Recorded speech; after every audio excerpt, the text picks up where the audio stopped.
Good evening, and welcome to the Sleep to Lore series. Tonight, we'll talk about A Crown of Swords, the 7th volume where the world swelters under an unnatural heat and the dragon reborn targets the Forsaken ruling Illian. If you'd like, subscribe or comment as it really helps the channel. Before we begin, I have a question for you. A major theme in this book is conquering personal fear to unlock one's true potential. What is a fear that you have overcome in your life that made you a stronger person? Comment below with your experience. Now close your eyes and let the story unfold. We begin our journey not on the ground, where the dust of the world settles and the common struggles of humanity play out, but high in the air, in a place of sterile, marble perfection. We stand with Elida do Avrini Aroyhan, the Amyrlin seat, gazing out from the 80-span height of her apartments within the White Tower. From this vantage point, Tar Valon is a jewel. The rolling plains, the great river Erinin, the forests, they all lay spread out like a map. It is a view of absolute dominion. And here, we immediately encounter the psychological fortress Elida has built for herself. The heat of the world, a supernatural oppression brought on by the Dark One's touch, grips the land in a summer that refuses to die, yet Elida refuses to let it touch her. This is the defining trait of her rule, a stubborn, almost delusional refusal to acknowledge any reality that does not suit her desires. She has moved to these high, inconvenient rooms not for comfort, but for the view, and specifically, for the view of her own vanity project. Down below in the warder's practice yard, the ground is being torn open. Cranes rise like wooden skeletons, marble and granite are stacked high. She is building a palace for herself, a residence that she intends to rival the White Tower itself, complete with a spire that will reach 10 spans higher than the tower's pinnacle. There is a profound arrogance here, a hubris that borders on madness. The White Tower was built by Ogier stonemasons with the aid of the One Power during the time after the breaking. It is a structure of legend. For Elida to believe she can simply commission a taller, grander structure using ordinary human masons and a bit of earth weaving is symbolic of her entire reign. She seeks to overshadow the grandeur of the past with the hollow pomp of the present. She has even dismissed the Ogier's refusal to help her as a triviality, mentally categorizing an ancient magical race as inconsequential simply because they would not obey her summons.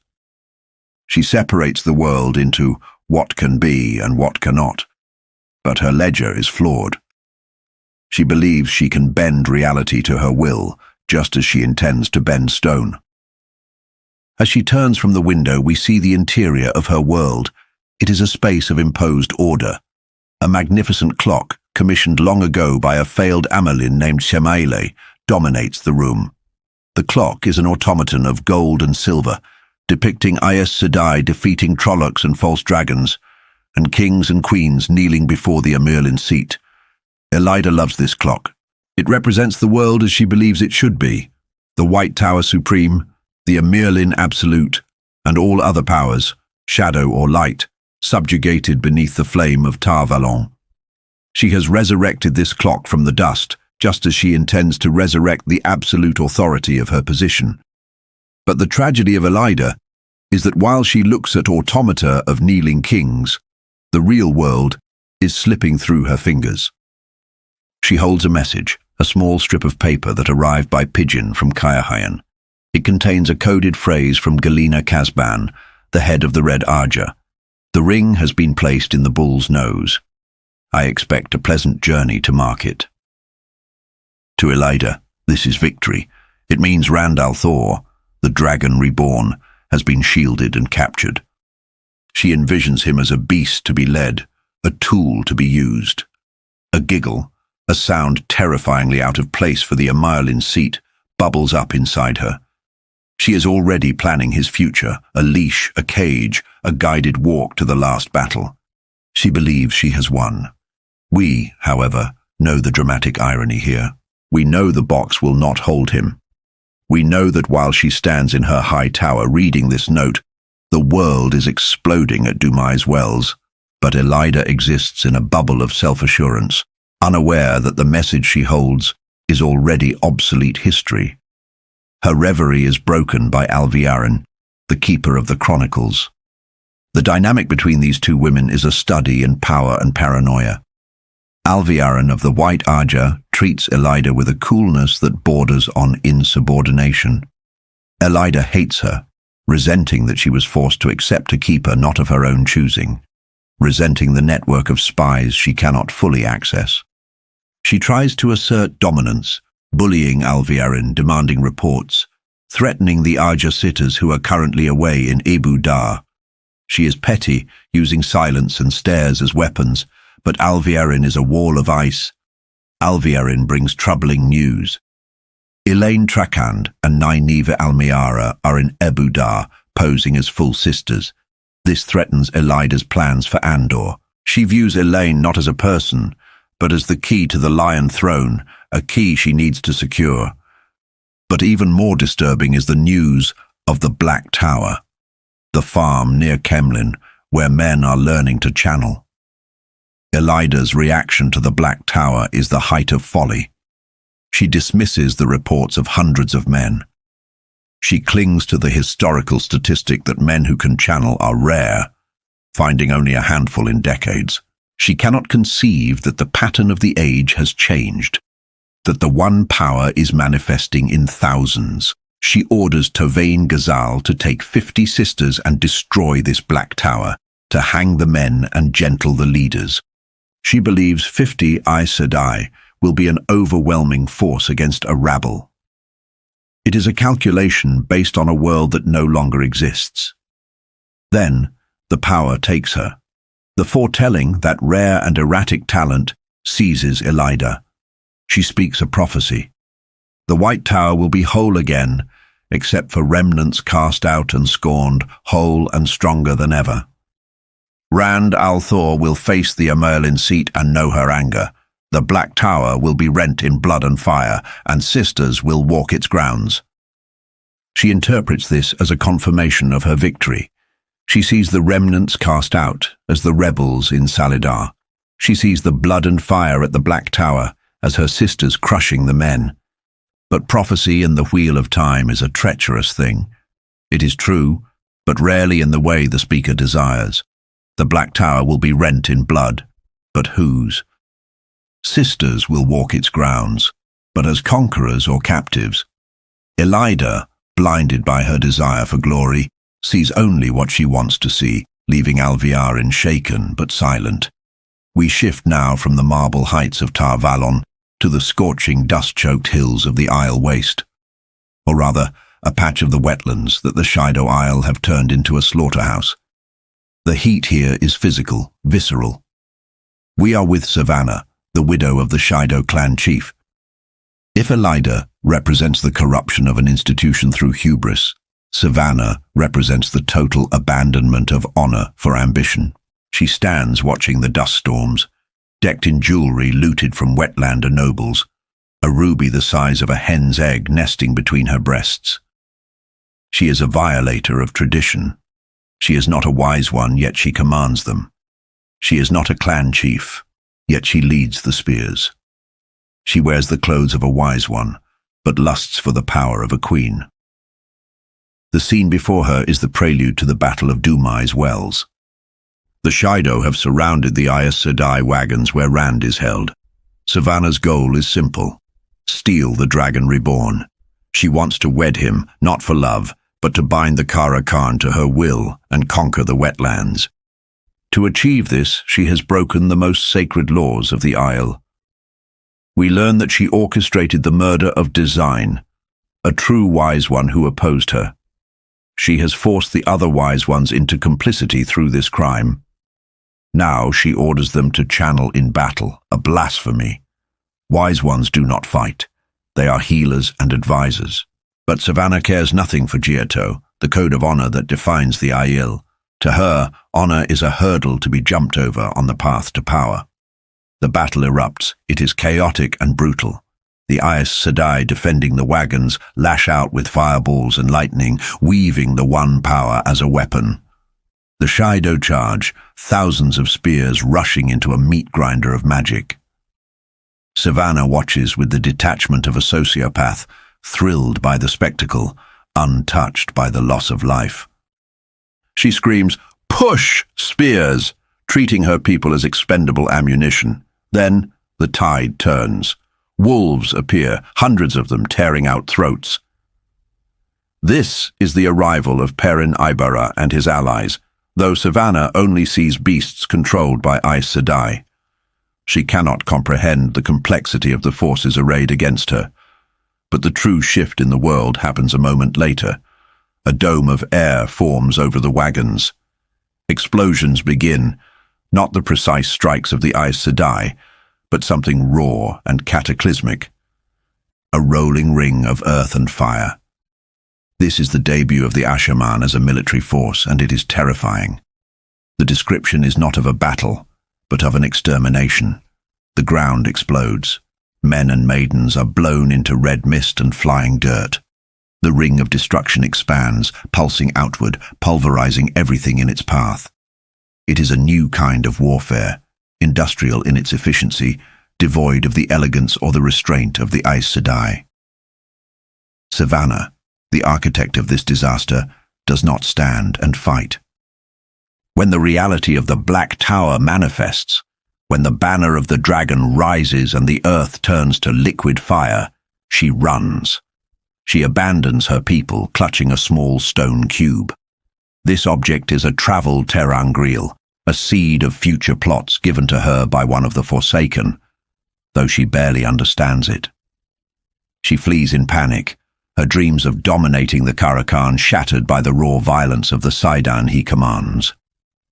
We return to the White Tower, but the atmosphere has changed. The sunlight is gone, replaced by a magical, oppressive dimness. Alviarin enters her own rooms, which are furnished with the spoils of her predecessor, Nai-neeve. But Alviarin is not the mistress here. She drops to her knees. "Great mistress, I live to serve." She speaks to Messana, one of the Forsaken.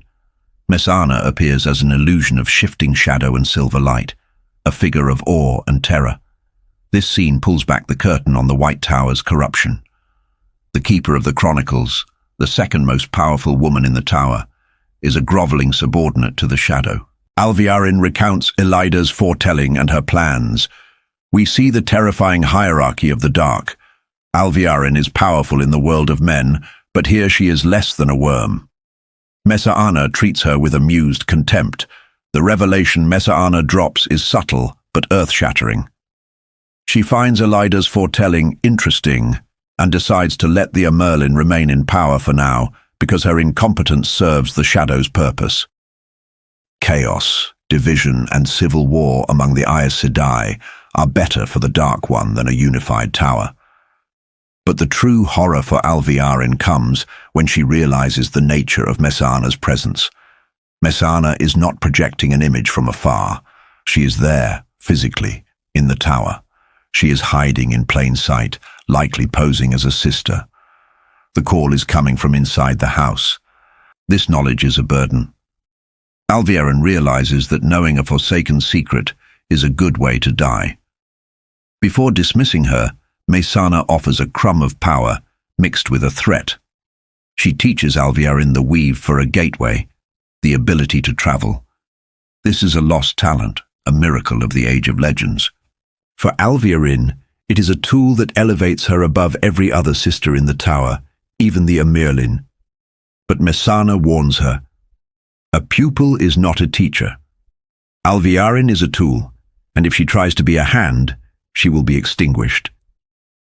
The scene ends with Alviarin terrified yet empowered, a paradox of the Dark Friend's existence. We travel now to the Fortress of the Light in Amadisha, to the quarters of Pedron Nile, the Lord Captain Commander of the Children of the Light. The atmosphere here is quieter, heavier. It is the weight of history and old age. Nile is playing a game of stones with Morgus Trakand, the exiled Queen of Andor.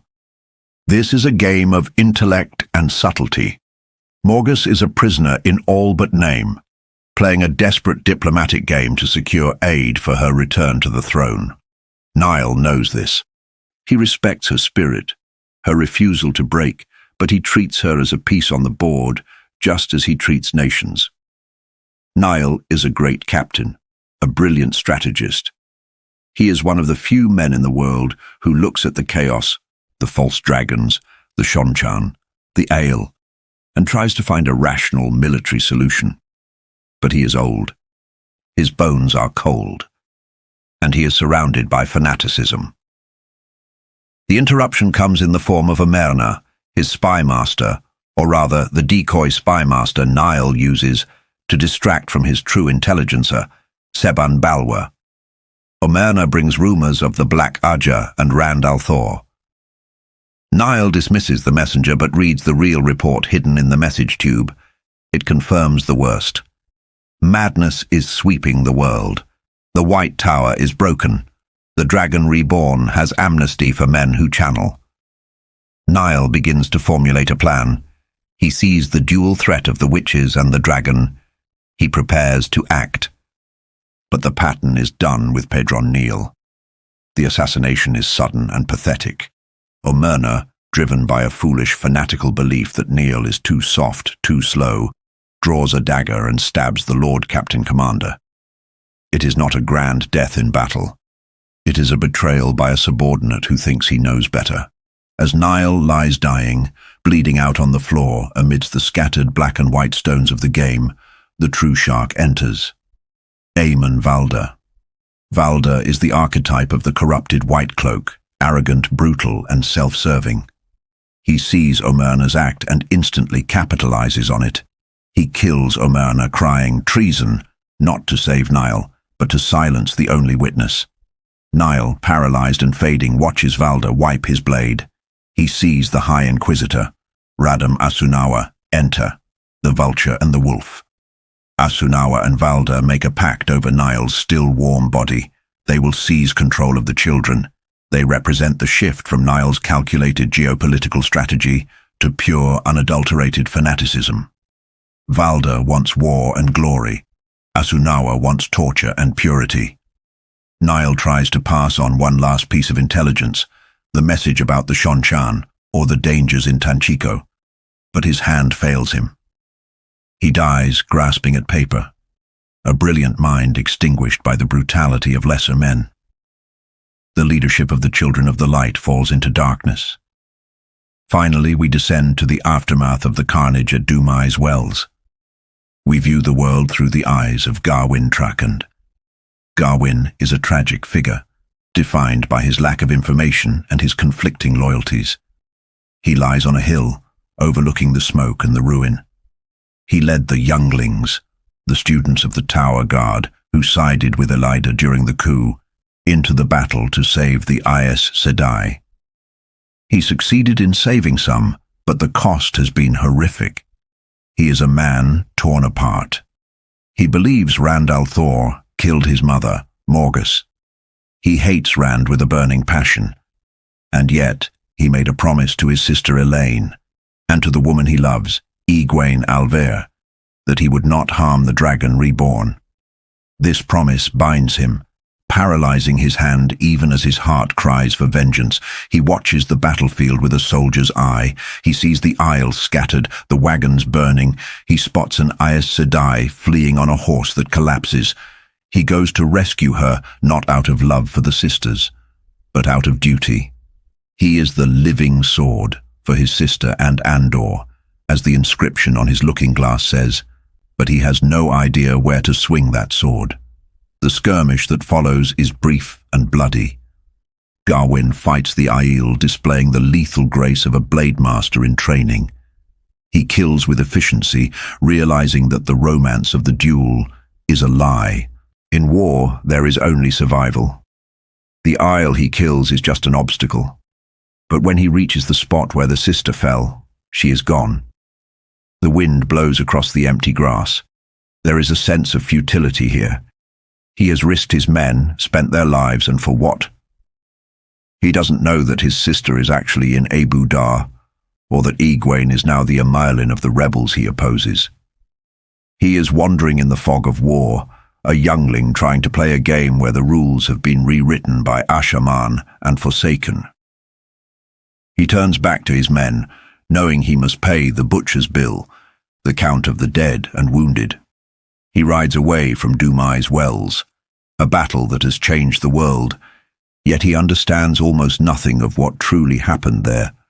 And so, the prologue closes. From Elida's delusional heights to the bloody mud of Dumai's wells, from the shadow-stained halls of the tower to the betrayed heart of the fortress of the light, the world has shifted.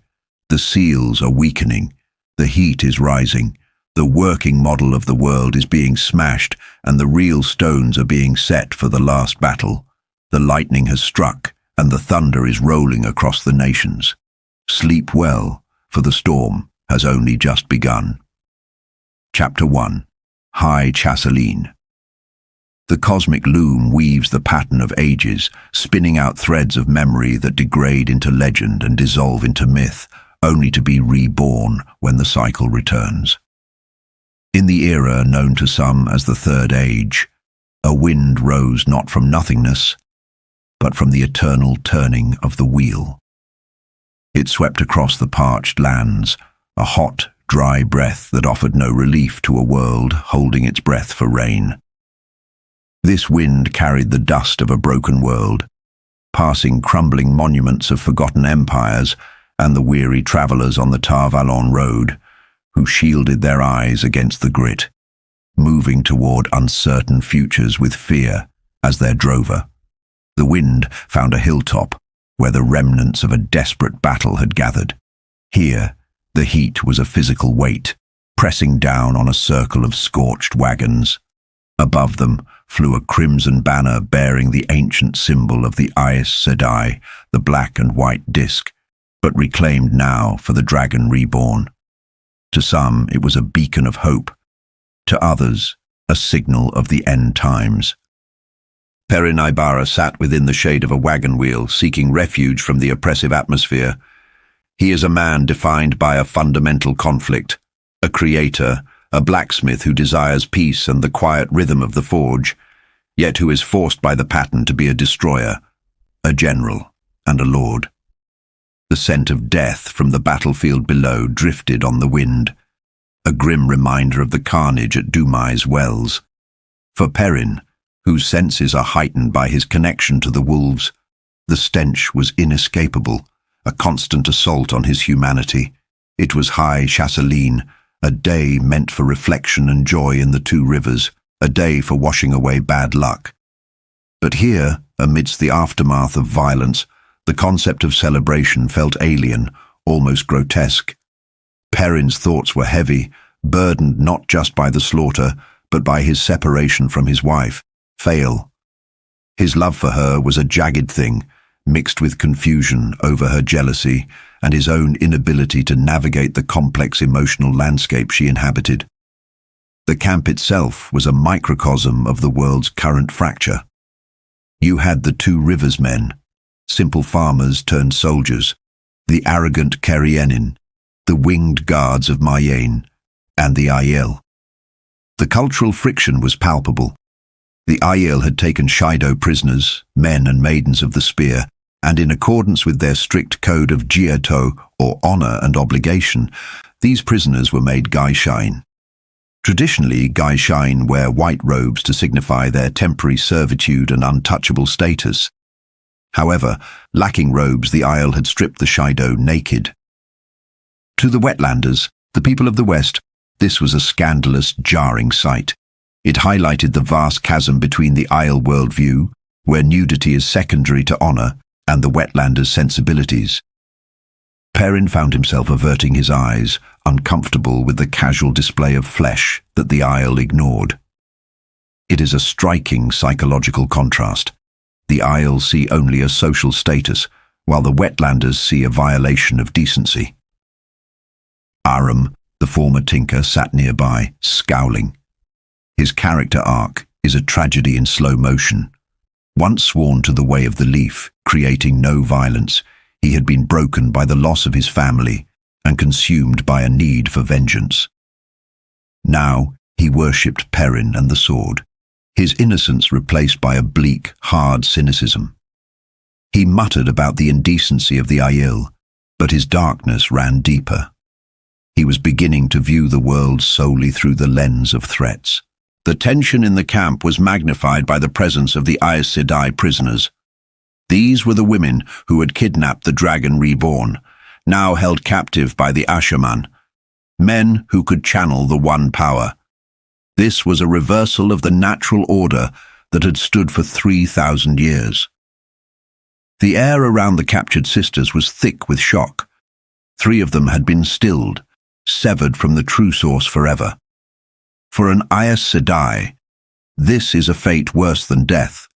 It is a spiritual hollowness, a silence where once the universe sang. They sat in catatonic despair, ignored by their sisters, who could not bear to face the reality of what had happened. Perrin watched the Ashaman guarding them. These men in black coats were living weapons, trained to kill, devoid of the softening influence of tradition or philosophy. Perrin feared them, and rightly so. They represented raw power unchecked by conscience. The dynamic in the camp was a powder keg. Aiel against wetlander, men who channeled against women who channeled, and the terrifying realization that the Dragon Reborn had unleashed forces that might be impossible to control. Loyal the Ogier approached, a giant figure of gentleness in a camp of killers. He served as the moral compass of the narrative, his ears drooping with the weight of the wrongness he felt. Ogier are sensitive to the mood of a place, and to Loyal, holding Aes Sedai prisoner and the sheer malice radiating from the Ashaman felt like a violation of the natural order. He urged Perrin that something must be done, that the friction between the factions, the Wise Ones, the Ashaman, the soldiers, was approaching a flashpoint. Perrin knew he could not hide in the shade of the wagon forever. He had to face the reality of what Rand al'Thor had become, and the butcher's bill that had been paid to free him. Chapter 2.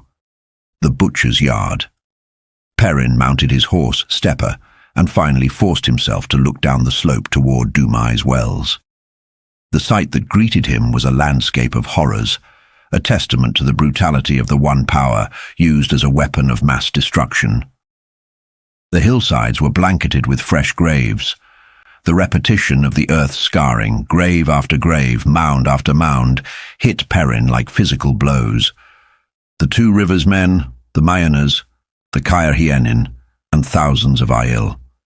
The Aiel dead were buried standing up, facing the rising sun, a final act of defiance and readiness. The sheer scale of the loss was staggering, but what lay in the valley floor was worse. The ground around the wells was a churning sea of carrion birds, vultures, ravens, and crows, feasting on the unburied dead. The Ashaman had not just killed, they had obliterated. They had turned the Shaido army into meat. This was the Butcher's Yard. It marked a grim turning point in the history of this world. War was no longer a matter of swords and courage. It was industrial slaughter via magic. In the center of this carnage stood Rand al'Thor. The psychological state of the Dragon Reborn here is one of fragile, terrifying rigidity. He was not celebrating his freedom. He was walking among the corpses, reciting the names of the Maidens of the Spear who had died for him. Isan, of the Jara Sept, Chwande, of the Spine Ridge. He was rocking back and forth, a man trying to hold on to his sanity by acknowledging the cost of his existence. This is the tragedy of Rand's character. He is a man of soft heart forced to become hard as steel to save the world. He believes that if he forgets a single name, he loses a piece of his soul. He is traumatized, suffering from the weight of prophecy, yet he refuses to bend. Perrin approached, accompanied by the haughty Aes Sedai allies Kiruna and Bera. Even here, amidst the slaughter, the Aes Sedai tried to maintain their air of superiority. They criticized Rand's presence among the carrion birds, their arrogance blinding them to the dangerous mood radiating from him. They were used to being the ultimate authority, the puppet masters of kings. They did not realize the strings had been cut. When Perrin challenged their behavior, reminding them that their disobedience had caused unnecessary deaths, they dismissed him as a farm boy. But their dismissal rang hollow. The world had changed. The arrival of the Ashaman had shifted the balance of power irrevocably. Rand's retinue was a strange mix of the loyal and the dangerous. He was shadowed by Min, who offered him his only tether to humanity, and by Mazrim Taim, the leader of the Ashaman. Taim is a predator in human skin, a man who smells of ambition and violence.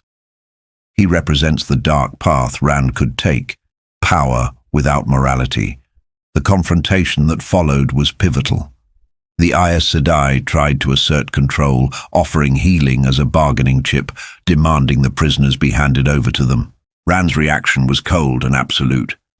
He silenced them not with shouting, but with the terrifying calm of a man who could unmake reality.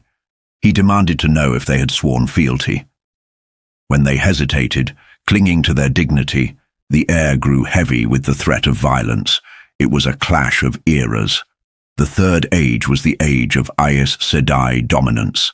That age ended at Dumai's Wells. Rand forced them to acknowledge their submission. He placed the prisoners not in the care of the Tower Sisters, nor the brutal Ashaman, but with the Aiel Wise Ones. This was a calculated insult to the Aes Sedai and a check on the Ashaman's bloodlust. Rand then turned to Alanna, the sister who had forced a bond upon him against his will, a violation of his mind and spirit. In a display of raw dominance, he commanded her to heal him. He did not ask. He did not thank her. He treated her as a tool. It was a necessary survival tactic, perhaps, but it showed how much of the shepherd from the Two Rivers had been scoured away. He was becoming the dragon completely, cold, distant and dangerous. The tension between Rand and Taim flared again. Taim wanted to keep the Ashaman close, to act as an honor guard, to surround the dragon. Rand refused. He sensed the danger in Taim, the shark-like hunger. Instead, Rand chose a single man to accompany him, Corlan Dashiva. Dashiva was an oddity, a plain-faced man from a farm, seemingly distracted, muttering to himself, his head in the clouds. Taim dismissed him as a dreamer, perhaps already touched by the madness that comes from the taint on the male half of the source. But Rand selected him precisely because he seemed disjointed, perhaps thinking a simple dreamer was safer than Taim's ambitious lieutenants. It was a choice born of paranoia and instinct. As the chapter concluded, Rand ordered Dashiva to create a gateway for travel. This magic, lost for centuries and now rediscovered, allowed them to step from the horror of the battlefield directly to Cairhien. It was a miracle, yet it was performed with a casualness that underscored how magical power was becoming mundane, a tool of war and logistics. Perrin watched them go, left behind to manage the volatile camp. He saw the change in his friend. Rand was no longer just the boy he grew up with. He was a force of nature, a man walking the knife's edge of madness, holding the fate of the world in hands stained with blood. The butcher's yard had been left behind, but the blood could not be so easily washed away. The wheel turned, and the dragon rode the winds of time toward a destiny that promised fire and tears. Chapter 3. Hill of the Golden Dawn. The air above a lonely, undulating hill outside the city of Cairhien is torn open. It begins as a vertical slash of brilliance, a wound in reality itself, before rotating and widening into a gateway. This is not merely a door, it is a manifestation of the one power that slices through dead grass and air alike with razor precision. From this aperture pours a torrent of the dragon's forces, fresh from the carnage of Dumai's Wells. veiled isle flood the hillside, a lethal tide of brown and grey instantly securing the perimeter. But it is the Ashaman who command the true sense of dread. 4 of them take positions around the gateway, scanning the peaceful woodlands with the intensity of starving hawks. There is a palpable menace in their vigilance, a predator's focus that feels alien and cold. They are followed by the precise ranks of Cairhienin armsmen and the reluctantly noble Perrin Ibara. Perrin rides through the gateway, ducking instinctively. The transition is jarring, one moment amidst the gore of the wells, the next in the silence of Cairhien. He is followed by the 2 rivers men, who deploy with their massive longbows. They raise the banner of the Red Wolf Head and the Red Eagle of Manetheren. To Perrin, these flags are a burden, symbols of a lordship he never asked for and a dead nation whose ghost he is forced to carry. He looks at the Red Eagle and sees rebellion. The Queens of Andor do not easily forget that the 2 rivers was once Manetheren. But to his men, these banners are pride. It is a conflict of identity that Perrin cannot escape. He wants to be a blacksmith, but the pattern demands a lord. Rand al'Thor emerges last. He wears a green coat scavenged from the wagons, yet he commands the scene with terrifying gravity. He is edgy, his mind a storm of suspicion. He warns his Ashaman that enemies are everywhere, his smile not one of mirth, but of a man anticipating a knife in the dark. The Aes Sedai prisoners follow, humbled and watched by the wise ones. The dynamic has shifted violently. Women who once shook thrones are now herded like livestock, their warders powerless to intervene. The hill becomes a stage for a tense council. Isle scouts, including a wise one named Forsaken, bring news from the city. It is here that we see the fragility of Rand's control over the Isle. Forsaken reveals that rumors have spread, lies that Rand has gone to the White Tower to kneel before the Amyrlin seat. To the Aiel, who follow the Kara Khan as a figure of prophecy and strength, the idea of him submitting to Aes Sedai is anathema. The result is a resurgence of the bleakness. Warriors are casting down their spears, unable to reconcile their shattered history with this new perceived betrayal. The Aiel are fracturing, their society crumbling under the weight of prophecy and rumor. The news from the city is equally grim. Colaver Saigan has seized the moment of Rand's absence to have herself crowned Queen of Cairhien. She has taken the Sun Throne, distributing largesse to the commoners to buy their loyalty. But there is a deeper layer of danger. Forsaken mentions that Colaver is removing Aiel from the city, and worse, there are Aes Sedai hiding within Cairhien's walls. When the captured Aes Sedai, led by Karuna, attempt to interject and assert authority over the situation, the wise one, Sorilea, crushes their pretension. Sorilea, a woman of iron will and no ability to channel, cows the Aes Sedai with sheer force of personality, ordering them to be taken away and kept silent. It is a stark reminder that in the hierarchy of the Isle, the ability to channel grants no automatic privilege. Perrin, however, cares for none of this political maneuvering. His world has narrowed to a single point: Fail. He demands to know if his wife is safe. Forsaken confirms she is well, but the mere thought of Fail in a city controlled by a usurper queen and potential enemies drives Perrin to the edge of panic. He is a Ta'veren, a focal point of the pattern, yet his heart is entirely human, terrified for the woman he loves. He's ready to burn the pattern itself if it means keeping her safe. Rand, sensing the precariousness of the situation, makes a command decision. He will not march an army into Cairhien and risk a bloodbath. Instead, he will enter with a small, elite strike force. He is learning the hard lessons of leadership. Sometimes the scalpel is more terrifying than the sword. Chapter 4. Into Cairhien. The journey from the hill to the city walls is a ride through a dying land. The Dark One's touch lies heavy on the world. The heat is oppressive, unnatural for the season. The grass is brittle, the streams are dry, and the people they pass are lethargic, their eyes dull with the weight of merely surviving. It is a visceral backdrop to the political crisis. While nobles play the game of houses, the land itself is withering. Perrin rides with a singular, desperate focus. He brings Swallow, Fael's mare, leading the horse as a talisman, a boyish hope that if he brings her mount, she must be there to ride it. The emotional toll is visible on him. He looks like death, his anxiety a physical weight. Min tries to reassure him, and Loyal the Ogier offers comfort, but Perrin is lost in the what-ifs. As they crest the final rise, Carrion comes into view. The city of stark stone towers is draped in the banners of the usurper. The rising sun of Carrion flies alongside the sign of House Saigan. Colaver has wasted no time.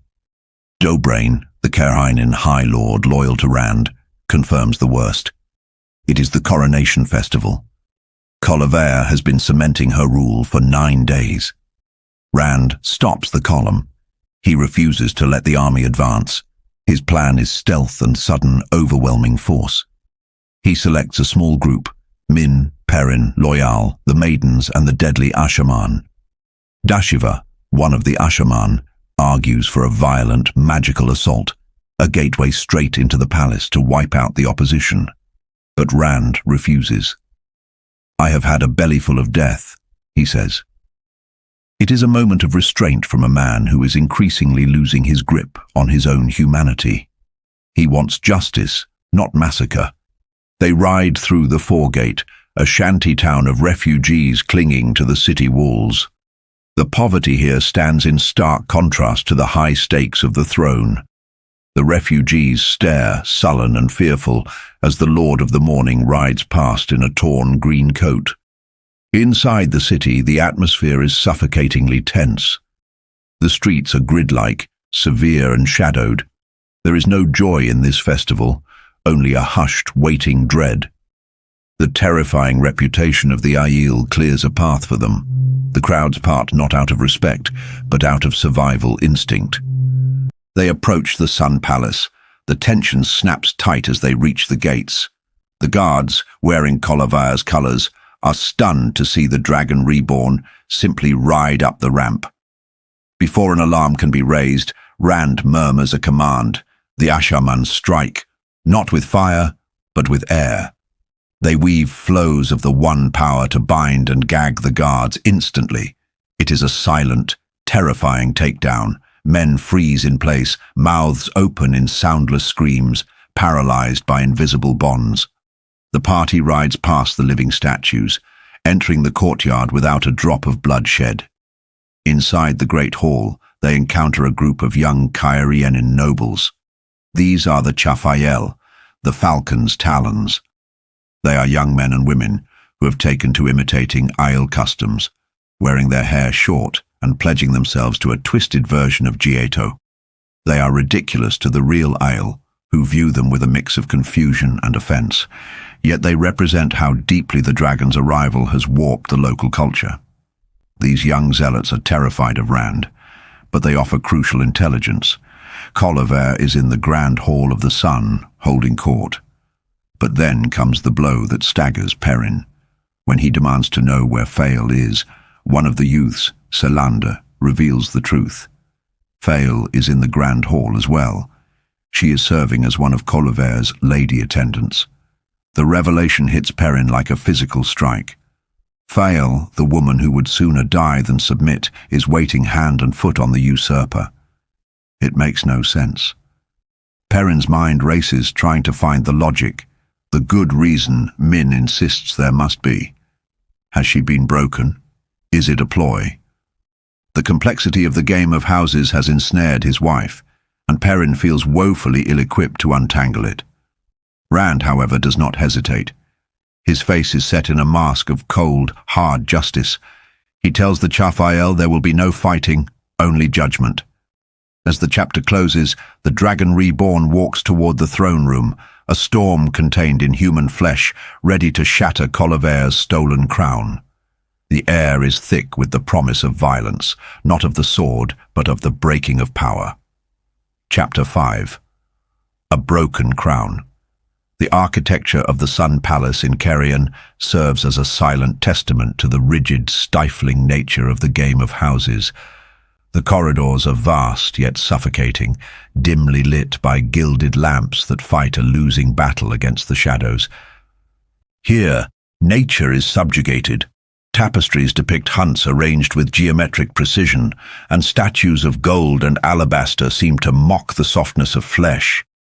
It is a place designed to magnify silence, turning the footsteps of Rand al'Thor and his entourage into a hollow, foreboding drumbeat. Perrin Ibera walks this path, his senses tuned to a frequency no ordinary man can perceive. To him, the air is not just stale, it is thick with the scent of anxiety.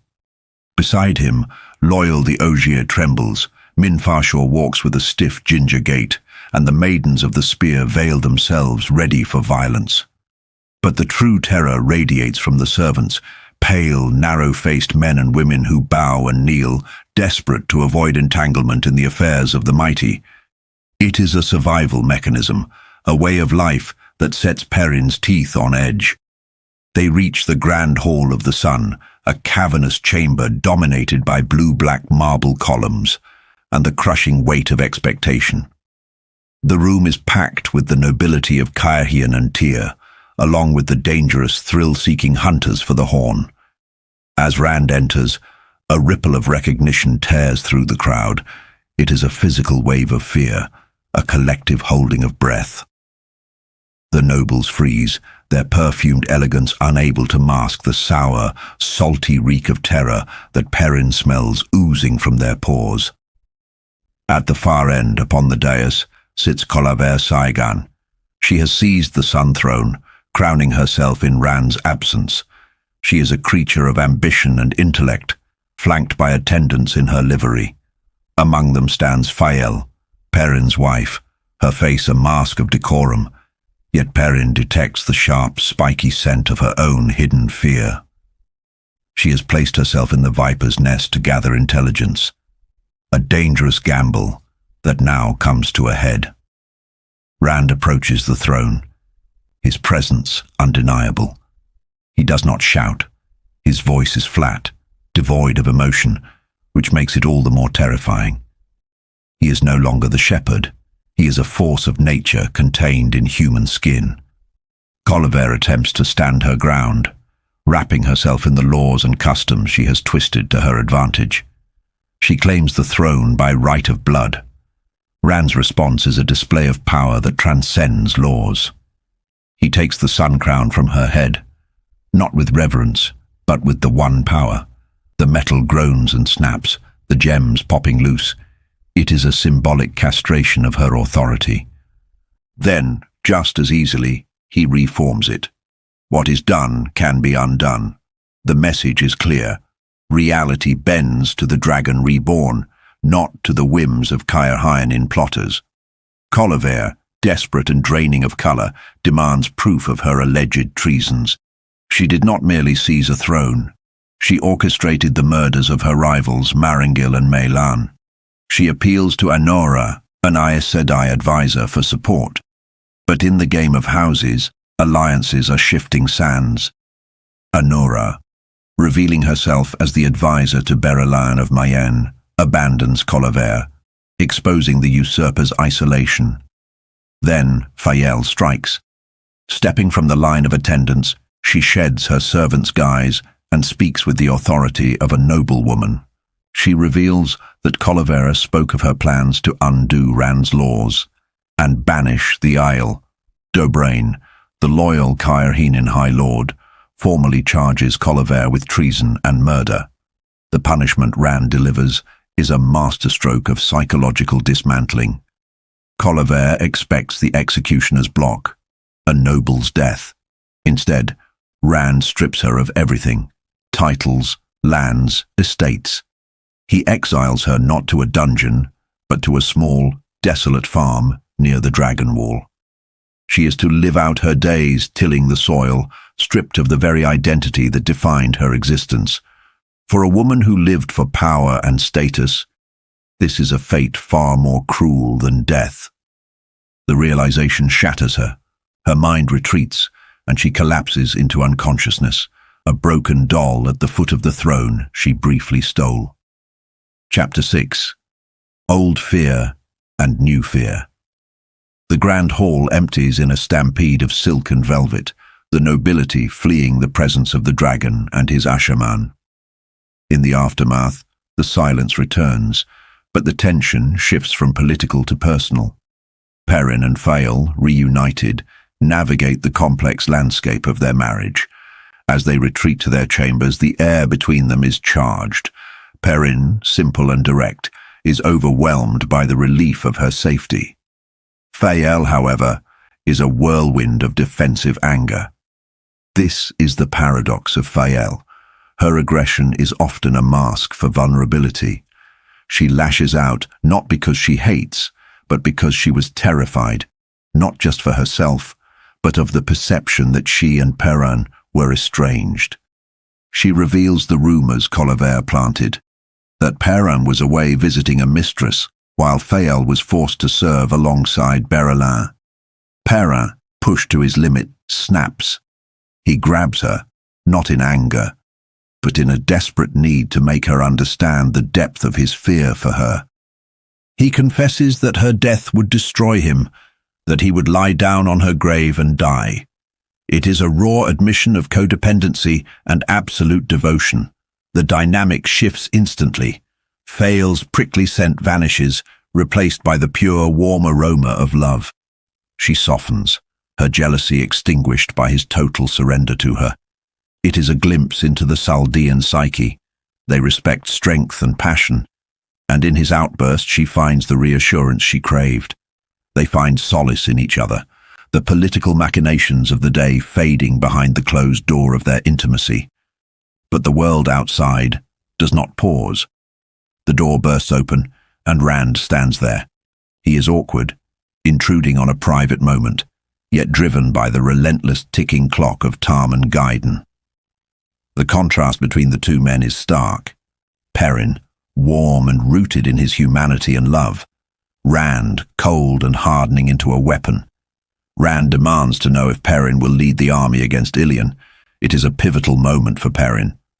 The memories of Dumai's wells, of the wolf taking over, of the slaughter. It is too fresh. He refuses. He cannot be the general Rand needs, not without losing himself completely. Rand accepts the refusal with a terrifying calmness. "We all have to take risks," he says, his eyes like blue ice. He speaks of the Aes Sedai prisoners with a pragmatic ruthlessness that chills Perrin. The shepherd from the two rivers is gone.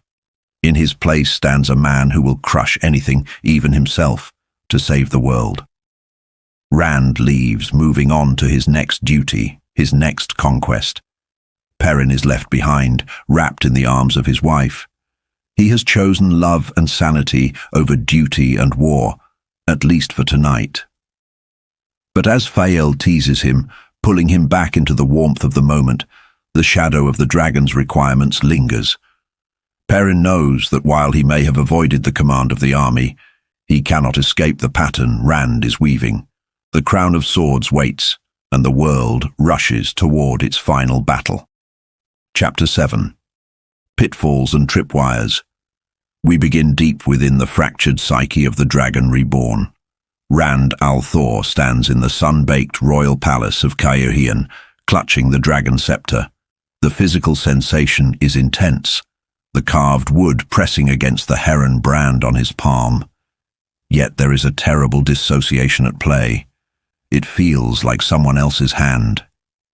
This is the defining struggle of Rand's existence now, the blurring line between the man he was and the weapon he must become. He floats within the void, that mental fortress used to channel the one power. But the void is no longer a place of silence. It is a battlefield.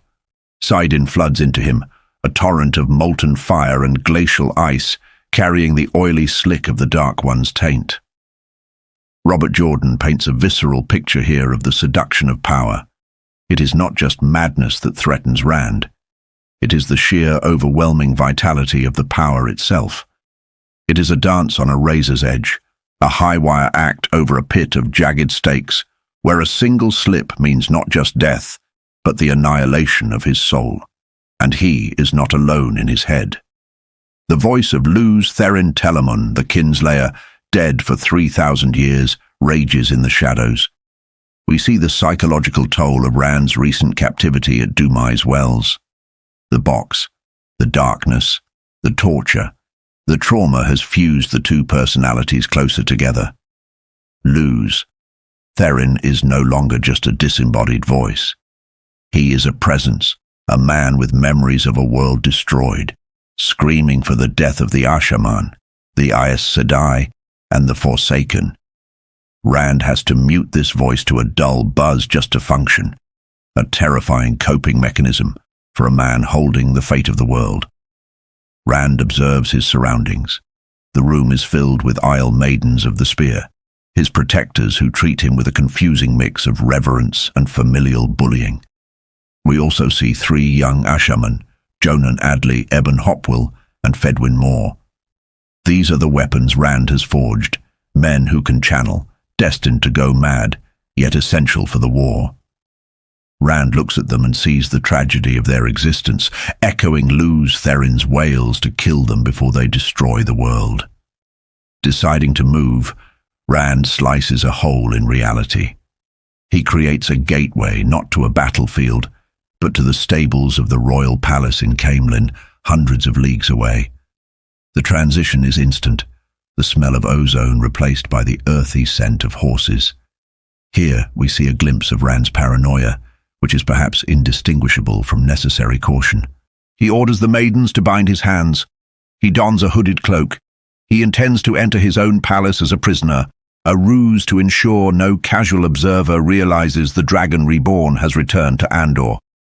It speaks to his isolation. He cannot walk the halls of power without a mask, literally and figuratively. Sulin, the maiden who commands his guard, hates this. She sees it as a mockery of his honor, but she obeys.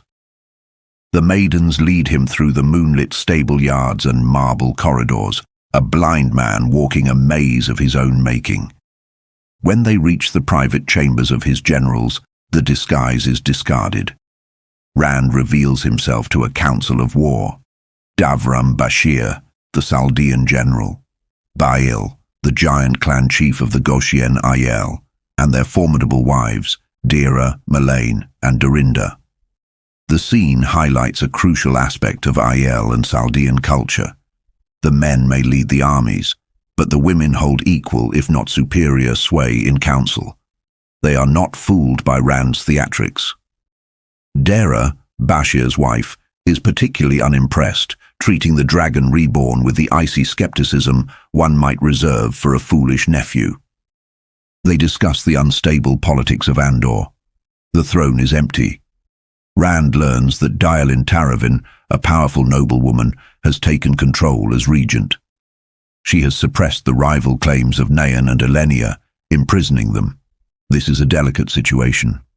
Rand needs Elaine Trakand to sit on the Lion Throne to cement the alliance between Andor and Cairhien, but Elaine is missing, off on her secret mission with Nai-neeve. The nobles are restless, and while Dialin supports Elaine's claim, she acts with an independence that worries Rand. But the greater threat lies to the south. The map on the table draws Rand's eye. Illian, Sammael, the Forsaken who rules that nation, is the immediate target. Rand's armies are poised. The tension in the room is palpable. They are discussing the movement of massive forces, the dance of the spears, yet Rand is distracted by the chaotic shouting of Luz Therin in his mind, who foams at the mouth at the thought of Sammael. There is a moment of sharp realization when Rand learns of Aes Sedai, gathering in Caemlyn, staying at an inn called the Silver Swan. Bashir has left them alone, sensing no immediate threat. But for Rand, every sister is a potential trap. The trauma of the box surfaces again. Never trust Aes Sedai. It is a mantra burned into his very bones. He is juggling nations, armies, and the horrifying knowledge that the Forsaken are maneuvering against him, all while holding back the ocean of saidin that wants to consume him. The chapter closes with Rand issuing orders. He sends the young Ashaman with messages to his other commanders. The pause is over. The armies will move. He is unleashing the storm, hoping that when the dust settles, he and the women he loves will still be standing. Chapter 8. The figurehead. We shift perspectives now, moving from the fire and madness of the Dragon Reborn to the precarious political maneuvering of the rebel Aes Sedai camp. Egwene Alvere sits in her canvas study, a young woman thrust into the role of a myelin seat, surrounded by women who view her as little more than a puppet. The setting is humble, a tent with folding furniture that threatens to collapse, but the stakes are monumental. Egwene is meeting with Sheriam, her keeper of the chronicles, and Siwan Sanche, the former Amerlin who is now reduced to an advisor in the shadows. The army of the rebels is marching toward Tar Valon, but they are bogged down by logistics. They are running out of coin and food. Sheriam and the other powerful sitters want to halt. They want to rest, to delay. Egwene, however, shows the steel that is rapidly defining her character. She knows that momentum is their only survival. If they stop, the army will dissolve, and their cause will rot from the inside. She forces the decision. One day of rest, no more. It is a battle of wills. Sheriam, elegant and condescending, tries to steer Egwene, but Egwene uses the authority of the stole to hold her ground. She is learning that being the Amerlin is not about having permission, it is about assuming command until no one dares to question it. The scene is intimate yet tense. Chessa, Egwene's maid, chatters in the background, a touch of domestic normalcy that contrasts with the high-stakes deception playing out. Because Egwene is hiding a secret that could get her executed. Beneath the table, Egwene fingers a silver bracelet. It is an Adam, the terrible device used to control channelers. The necklace counterpart is currently around the neck of a woman known to the camp as Marigan, a miserable refugee, acting as Egwene's servant. But Marigan is actually Mogedion, one of the Forsaken.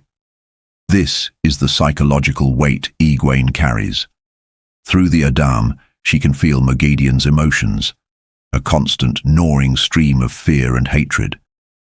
It is a violation of the soul to be linked this way, and Egwene hates it, yet it is a necessary evil. She is mining the spider for knowledge from the Age of Legends, knowledge the Aes Sedai desperately need. Egwene turns the screws on Sheriam. With Siwan's help, she has uncovered a discrepancy. 10 sisters have vanished from the camp. Egwene confronts her keeper, demanding the truth. Sheriam tries to dodge, invoking the secrecy of the hall, but Egwene cuts off her escape routes. She forces Sheriam to admit that a group of ferrets, spies, was sent back to the White Tower to undermine Elida's rule from within. This is a victory for Egwene. She has forced her keeper to submit, stripping away another layer of the manipulation intended to control her. But the triumph is short-lived. Suddenly, a shockwave of sensation hits Egwene through the bond of the Adam. It is not pain, but something far more terrifying. She feels a man channeling one power near Mogedion. A man. The sensation is alien, distinct from the female half of the source. And then, the connection snaps. The bracelet on her wrist goes dead. The emptiness where Mogedion's presence used to be is a screaming void. Panic rises in Egwene's throat. She dismisses Sheriam and Siwan, feigning a need for air, and rushes into the night. She runs through the sleeping camp, the moonlight casting long, ominous shadows. The silence of the tents feels heavy with unseen eyes. She bursts into the tent where Marigan slept. It is empty. The blankets are tossed aside. The prisoner is gone. The implications are catastrophic. It was not a simple escape. A man who can channel, a man with the strength and knowledge to remove an Adam, has penetrated the heart of the Aes Sedai camp, retrieved one of the Forsaken, and vanished without raising an alarm. Was it one of Ran's Ashaman? Unlikely. The rescue implies coordination with the shadow. It must be one of the male Forsaken. Egwene stands in the empty tent, the taste of terror sharp in her mouth. She realizes how vulnerable they truly are. The rebel Aes Sedai believe they are the hunters, marching to reclaim the tower. But in the dark, surrounded by enemies human and supernatural, they are the prey. The chapter ends on this note of chilling suspense. The figurehead. Amyrlin, realizing that while she battles for political control, the true war is being fought in the shadows by powers that can walk through their defenses as if they were mist. Chapter 9. A pair of silverpike. The burden of leadership often manifests in the smallest of luxuries. For Egwene Alvear, the rebel Amyrlin's seat, it takes the form of a simple wooden armchair, a singular piece of furniture in a camp defined by canvas and scarcity. Here, amidst the humidity and the hum of insects, the high drama of the White Tower in exile plays out in whispered tones. Siuan Sanche enters the tent first, a storm contained within a woman's frame. The former Amyrlin is furious, her pride bristling after being dismissed by Sheriam. It is a harsh psychological transition for Siuan, forcing herself from the role of the lion on the hill to the mouse underfoot. She's followed by Nai-neeve, who offers a stark study in adaptability. Where Siuan resists her fall from grace, Nai-neeve has reinvented herself entirely. The former keeper, once brisk and severe, now wraps herself in the languid, sensual persona of a Domani woman of the Green Aja. It is a mask, certainly, but one she wears so tightly it has become a second skin, a coping mechanism for the trauma of being stilled and healed. The three of them, Egwene, Siuan, and Nai-neeve, operate within a delicate, fabricated reality. To the rest of the camp, they are enemies or indifferent strangers. In truth, they are a secret triumvirate. There is a dark irony here. Because Siuan and Nai-neeve were stilled and then healed, the three oaths no longer bind them. They can lie. In a world of Aes Sedai who must dance around the truth, these two have become the ultimate weapons of deceit, hidden in plain sight. But tonight, the plotting turns to panic. Egwene drops the hammer. Moghedien has escaped. The spider is gone. The implications are catastrophic. Egwene deduces that a man capable of channeling must have removed the Adam, bypassing the female wards. The news shatters the composure of the older women. Nai-neeve collapses onto a stool. Siuan goes rigid. They realize their hubris. They had a Forsaken in their grasp and failed to secure her. The camp, which felt like a fortress of scheming, is suddenly exposed as a fetid swamp where shadows move unseen. Despite the fear, the dynamic of power shifts subtly. When Siuan's temper flares, disrespecting the office Egwene holds, Egwene snaps the leash tight. She utilizes the very lessons Siuan taught her, the weapon of silence, the unwavering stare. It is a profound moment of student surpassing teacher. Siuan submits, offering an apology that is both genuine and proud. She is sculpting Egwene into the Amyrlin she herself can no longer be. Yet, Siuan remains stubborn on one front, Gareth Brine. She refuses Egwene's offer to pay off her debt to the High Seat, insisting on scrubbing his floors and washing his linens. It is a baffling penance. Perhaps it provides an outlet for her rage, a safe space where she can be a woman rather than a shattered symbol of authority. Needing to clear her mind of these tangled webs, Egwene steps out into the night. The camp is a hive of magical innovation born of necessity. She watches a gateway spin open, a slash of silver light that casts no shadow. The rebels are rediscovering the lost talents, skimming and traveling, allowing them to communicate across the world instantly. It is a technological leap for the power, yet it brings Egwene no joy, only the sour taste of anxiety. Her thoughts drift to the dragon reborn. A secret letter from Marana in Caemlyn paints a picture of a courteous and afraid, Randall Thor. Egwene knows this is a dangerous delusion. The Aes Sedai see a wool merchant they can manipulate. Egwene remembers the boy who is becoming steel. She understands, perhaps better than anyone, that Rand cannot be handled like an unruly novice. The arrogance of the White Tower, believing they can leash a storm, terrifies her. She feels the urge to go to him, to mediate before the Aes Sedai push him too far. But the ancient law of the Tower binds her. The Amyrlin cannot place herself in danger without the consensus of the Hall. She is a queen in a gilded cage, trapped by the very traditions she is meant to uphold. As she seeks solitude among the silent wagons, the night offers one final, ugly surprise.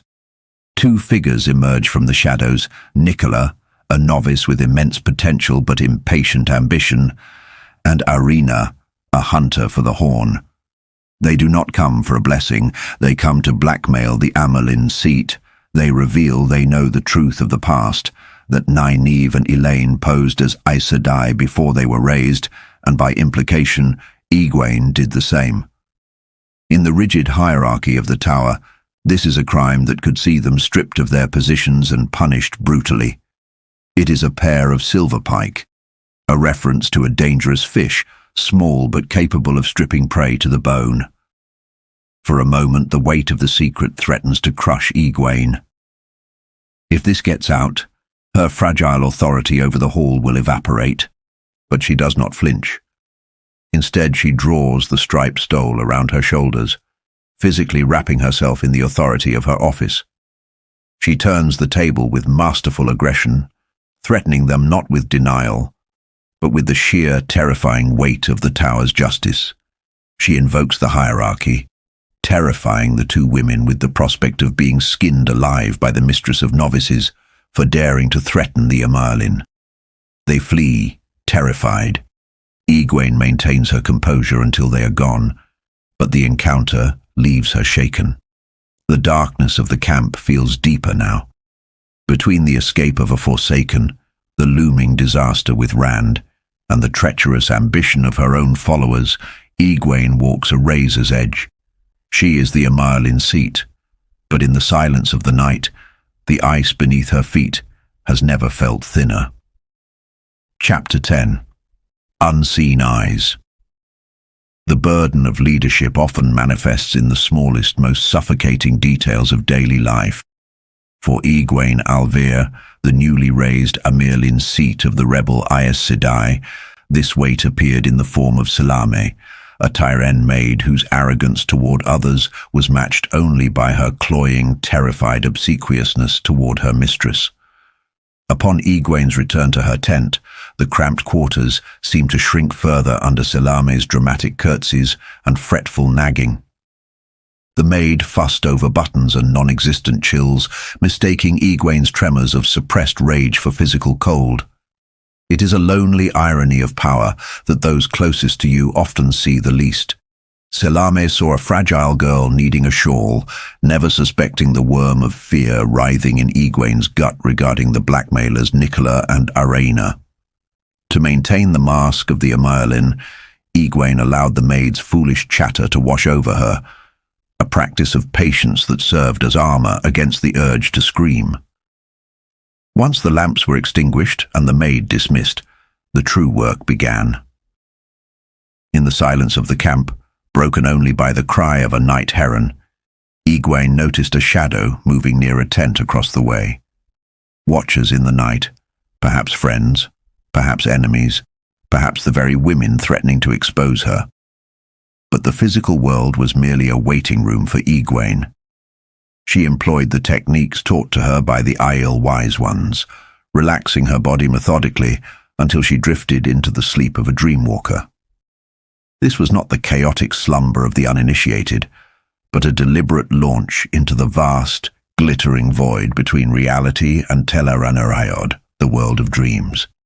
Here, the dreams of all humanity flickered like an infinite ocean of fireflies, a breathtaking testament to the collective unconscious that Egwene navigated with a predator's grace. She moved through this galaxy of minds, seeking specific lights.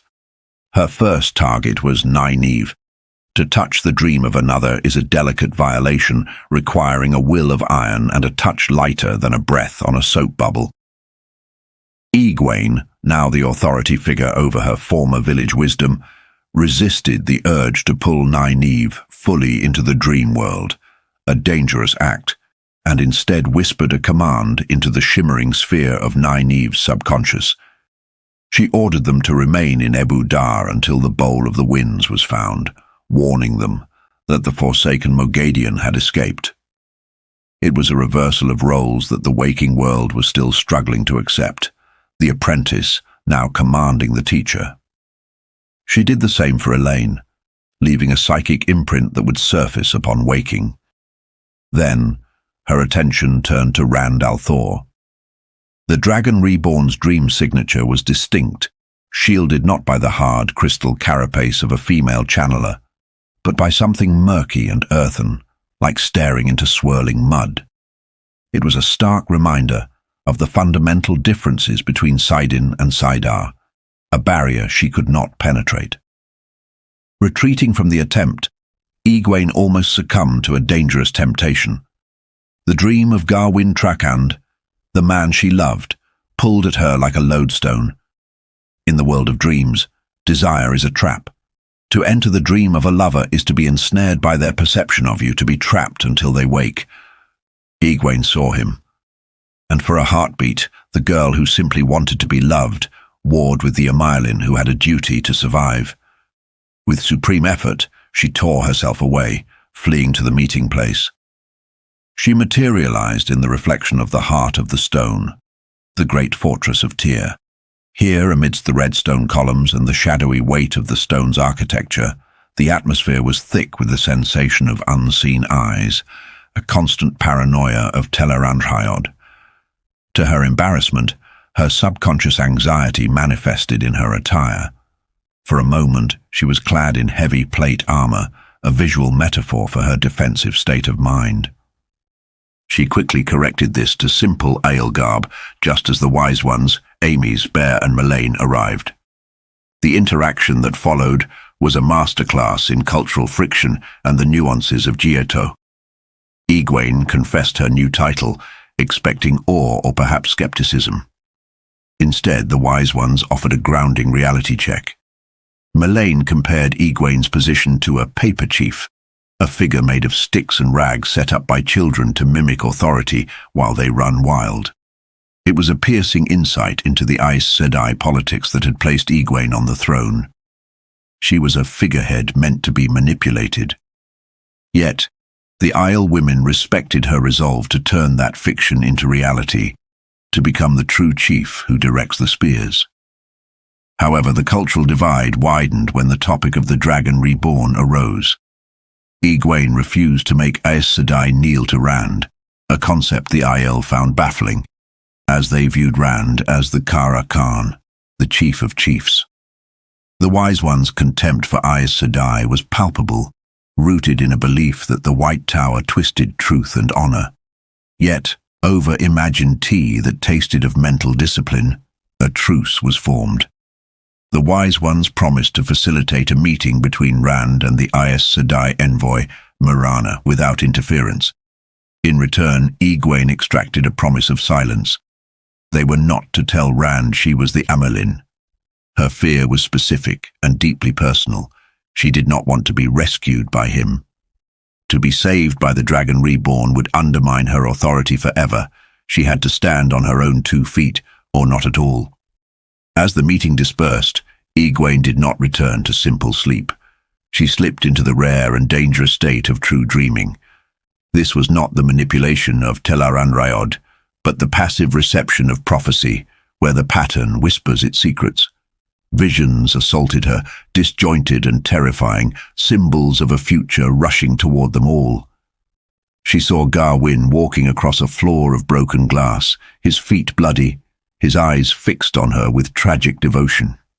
She saw him at a crossroads, where one path led to their marriage and the other to his violent death, the tragedy being that she could not distinguish which path was which. The imagery shifted violently, Matt Cawthon catching fireworks in his bare hand, unleashing dread and death.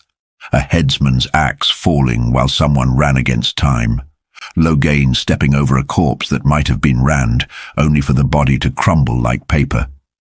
These were not merely nightmares. They were the threads of destiny itself, unspooling in the dark. Egwene, the watcher in the shadows, catalogued each horror, knowing that her role was to witness the coming storm, even as she struggled to understand how to weather it. The girl in the tent slept, but the Amaelin's mind worked on, sifting through the debris of the future, looking for a way to save the world from the very breaking she foresaw. Chapter 11. An Oath.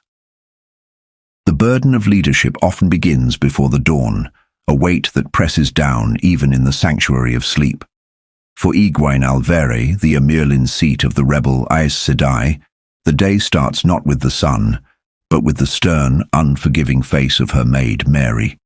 Waking in the sweltering heat that clings to the camp even in the dark hours, Egwene is immediately subjected to Mary's silent censure. The woman serves as a living hair shirt, her every movement, from the pinching of her nose to the aggressive smoothing of clothes, radiating a judgment of sloth and vanity. It is a psychological assault to begin the day, a reminder that in this position, even the simple act of dressing is a performance watched by critical eyes. Outside the tent, the world is a landscape of rugged, heat-blasted geology. The terrain rises in unnatural ridges and mounds, as if the earth itself had been kneaded by the hands of giants in a bygone age. The camp is already stirring, a hive of activity driven by the relentless heat. There is a distinct hierarchy in the movement here. Novices dart with frantic energy, driven by fear and duty, while warders move with the casual, dangerous grace of predators who need not rush. It is a microcosm of the tower's structure, transplanted into the wilderness. Egwene makes her way to her study, expecting the usual administrative drudgery from Sheriam the Keeper. Instead, she finds Theodrin and Faolain. These two women occupy a liminal space, technically raised to the shawl by Egwene's decree, yet viewed as impostors by the wider sisterhood because they have never held the oath rod. They bring news of a failed surveillance mission regarding the camp's suspicious figures, but the conversation quickly pivots to something far more profound than spycraft. Faolain, a woman of sharp edges and sharper tongue, confronts Egwene with a brutal honesty that cuts through the usual Aes Sedai obfuscation. She admits openly to disliking Egwene, harboring old grudges from their novice days. Yet in a moment that shifts the tectonic plates of Egwene's authority, Faolain and Theodrin reject the protection offered by the powerful Sitters, Romanda and Lelaine. They recognize that the Sitters view Egwene as a puppet, driven by a desire for legitimacy and perhaps a grudging respect for the office itself. They choose a path almost unheard of in modern White Tower history. They kneel. They swear fealty. This is not the standard oath to the Tower or an Aja.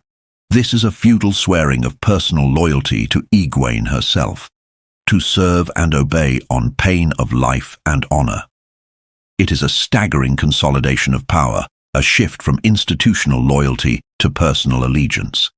Egwene accepts this gift, understanding that while she cannot yet force the Hall to respect her, she can begin to build a structure of loyalty that bypasses them entirely.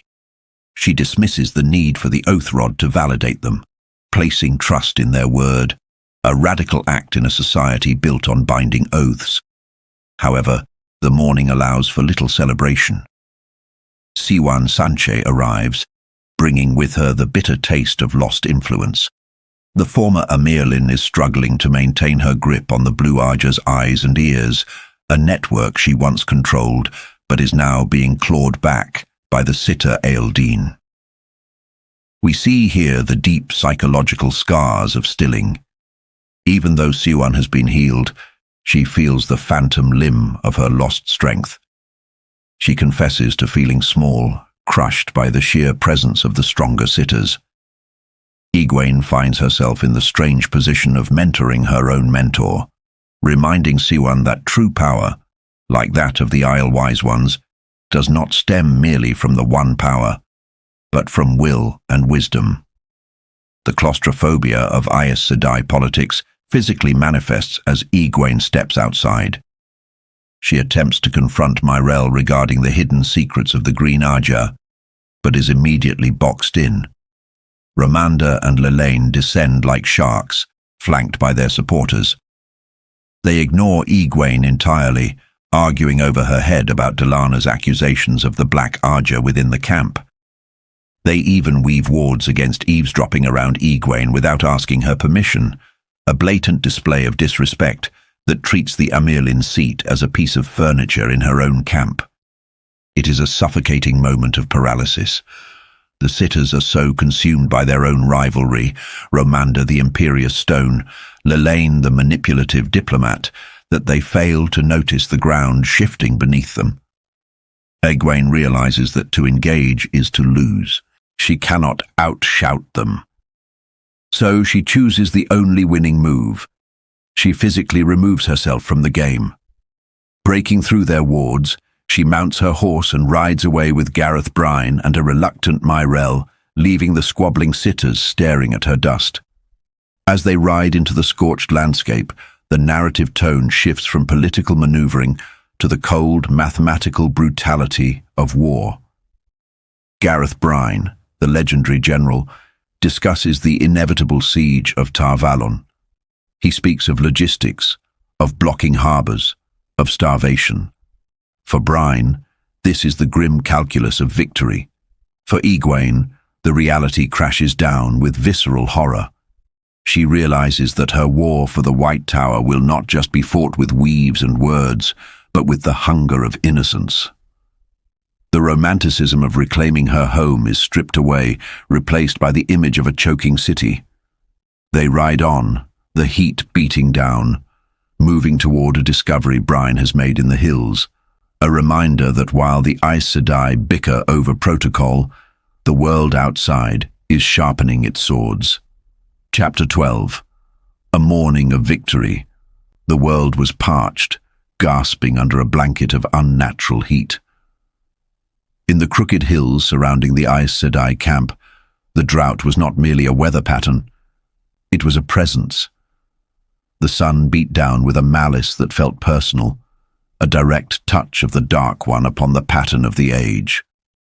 Twisted oaks and pines of strange, unfamiliar shapes clawed at the rocky slopes, their branches brown and starving for moisture. This was a land dying of thirst, where the seasons themselves had broken. Egwene Alver rode through this baking landscape, her mind heavy with burdens that belied her young years. She travelled with Gareth Bryne, the legendary general, and two Aes Sedai, Siuan Sanche and Myrelle. The contrast in their procession was stark. Bryne rode with the stolid, workmanlike efficiency of a soldier who had lived half his life in the saddle. Myrelle, a green sister, handled her mount with a delicate, swooping grace. And then there was Siuan. Poor Siuan, stripped of her strength in the power and her former grace, clung to her plump mare like a sack of grain, awkward and anxious. It was a physical reminder of how much had been lost and how desperate their rebellion against the White Tower truly was. As they moved southward, the glint of armor on a western ridge caught their eyes. The Band of the Red Hand. Mat Carthan's army. The sight of the Red Hand banner invoked a fascinating, jagged tension within the group. To Myrelle, these men were dragon-sworn animals, potential traitors loyal to a madman. Her serenity, that famous Aes Sedai mask, fractured into visible fury. Yet Lord Bryne viewed them with the calm pragmatism of a general. He noted their numbers, swelled now to over 10,000, a force that had grown based on the reputation that they never lost. Here we see the disconnect between the Aes Sedai's insulated worldview and reality. Myrelle saw only a threat to be controlled. Bryne saw a military reality to be respected. He even dropped a heavy stone into the waters of conversation. Rumors were spreading that Rand al'Thor had gone to the White Tower and sworn fealty to the usurper Amelin Elida. The reaction was visceral. The sisters went pale, struck dumb by the terrifying prospect of the dragon reborn, leashed to their enemies. But Egwene laughed. It was a moment of profound psychological shift for her. While the older, more experienced women froze in terror at a rumor, Egwene, who walked the world of dreams and possessed knowledge they could not fathom, found the idea ludicrous. She knew the truth of Rand's location. In that laughter, the hierarchy shifted subtly. Bryne saw it. He looked at her not just as a figurehead, but with a dawning realization of her actual competence. When he spoke of strategy, of securing her place on the Amelin seat, his tone changed. He was no longer just humoring a puppet. He was acknowledging a commander. Bryne left them to inspect a merchant train, and the dynamic of the morning took a sharp, secretive turn. Siwan, usually the one badgering Egwene for caution, suddenly took the lead, guiding them away from the road and into the wilderness. Myrelle began to unravel. The heat of the day was nothing compared to the sweat breaking out on her forehead. The Aes Sedai calm disintegrated completely, replaced by the frantic darting eyes of a trapped animal. She knew where Siwan was taking them. They arrived at a secluded hollow, hidden beneath the intertwined branches of massive oaks. A secret camp. Here the air was thick with tension and the smell of deception. Warders stood guard, men who looked at the arriving sisters with wary intensity. And then, the secret was laid bare. Emerging from a tent, ducking low, was a man who looked like a king without a kingdom. Tall, scarred, with eyes as cold and blue as a frozen mountain lake. Lan Mandragoran, the uncrowned king of Malkia, the man who had been bonded to Moiraine, the woman whose death had shattered him. The revelation hit Egwene with the force of a physical blow. When a warder's Aes Sedai dies, the grief is a madness, a suicidal drive to avenge the death and find an end. To save him, Moiraine had arranged for his bond to pass to Myrelle. But the transfer had been done without his consent, a violation of the most intimate nature, akin to a rape of the mind in the eyes of many. Myrelle had been holding him here, struggling to keep him alive, to keep him from riding off to find his death. Lan was moving through sword forms, a blur of deadly precision. He did not stop as they watched. He was a machine of violence, burning out the grief with physical exhaustion. The tragedy of Lan is palpable here. A man of honor and duty, reduced to a secret prisoner, his will overridden by the very women sworn to be the servants of all. Egwene stepped forward, and for the first time she truly inhabited the role of the Amelin seat in a way that had nothing to do with politics. She looked past the violation, past Myrelle's desperate justifications, and saw the man. She saw the open wound in his soul. She knew that keeping him here, hiding him like a shameful secret, would not save him. He needed a purpose, a mission that outweighed his desire for death. Nai-neeve is Aes Sedai now, Egwene told him, her voice cutting through the humid air. She is in need of a good warder. The mention of Nai-neeve was the key. Lan stopped his dance of steel, his eyes, bleak and empty, focused on Egwene. He laughed, a harsh, rusty sound. He knew Nai-neeve's temper, he knew the woman. But beneath the cynicism was a spark. Love. The only thing stronger than the bond's compulsion toward death was his love for the wisdom of Emond's Field.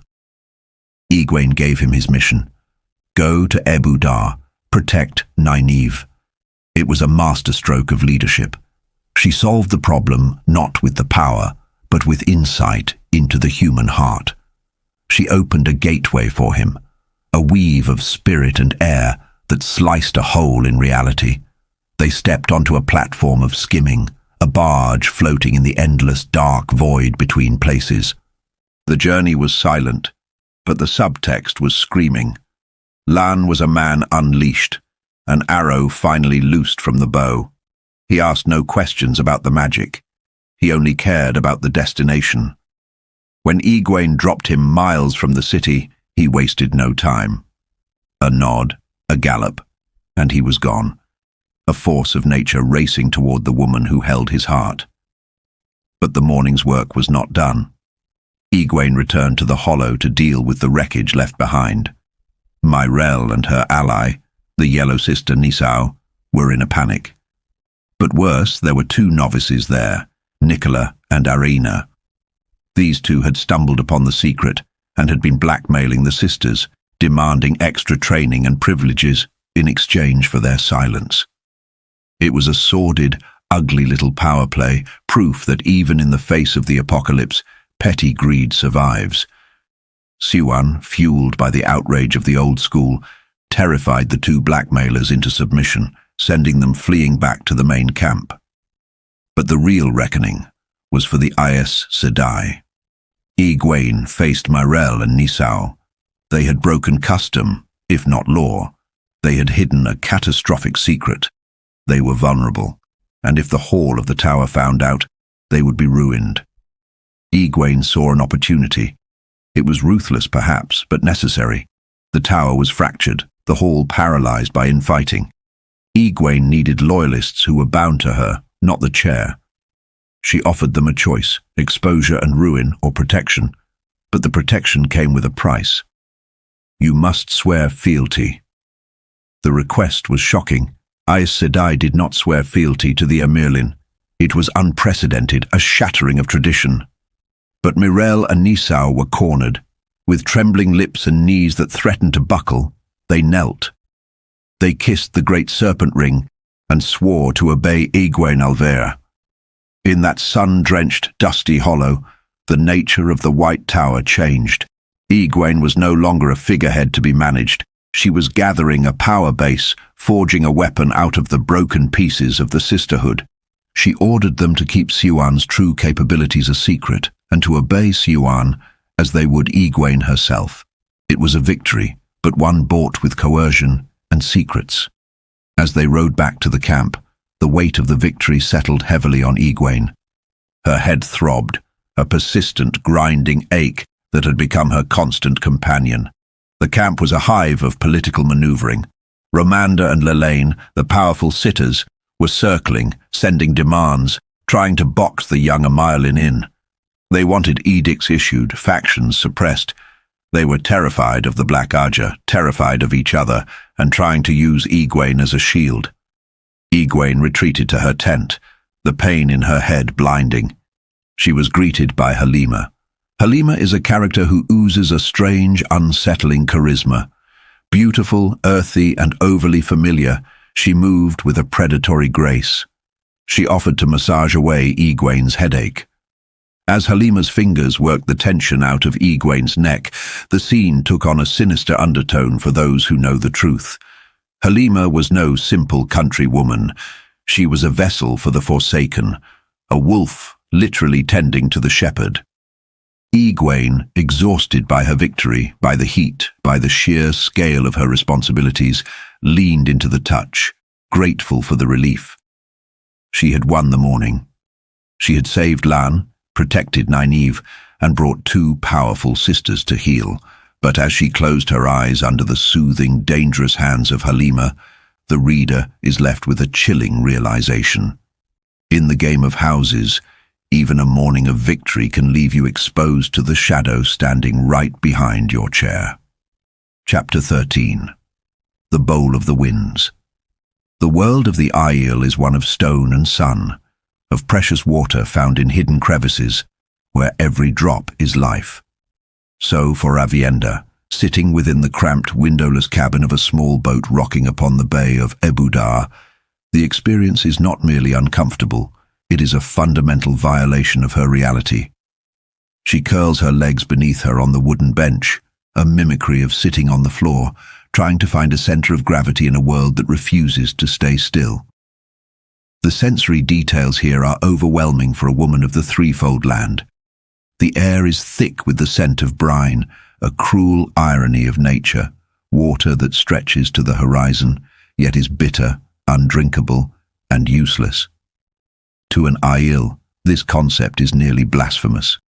We see here the profound psychological displacement Aviendha suffers. She distracts herself with the tactile sensation of her blue silk dress.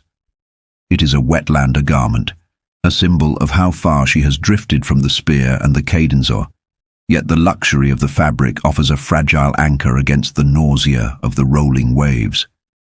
The shame of her fear is a cold knot in her stomach.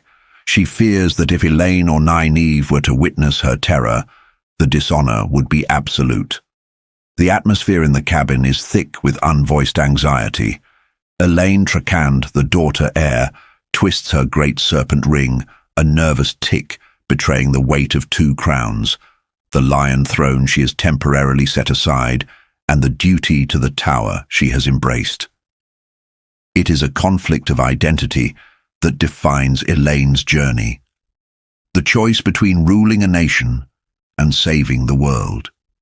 Beside her, Birgitte Silverbow, the legendary hero torn from the pattern into flesh, mirrors Illian's mood through the warder bond, though she wears the guise of a bodyguard with a casual, almost bored competence. Then there is Nai-neeve Almeara. The woman who challenged the Forsaken is currently being defeated by the rhythmic motion of the tides. Her face is a pale shade of green, her misery absolute. It is a humanizing moment for Nai-neeve, stripping away her formidable exterior to reveal physical vulnerability. Yet even in her sickness, her mind grinds on their problems.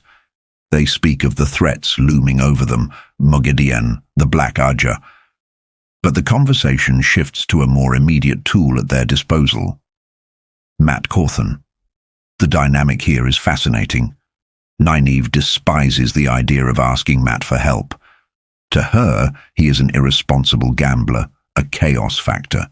But Illian, ever the pragmatist, recognizes the utility of a ta'veren. They are stuck in their search for the bowl of the winds, and when skill fails, one must rely on luck. The decision to bring Mat into their confidence is not made out of affection, but out of desperation, a tactical maneuver to bend probability in their favor. They decide that Birgitte must be the envoy, as she is the only one Mat might listen to without demanding groveling in return. The journey brings them to the Windrunner, a massive sea folk raker ship that dwarfs their small transport. As they ascend to the deck, we are treated to a clash of cultures. The sea folk, or Atha An Mier, are as alien to the shorebound as the Aiel are to the sea. They are a people of wind and wave, dark-skinned, tattooed and draped in silks and jewelry that signal rank through intricate, piercing codes. The men are bare-chested and deferential, a reversal of the gender dynamics found in many mainland nations, for among the sea folk, the women command the ships and the trade. They are met by Nesta Din Reyes, the mistress of the ships, essentially the queen of the Atha An Mier. Nesta is a force of nature, an iron-willed matriarch who does not care for Aes Sedai arrogance. The tension in the captain's cabin is palpable. The sea folk know they are powerful. They know the Coromor, the dragon reborn, has come, and they are not inclined to bow to the White Tower. Here, Illian's diplomatic training shines. She cuts through the posturing by revealing their hand. They know of the Windfinder's secret ability to channel, and they know the sea folk possess the Bowl of the Winds. It is a gamble of high stakes. The bowl is a ter'angreal capable of manipulating the weather, the only hope to break the unnatural, sweltering heat the Dark One has smothered the world in. The revelation stuns the sea folk. The secrecy of the Windfinders is their greatest defense against the tower, and to have it laid bare changes the power dynamic instantly. A bargain is struck, not out of friendship, but out of necessity. As the negotiations for the bowl begin, we see a final humorous glimpse of the cultural chasm. The sea folk women, curious about the Aiel, ask Aviendha if the rumors are true, that Aiel women kill men after mating. It is a moment of levity that underscores the vast distances of understanding between the peoples of this world, even as they unite against the shadow. Avienda, however, is too focused on the horror of the return trip across the water to correct them, her warrior's pride crumbling before the might of the bay. Chapter 14. White Plumes. We shift perspectives now, moving from the swaying uncertainty of the sea to the dusty, stifling heat of the silver circuit in Ebou Dar. The atmosphere is heavy, not just with the unnatural summer that refuses to end, but with the sweat of the gathered masses. Mat Cawthon stands amidst the throngs, a man who walks with the dice of fate tumbling in his skull. The racetrack is a microcosm of the city's social stratification. We see the stark divide between the silk-clad nobility in the stands and the rough labouring classes pressing against the ropes. Mat, however, moves between these worlds with the fluid ease of a trickster. He is with Illian, a Tyren noble, and they are betting on the horses. But this is not merely about gambling. For Mat, it is about the boy, Olver. There is a touching, often overlooked layer to Mat's psychology here. He fiercely denies being a hero or a role model, yet he has adopted this ugly, orphan boy, letting him ride the horse, Wind, in the races. Mat watches with the anxiety of a father, ready to tear the world apart if Olver is hurt. It is a stark contrast to the rogue he pretends to be. He wins, of course, the Dark One's luck holds true, but the victory is hollow. He feels sidelined by Illian and Nai-neeve, treated as a nuisance rather than an ally, unaware that they have just decided to bring him into the fold. The heat of Ebou Dar is oppressive, a constant reminder of why they are there. The Dark One's touch is heating the world to a fever pitch. As the crowds churn, Mat's gaze drifts, and the pattern snaps into focus. He spots a woman across the track. She's wearing a hat with white plumes, fanning herself with a matching fan. Memory is a tricky thing for Mat Cawthon. His mind is a sieve, filled with holes from the dagger of Shadar Logoth and stuffed with the memories of dead men from the doorway Ter Angreal. But this memory is his own, and it is visceral. He flashes back to a stable, to a woman in a velvet cloak who tried to drive a knife into his heart while Rand lay sick with fever. She is a dark friend, one who knows his face, one who hunted the dragon reborn. The psychological impact of this recognition is immediate. The carefree gambler vanishes, the soldier emerges. The sight of her triggers a physical reaction, the memory of the ruby-hilted dagger, the corruption that nearly consumed him. It is a reminder that the shadow has agents everywhere, even here, amidst the festivities of the races. Mat abandons Illian and the winnings. He becomes the hunter. The scene shifts into a tense pursuit through the labyrinthine streets of Ebou Dar. Robert Jordan paints the city in blinding whites and deep shadows, the architecture looming over the teeming refugees and merchants. Mat tracks the white plumes, a beacon of danger in the crowd. He displays his street smarts, buying a signet ring he doesn't need just to linger and observe without drawing attention. He is hyper-aware of the environment, the canal bridges, the statues, the flow of people. He knows that in this game of cat and mouse, a single misstep means a knife in the ribs. The pursuit leads him to a revelation that chills the blood. The woman enters a palace, not just any residence, but the Chelsain Palace. Mat pauses, his instincts screaming warning. He asks a bystander, an old man with a hooked nose and a familiar face, though Mat cannot quite place him yet, who lives there. The answer drops like a stone. Jaichim Karadin, the White Cloak Inquisitor. This is a convergence of threats, a known dark friend visiting a high-ranking officer of the Children of the Light. The implications are terrifying. The White Cloaks claim to serve the light, but here is proof of the shadow rotting them from within. As Mat stares at the palace, the dice in his head begin to tumble thunderously. It is the sound of destiny locking into place. The warning is clear. A major turning point has arrived, and violence is inevitable. The harmless day at the races has transformed into the preamble of a deadly confrontation, tying the political intrigue of Ebou Dar directly to the war for the soul of the world. Chapter 15. Insects. In the sweltering heat of Ebou Dar, we find Jaichim Caridin, a man trapped in a web of his own making, much like the ants struggling futilely in the wet ink of his report. Caridin is a high-ranking officer of the Children of the Light, yet he serves masters far darker than the fervent Padron Nile. He sits in a palace, writing lies to his commander, claiming credit for the chaos engulfing the nations, a chaos actually sown by the Dragon Reborn. It is a precarious existence. To fail Nile is death, but to fail the shadow is something far worse. The Lady Shiane enters, a woman of cold beauty and colder ambition. Caridin knows her true name, Millie Scarn, a dark friend assassin from a humble background who clawed her way up through murder. There is a palpable tension between them, a struggle for dominance common among those who serve the Dark One. They despise one another, yet are bound by shared damnation. Caridin looks down on her, seeing only a peasant in noble's garb, yet he relies on her network of spies and beggars, including the wretched old Cully, to find a specific cache of magical objects hidden within the city. The atmosphere shifts from political intrigue to cosmic horror when Caridin glances out the window and spots Matt Cawthon in the street below. The recognition triggers a psychic assault. Visions of fire, a golden horn, and a ruby-tipped dagger shatter his composure. This is the universe reminding us of the significance of a Tavaran.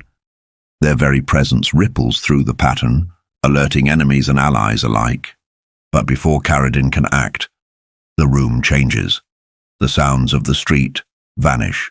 Sammael is there, the Forsaken, bearing a scar that serves as a testament to his eternal war with Luz Therin, does not merely enter a room, he occupies it entirely. The dynamic instantly shifts. Caridin, who moments ago loomed over Shiane, is reduced to a quivering servant. Sammael reveals a terrifying pragmatism. He does not care if Matt Cawthon lives or dies, provided the boy does not interfere with the search for the cache of power-wrought items. This search is paramount. To ensure obedience, Sammael casually recounts the fate of a man who once disobeyed Ishmael, a tale of systematic dismemberment and torture that underscores the absolute cruelty of the Chosen. It is a psychological flaying, leaving Caridin shaken to his core. Sammael departs through a gateway, a slice in the air that leads to a place of mist and columns, leaving a residue of purple light and terror. Left alone with his fear, Caridin turns his terror outward, transforming it into rage against Shiane. He realizes that in the eyes of the Forsaken, they are all merely insects. To prove he is not the one to be crushed, he violently subdues her, driving her face into the ink-stained desk, demanding she turn her entire network toward tracking Matt Cawthon. It is the cycle of abuse typical of the shadow, the oppressed immediately turning to oppress those beneath them. Chapter 16. A touch on the cheek. We shift perspectives to Matt Cawthon, who is walking into the Lion's Mouth, otherwise known as the Tarasin Palace.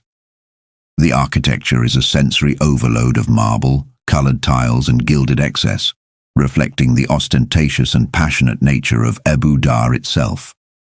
Matt is here to leave a message for Illian and Nai-neeve, hoping to do his duty and retreat, but the pattern rarely allows him such an easy exit. His attempt to be stealthy fails immediately as he runs into a wall of Aes Sedai. It is a convergence of Ajas, red, green, brown and white, all focused on him. We see the fractured politics of the White Tower played out in a hallway. The red sister Teslin and the green Jolene attempt to bully him, viewing him as a loose thread that needs to be secured for the tower. They dangle threats of his past and his connection to the Dragon Reborn. Conversely, Merilil and the other rebels try to shield him, though their protection is just another form of control. Matt, protected from their weaving by his fox-head medallion, but not from their sharp tongues, relies on his brazen attitude to survive. He realizes that to these women he is not a person but a prize, a tavern to be studied and used. He manages to slip their grasp only because the queen herself summons him. The Aes Sedai, bound by diplomatic protocol, are forced to let him pass, though their hungry eyes promise this is not over. Mat is ushered into the presence of Tywin Quintara, Queen of Altara. If he expected a stiff, formal monarch, he is sorely mistaken. Tywin is a woman of mature beauty and eagle-eyed intensity. She possesses a predatory grace that immediately puts Mat on the back foot. The power dynamic here is fascinating. Mat, usually the chaser of women, finds himself the prey. As he tries to write his note warning Illian and Nai-neeve about Caradin, Tywin circles him. She reads the silence, understanding far more than she is told. She touches his cheek, invades his personal space, and speaks of him as an untamed rogue. It is a scene thick with discomfort for Mat. He is a man who survives battles and magic, yet he is utterly paralyzed by the aggressive advances of a queen. She recognizes the danger he represents to the Aes Sedai, and rather than fear it, she seems exhilarated by it. The tension is interrupted by the arrival of her son, Beslan. The young prince enters with a casual report of having just killed a man in a duel over a trivial insult. This introduces us to the lethal culture of Ebou Dar, where politeness and murder walk hand in hand. Beslan is charming, welcoming, and terrifyingly nonchalant about violence. Mat finds himself trapped in a social obligation he cannot escape. Tywin maneuvers him into agreeing to attend the local festivals with Beslan. Mat, who just wants to stay low and avoid notice, is now committed to partying with a prince who considers sword fighting a casual pastime. As the chapter closes, we feel the dice rolling in Mat's head, signaling that his luck is shifting again, pulling him deeper into the intrigue of Ebou Dar, whether he likes it or not. Chapter 17. The Triumph of Logic. The heat of Ebou Dar is a physical weight, a suffocating blanket that presses down on the city, but for Mat Cawthon, the temperature is the least of his worries. The dice are tumbling in his head, that maddening, incessant rattle that signals a turning point in the pattern, usually one involving pain or imminent danger. He stalks away from the Terracin Palace, driven not just by the dice, but by the predatory gaze of Queen Tywin. To Mat, a man who fancies himself a rogue and a charmer, the realization that he has become the prey is a terrifying reversal of the natural order. He feels the prickle of eyes on his back, a sensation that sends him scuttling toward the sanctuary of the wandering woman inn like a rabbit fleeing a hawk. Inside the inn, the atmosphere shifts. Robert Jordan paints a scene of tenuous comfort. The dim coolness of the common room offers a brief respite from the sun, yet the tension remains. Mat observes his men, Vannin, Corvin, and Harnan, a rough collection of soldiers who look more like bandits than a lord's retinue. There is a profound irony here. Mat, who constantly denies being a hero or a nobleman, has inadvertently built a court of scoundrels around himself. They are currently acting as surrogate uncles to the orphan Ulva, though their parenting style involves teaching the boy to pinch serving girls and ogle women. Mat scoffs at this. Blind to the mirror these men hold up to his own behavior, he's a man who desperately wants to be left alone, yet the wheel weaves obligations around him like chains. The conversation turns dark as Harnan mentions a strange fog in the Rahad district, a mist that devours people. This is no natural weather. It is a bubble of evil, a localized breakdown of reality caused by the Dark One's touch on the world. Mat dismisses it with the fatalism of a soldier. If you weren't there, don't worry about it. He focuses instead on the immediate threats, sending Vannin to spy on Jaikim Caradin, a white cloak and a dark friend. Mat is playing a dangerous game of counterintelligence, trying to protect Nai-neeve and Illian without their knowledge or consent, a thankless task that highlights his hidden integrity. The dice in his skull do not stop. As Matt heads to his room, we see the manifestation of his tavern luck, or perhaps the pattern survival instinct. A floorboard squeaks. In any other inn, this would be nothing. In The Wandering Woman, where the floors are perfect, it is a scream of warning. Matt spins, avoiding a lethal blow from a cudgel by a fraction of a second. The ensuing fight is brutal and claustrophobic. It is not the elegant swordplay of a blade master, but a desperate grapple in a hallway. Matt survives by instinct, his knife finding home, before stumbling into the adjacent room. There, he finds another assassin and a grim discovery, a corpse stuffed into a chest. Matt dispatches the second attacker with a thrown knife, a triumph of reflex over thought. When the innkeepers, Mistress Annan and her husband Jasper, arrive, they treat the violence with the pragmatic stoicism typical of Ebou Dar. The bodies are removed, the blood discussed like a spilled drink. But amidst the chaos, Matt finds a note in his pocket. It is a warning. Illian and Nai-neeve are pushing too far and are still in danger from the tower. The mystery of the note's origin gnaws at him. Someone close to him, someone who could slip paper into his coat unnoticed, is watching. The intricate web of Ebou Dar politics is tightening, and Matt is caught in the center, trying to cut everyone loose. The perspective shifts to the Tarasin Palace, where the political machinations are more subtle but no less deadly. We join Teslin and Jolene, the two Aes Sedai sent by Elida as ambassadors, though in truth they are exiles. The dynamic here is a fascinating study in Red Aja hierarchy. Jolene is strong, but Teslin is a force of nature, a woman of rigid discipline who views Jolene as a petulant child. They discuss the rebels, Illian and Nai-neeve. Teslin, ever the strategist, proposes a triumph of cold logic.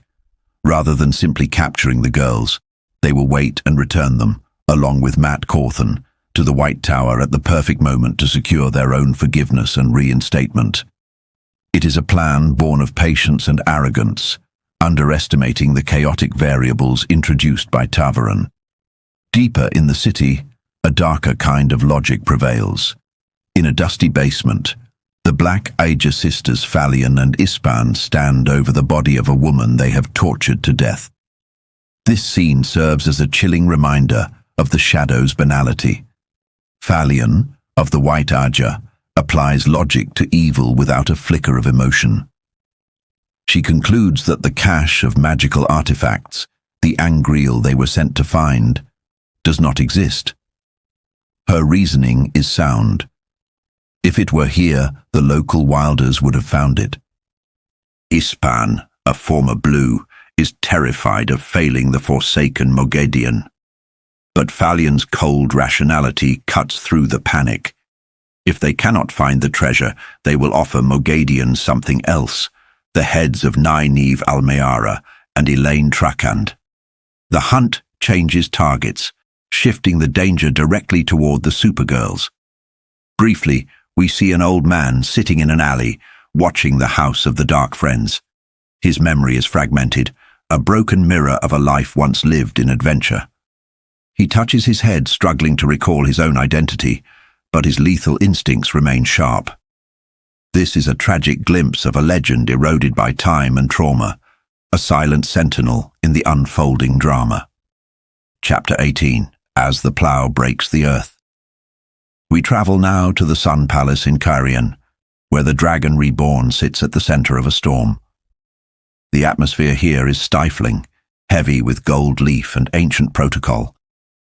Randall Thor sits on a carpet, eschewing the gilded throne, a visual symbol of his rejection of traditional kingship even as he conquers nations. He is flanked by Isle clan chiefs, men of the desert who look at the wetlander finery with indifference. The tension in the room is palpable, centered on Marana, an Aes Sedai. She serves Ranti on her knees. This image is shocking in the world of the Wheel of Time. Aes Sedai do not serve. They rule. By forcing this submission, Rand is trying to demonstrate to the Aiel that he is not a puppet of the White Tower. But the clan chiefs, Janwin, Indirian and Mandalane, are skeptical. They know the nature of Aes Sedai. They weave webs that can snare even the strongest hawk. We are given a window into Rand's fracturing psyche. The voice of Luz, Therin Telamon, is no longer a whisper. It is a madman humming and snarling in the back of his mind, a constant companion of rage and sorrow.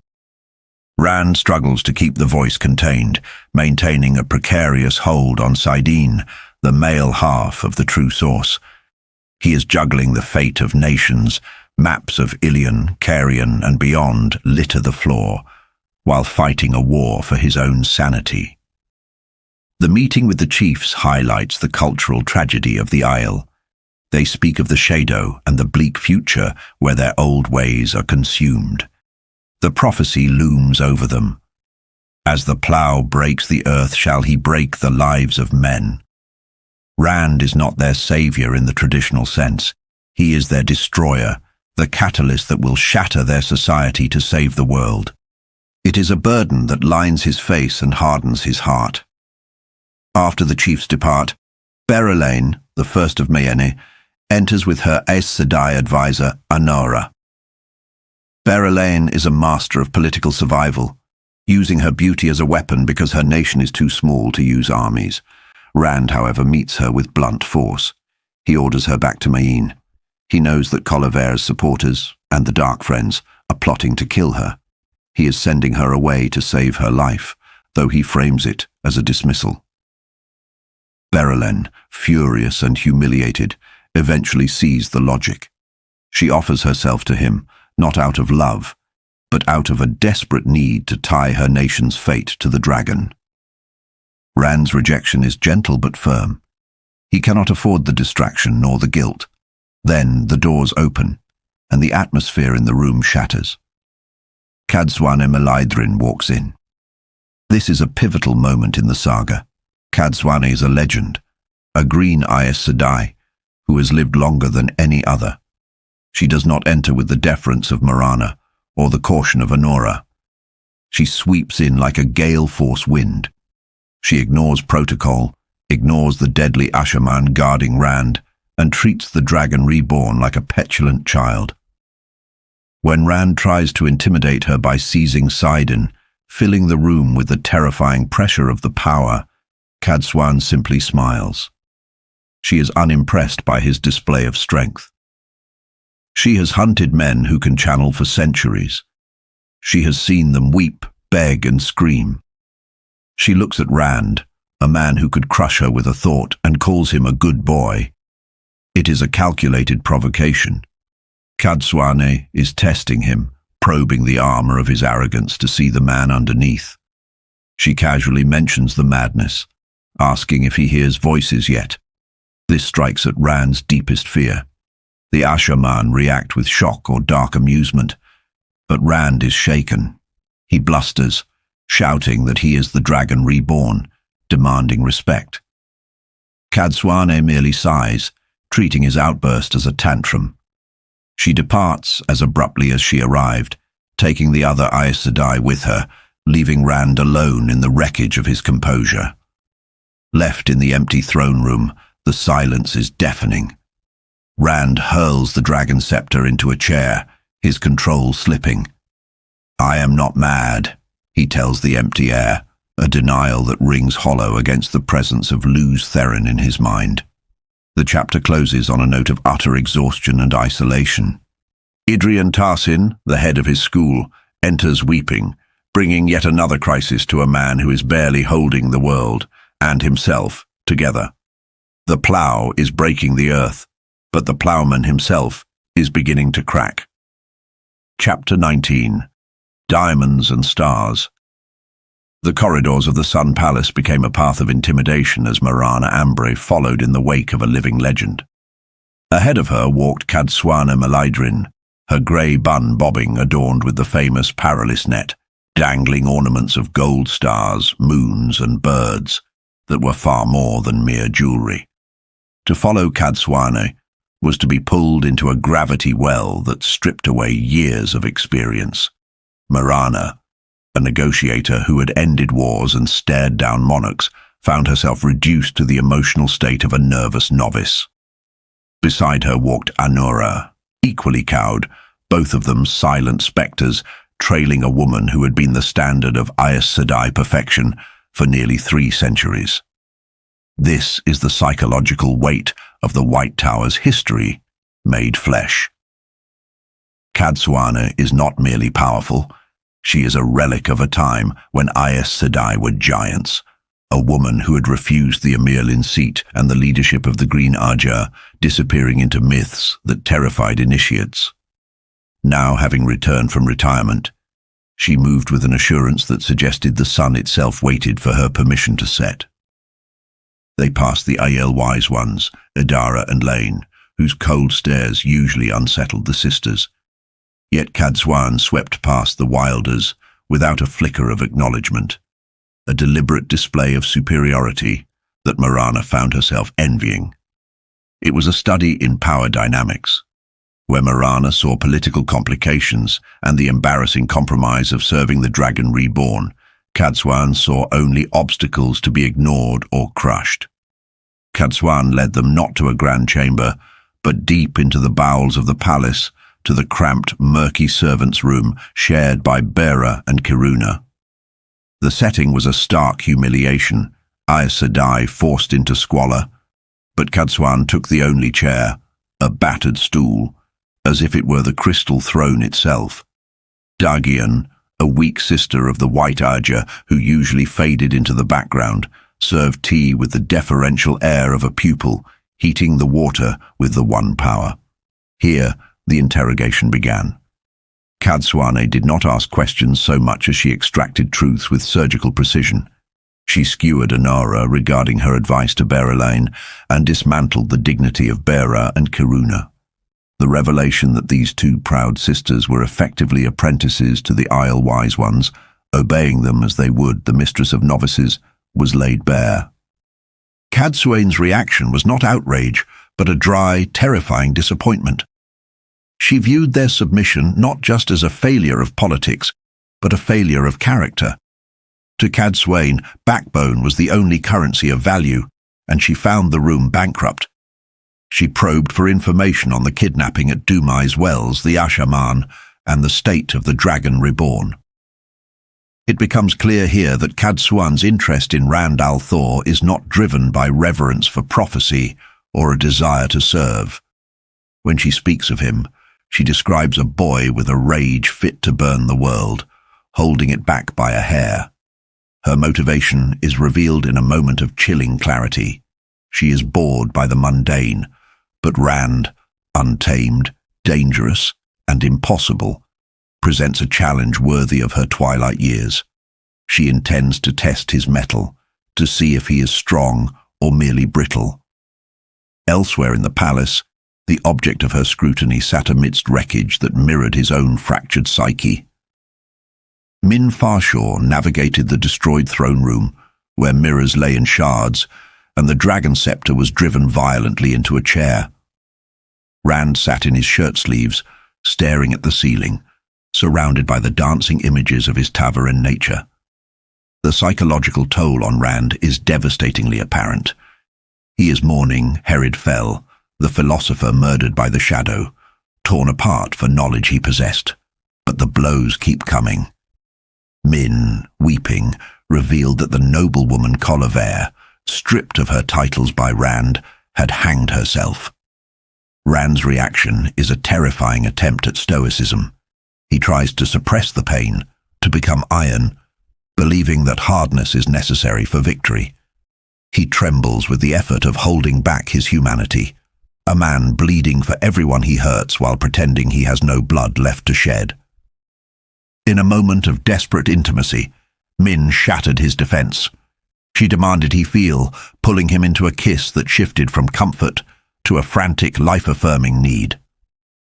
For Rand, this connection to Min is the only thing anchoring him to sanity as the pressure of the Dark One and his own destiny threatens to crush him. Chapter 20. Patterns within patterns. Far from the marble halls of Carrion, in the dust of defeat, the Shaido Aiel dragged themselves eastward. Savannah, the widow of a clan chief and a woman of boundless ambition, sat in a small clearing. Her followers were broken, terrified of the dragon reborn, who had decimated their ranks with storms of death 2 days prior. Yet Savannah's arrogance remained unyielding.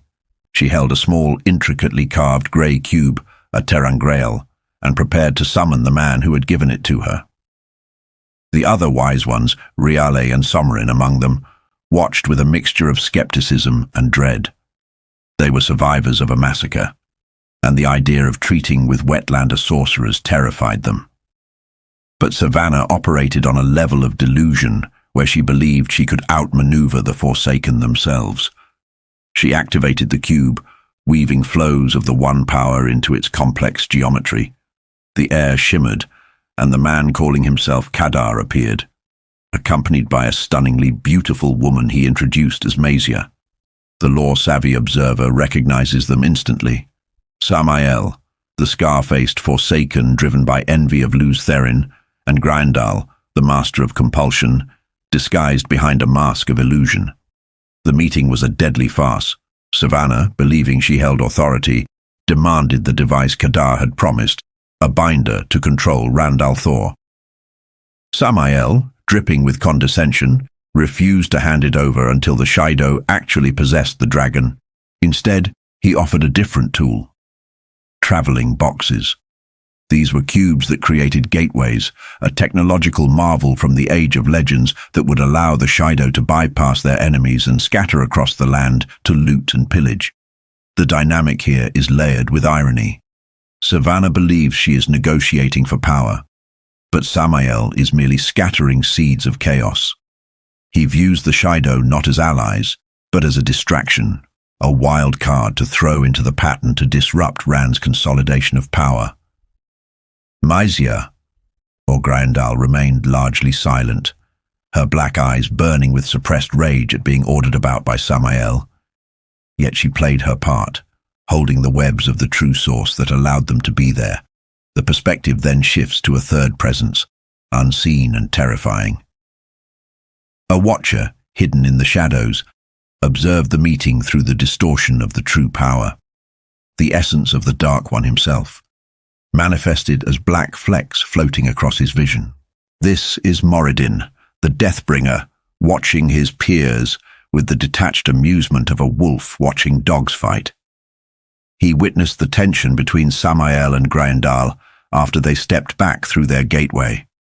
Sammael, arrogant and blinded by his own perceived brilliance, claimed a truce with Rand al'Thor and boasted of his manipulations. He even dared to invoke the title of Nai-neeve, the one chosen to stand above all other Forsaken, to subjugate Graendal. Graendal, usually unwilling to submit, held her tongue and her power, cowed by the possibility that his claim might be true. But the Watcher knew better. He understood that the Dark One's favor is a shifting tide. Sammael believed he was the master of chaos, creating small disruptions to serve his ends. But Moridin, his eyes filled with the SRR of the true power, knew that chaos is not a tool to be controlled by the likes of Sammael. As he ripped a hole in the pattern to depart, the screams of reality itself served as a reminder that while the Forsaken play their games of dominance, the Shadow waits to swallow them all. The diamond that is Cadsuane seeks to polish the dragon. The stars that are the Forsaken seek only to eclipse him, unaware that night is coming for them as well. Chapter 21. Swoven Night. The white towers of Ebou Dar gleam in the darkness, stubborn against the night, as the city celebrates Swoven Night. It is a festival of evergreens and moonlight, where the music of flutes and drums drifts from the palaces, masking the sharper, deadlier sounds of the streets. Here we find Mat Cawthon, not dancing, but surviving. The psychological weight of being Ta'veren, a focal point of the pattern, manifests for Mat not in glory, but in the paranoia of tumbling dice rattling inside his skull. The dice are spinning, a sure sign that the wheel is weaving something momentous and usually dangerous around him. Mat stands over a fallen beggar in the moon shadows. It was an ambush, short and brutal, The man at his feet is dead, a would-be robber whose skull-crushing club failed to connect. Matt wipes his knife, his instincts sharp, his mood dark. He notices the poverty of his attacker and the oddity of beggars turning violent, a subtle indication of how the Dark One's touch on the world is straining society's seams. Above, fireworks. The night flowers of the Guild of Illuminators burst over the city. But they are sparse, a private display for someone wealthy, leaving Matt to wonder who in this dangerous city is celebrating with such expensive fire. He retreats to the Wandering Woman, the inn serving as his headquarters. The common room is alive with the dance, a mix of outland merchants and Ebou Dar locals in their lace and embroidery. Matt, ever the unwilling hero, tries to lose himself in the rhythm, ordering gilded fish and flirting with the serving girl, Kyra. But the atmosphere is off. Kyra is cold, mentioning a gilded woman waiting in his room. The dice in Matt's head thunder louder. He expects an assassin, perhaps a dark friend sent by the White Cloaks. He enters his room ready to kill, knife in hand, only to be confronted by a legend. It is not an assassin, but the woman Illian made her warder. Matt's memories, filled with the lives of dead men from the old blood, suddenly crystallize. He looks at her and sees the truth. This is Birgitte Silverbow. In a moment of profound vulnerability, the mask of the gambler slips. Matt remembers blowing the horn of Valere at Falmer. He remembers seeing her ride down the clouds with Artur Hawkwing to save them all. The realization stuns him. Here is a hero of the horn, ripped out of the dream world Teleranriod, and forced into flesh before her time. Their conversation is a rare moment of honesty for Matt. They speak of secrets, that Illian and Nai-neeve, the new Aes Sedai, hide the truth of who Birgitte is, just as they hide that Matt is the horn sounder. Birgitte, now physically human and fading from her legendary self, finds a kindred spirit in Matt. When he inadvertently slips into the old tongue, speaking the language of the Age of Legends with perfect idiom, Birgitte laughs, not in mockery, but in recognition. They are both anachronisms, touched by the pattern in ways normal people cannot comprehend.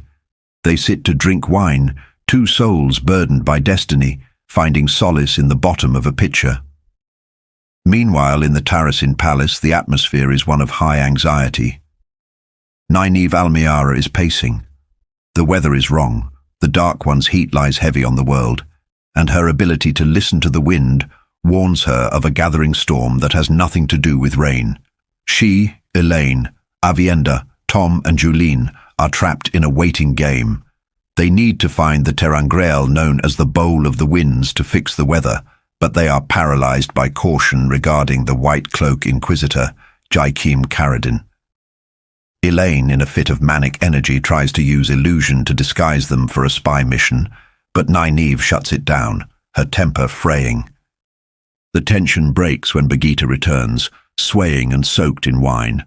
She brings news that horrifies Nai-neeve. Matt Cawthon knows they need his help, and he has demanded an apology for the way they treated him after the Stone of Tyr. To Nai-neeve, who guards her pride like a fortress, this is an insult. But Avienda, steeped in the Isle Code of Honor, sees it differently. She explains that the women have an obligation of honor, toward Matt. He saved them from the Black Aja, and they gave him scorn in return. The narrative highlights the cultural clash here, the Aiel view of debt and honor versus the Aes Sedai habit of assuming authority. Even Illian admits they are in the wrong.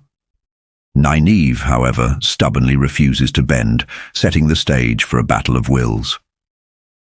Chapter 22. Small Sacrifices. The sun rises over the Mol Hara Square, bringing the oppressive heat of the unnatural season. Illian and Nai-neeve make the long walk to the Wandering Woman. Nai-neeve is dragged along almost physically, muttering about funeral white being the appropriate color for the day. She is furious at the prospect of humbling herself before a man she considers a chaotic nuisance. When they enter Matt's room, they find the hero laid low. Matt is suffering from a catastrophic hangover, shielding his eyes from the light. The scene provides a comedic counterweight to the tension of the previous night. The Foxhead medallion, the ter'angreal that renders Matt immune to the One Power, hangs from his neck, a silent reminder that these women, powerful as they are, cannot bully him with the Source. Illian takes the lead, offering a formal, if stiff, apology. Nai-neeve, nudged by a weave of air from Illian, mumbles her thanks. Matt, in his misery, initially waves it off as nothing, which infuriates Illian more than arrogance would have. She expected a battle, not dismissal. But she presses on, listing their promises. They will not shout at him, they will not demean him, and they will listen to his advice regarding their safety. This interaction is pivotal for the character dynamics. It shifts the power balance. For books, the Supergirls have looked down on Matt as a reckless gambler. Now, forced by necessity and TOH, they must acknowledge his competence. Matt, realizing they are serious, seizes the advantage. He demands they move from the inn to the palace so he can protect them with his red arms. He refuses to let them hunt for the Bowl of the Winds in the dangerous Rahad district without bodyguards. Nai-neeve struggles with every syllable of agreement, her foot tapping a frantic rhythm. Matt's protective nature is viewed by her as stifling, yet she has no choice. The deal is struck. Matt will help them find the bowl, and in return, they will accept his protection and stop treating him like a child. As they leave, Illian takes a petty, magical revenge by emptying Matt's wash basin out the window with the power, saving him the effort but startling him nonetheless. But the chapter delivers a twist in the hallway. As the two accepted turned Aes Sedai leave Matt's room, they are intercepted by the innkeeper, Mistress Setal Anan. Setal is a character of immense presence, seeing right through their masquerade. To her, Illian and Nai-neeve are not majestic sorceresses, they are squabbling girls. She notes Illian's youth, too young to be a full sister by Tower standards, and Nai-neeve's petulant behavior. Setal corners them, physically ushering them into a side room. She assumes they are runaways from the White Tower, wilders, or women who failed their testing. Nai-neeve, outraged, wraps the innkeeper in flows of air, revealing her power. But Setal Anan does not flinch. Her reaction suggests a deep, hidden knowledge of the tower's workings. She warns them that real Aes Sedai in the palace will skin them alive for impersonating sisters. Here the law deepens significantly. Setal mentions the Circle, a group of women in Ebou Dar who assist women cast out from the tower. This is our introduction to the kin, a secret society of women who can channel but live outside the White Tower's law.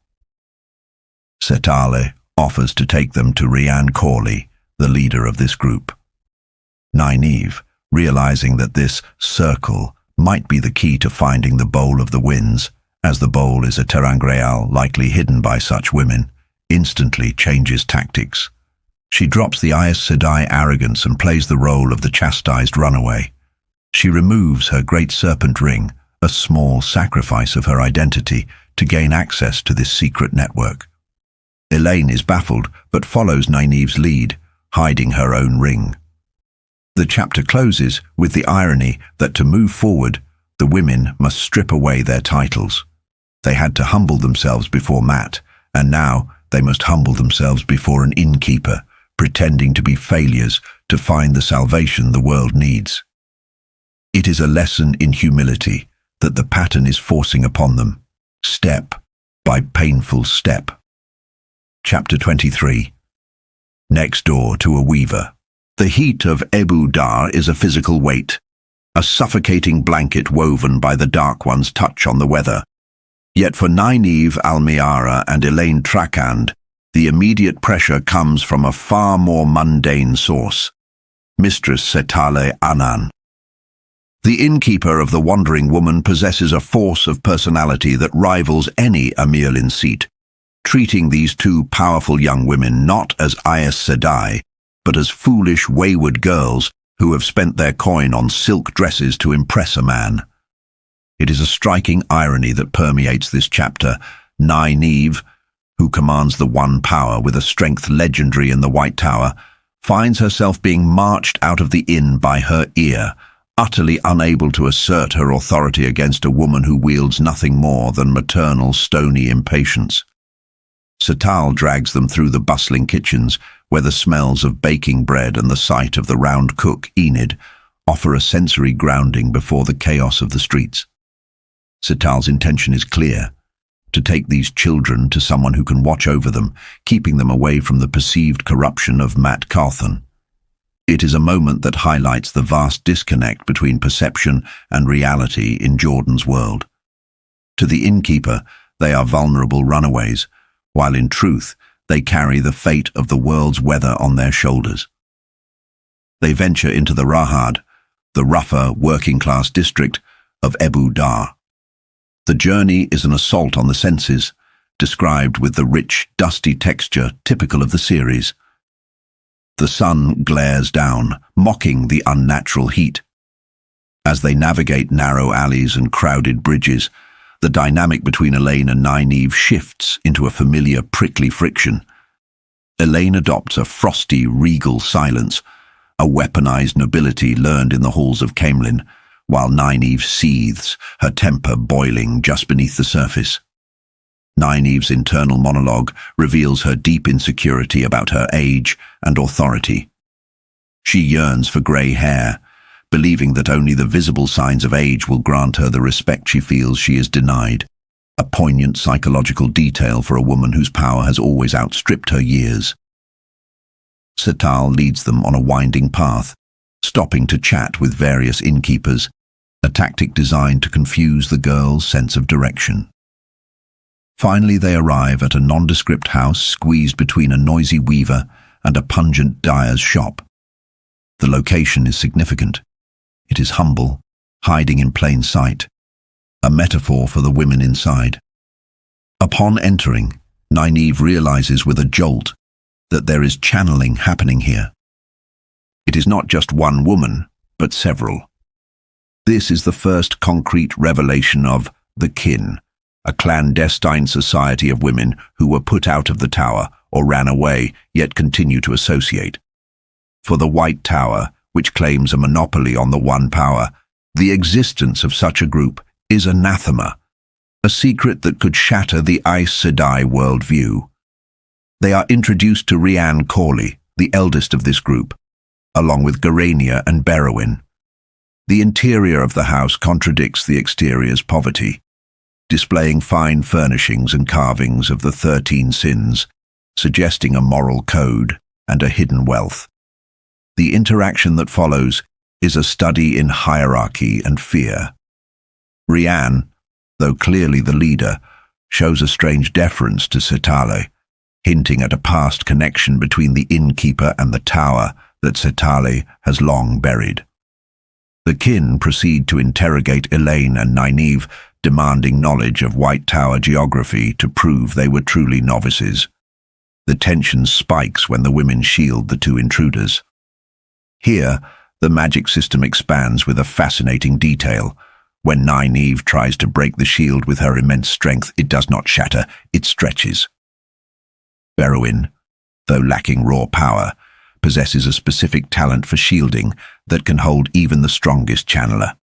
It is a humbling moment for Nai-neeve, reinforcing the lesson that raw power is not the only metric of strength in the one power. Desperate to find the bowl of the winds to fix the weather, Illian drops the charade. She reveals her true status as daughter heir and Aes Sedai, and Nai-neeve claims her yellow Aja shawl. The reaction of the kin is one of terrified denial. Their psychological conditioning, the absolute belief that the tower is omnipotent and that they are failures, prevents them from accepting that these girls could be full sisters. To the kin, this is a dangerous delusion.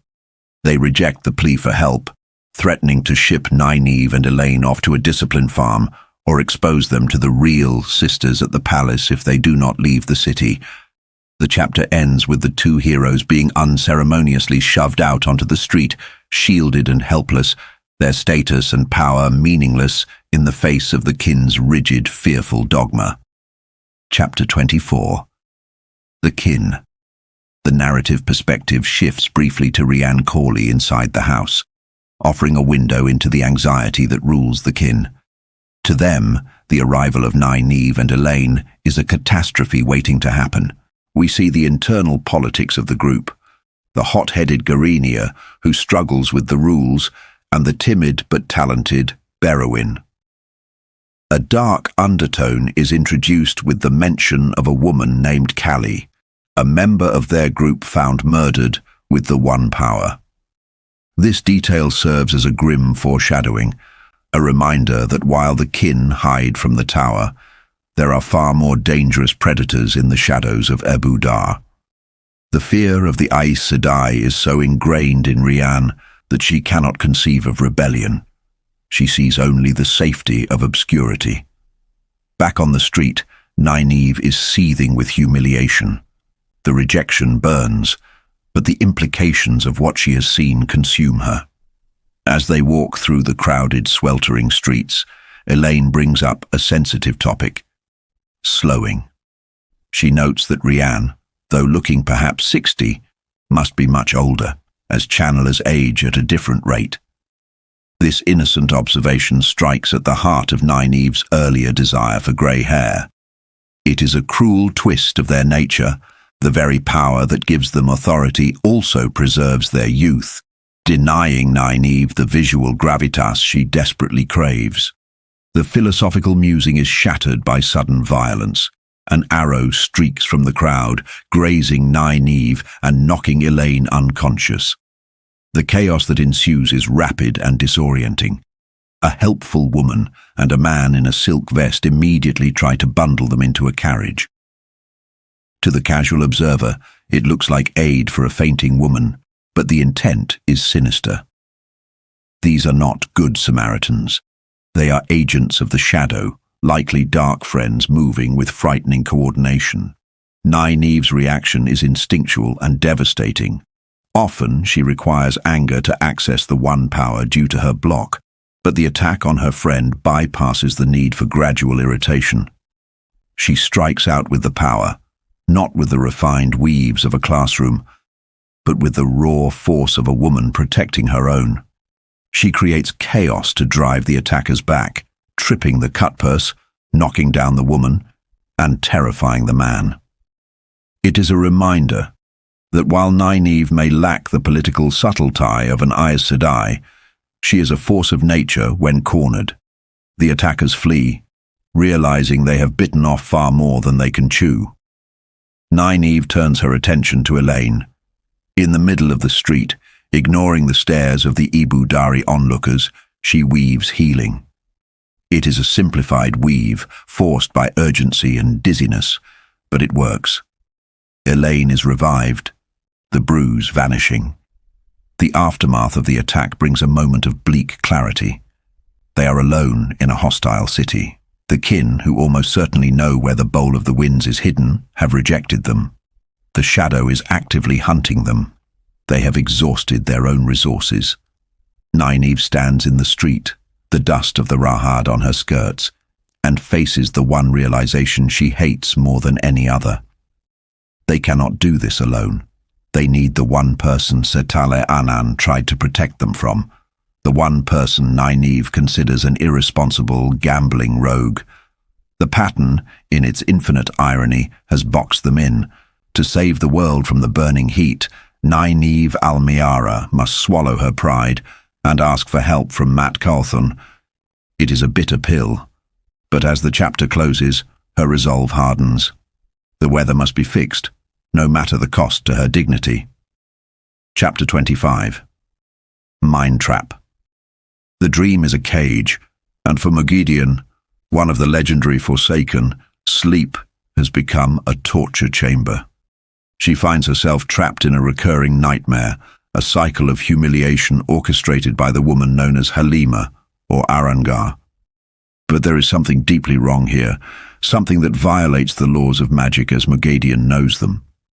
Arangar channels Saidin, the male half of the true source, or perhaps the true power itself, an impossibility that screams of the Dark One's direct intervention. This is our first psychological anchor. The spider, the master of the shadows, and Ranrhiod, is being stripped of her domain, rendered helpless in the very realm she once ruled. The nightmare shifts, blurring the line between the dream world and waking reality. Mogadian attempts to skim, to flee through the space between spaces, but her intent is hijacked. She does not arrive in safety, but on the blasted twilight slopes of Shai-ul Ghul. This is the heart of the shadow, a place where the sky is a chaotic swirl of time winds and the air tastes of sulfur and doom. Here the physical laws of the world bend to the great lord's malice. She is met by Shadar Haran. This is no ordinary Myrddraal. It stands taller, broader, and possesses a terrifying autonomy that unsettles even a chosen.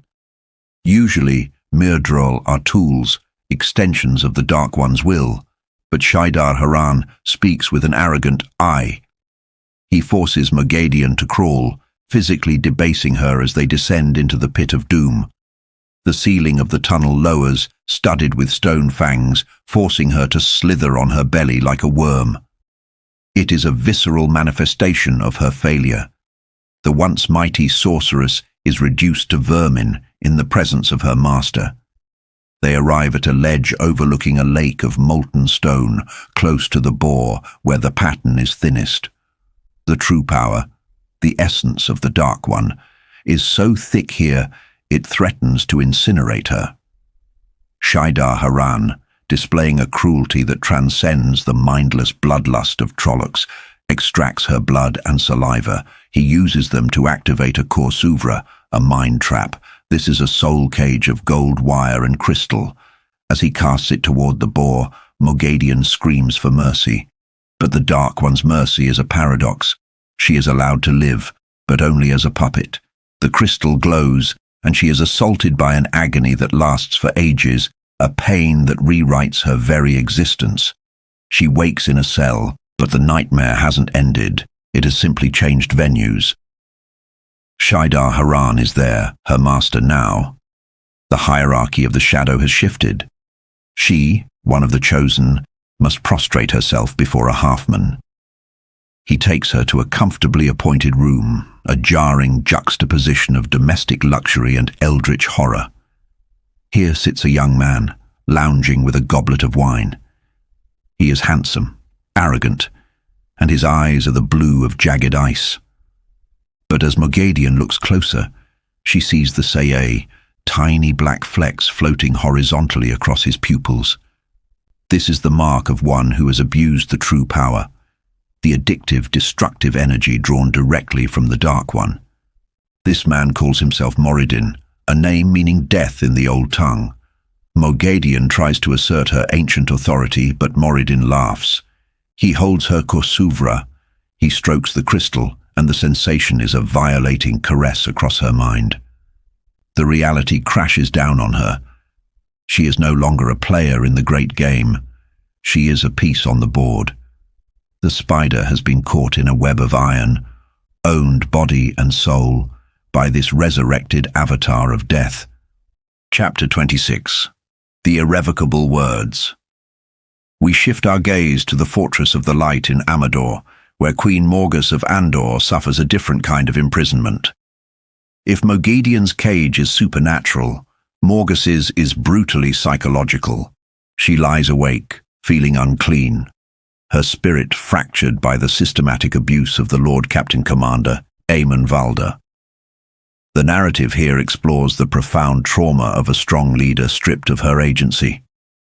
She is haunted, not just by her physical captivity, but by the shame of her coerced compliance. Her servants, Lini, Brain, Talonvor, try to protect her dignity, but Morgus feels she has lost the right to it. The night is shattered by a sound that defies the natural world. Huge leathery wings blot out the moon. Creatures out of legend, Tolrakan, descend upon the fortress. This is the arrival of the Shonchan, and it is sudden, violent, and overwhelming. The disciplined military machine of the White Cloaks, so feared for centuries, crumbles before the esoteric power of the invaders. Domain unleash lightning and fire, the one power weaponized in a way the Westlands have never seen. In the chaos, Morghos's instincts scream for escape, but the reality of the occupation closes in instantly. The next morning, the White Cloak banners are gone, replaced by the crystal and insect-like aesthetics of the Shonchan. Morghos is marched to the audience chamber to face the High Lady Suroth. The contrast is stark. The White Cloaks were austere fanatics. The Shonchan are alien imperialists.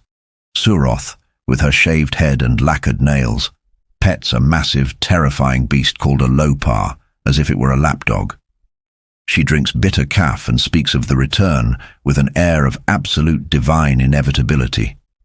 But the true horror is revealed not in the beast, but in the women. Morghos witnesses the domain, leashed women who can channel, treated like animals. But then, Suroth unveils a dakoval, a piece of property, forced to dance in a humiliating display.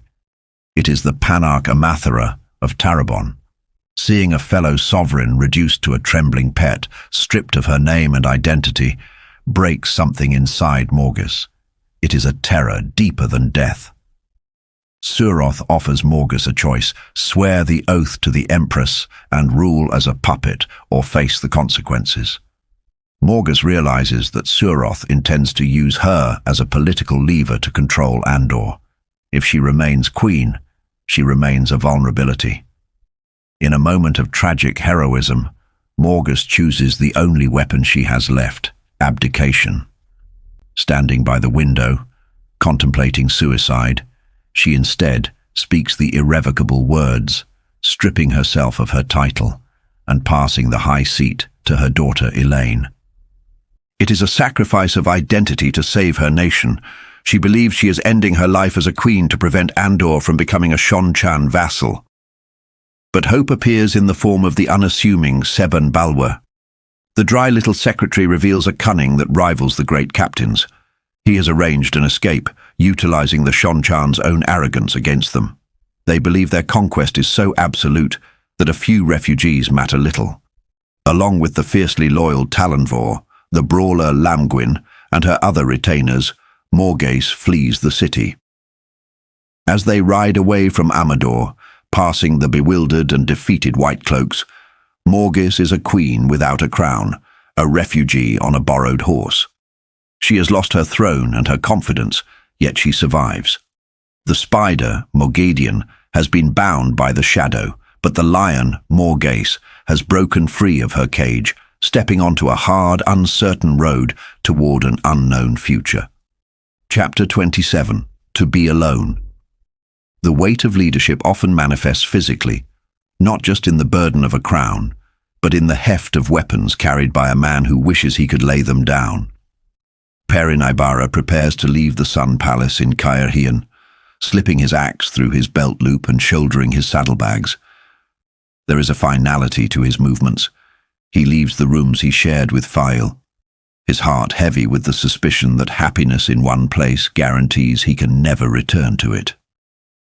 The palace corridors are filled with servants in black livery, a somber visual echo of the Dragon Reborn's darkening mood, or perhaps a protective camouflage adopted by the small folk to blend into the shadows of the Ashaman. Perin moves through a cloud of scent, the acrid tang of fear trailing behind the servants who scramble away from him. It is a lonely existence, being the object of the dragon's public wrath. We see here the terrible cost of Rand al'Thor's strategy.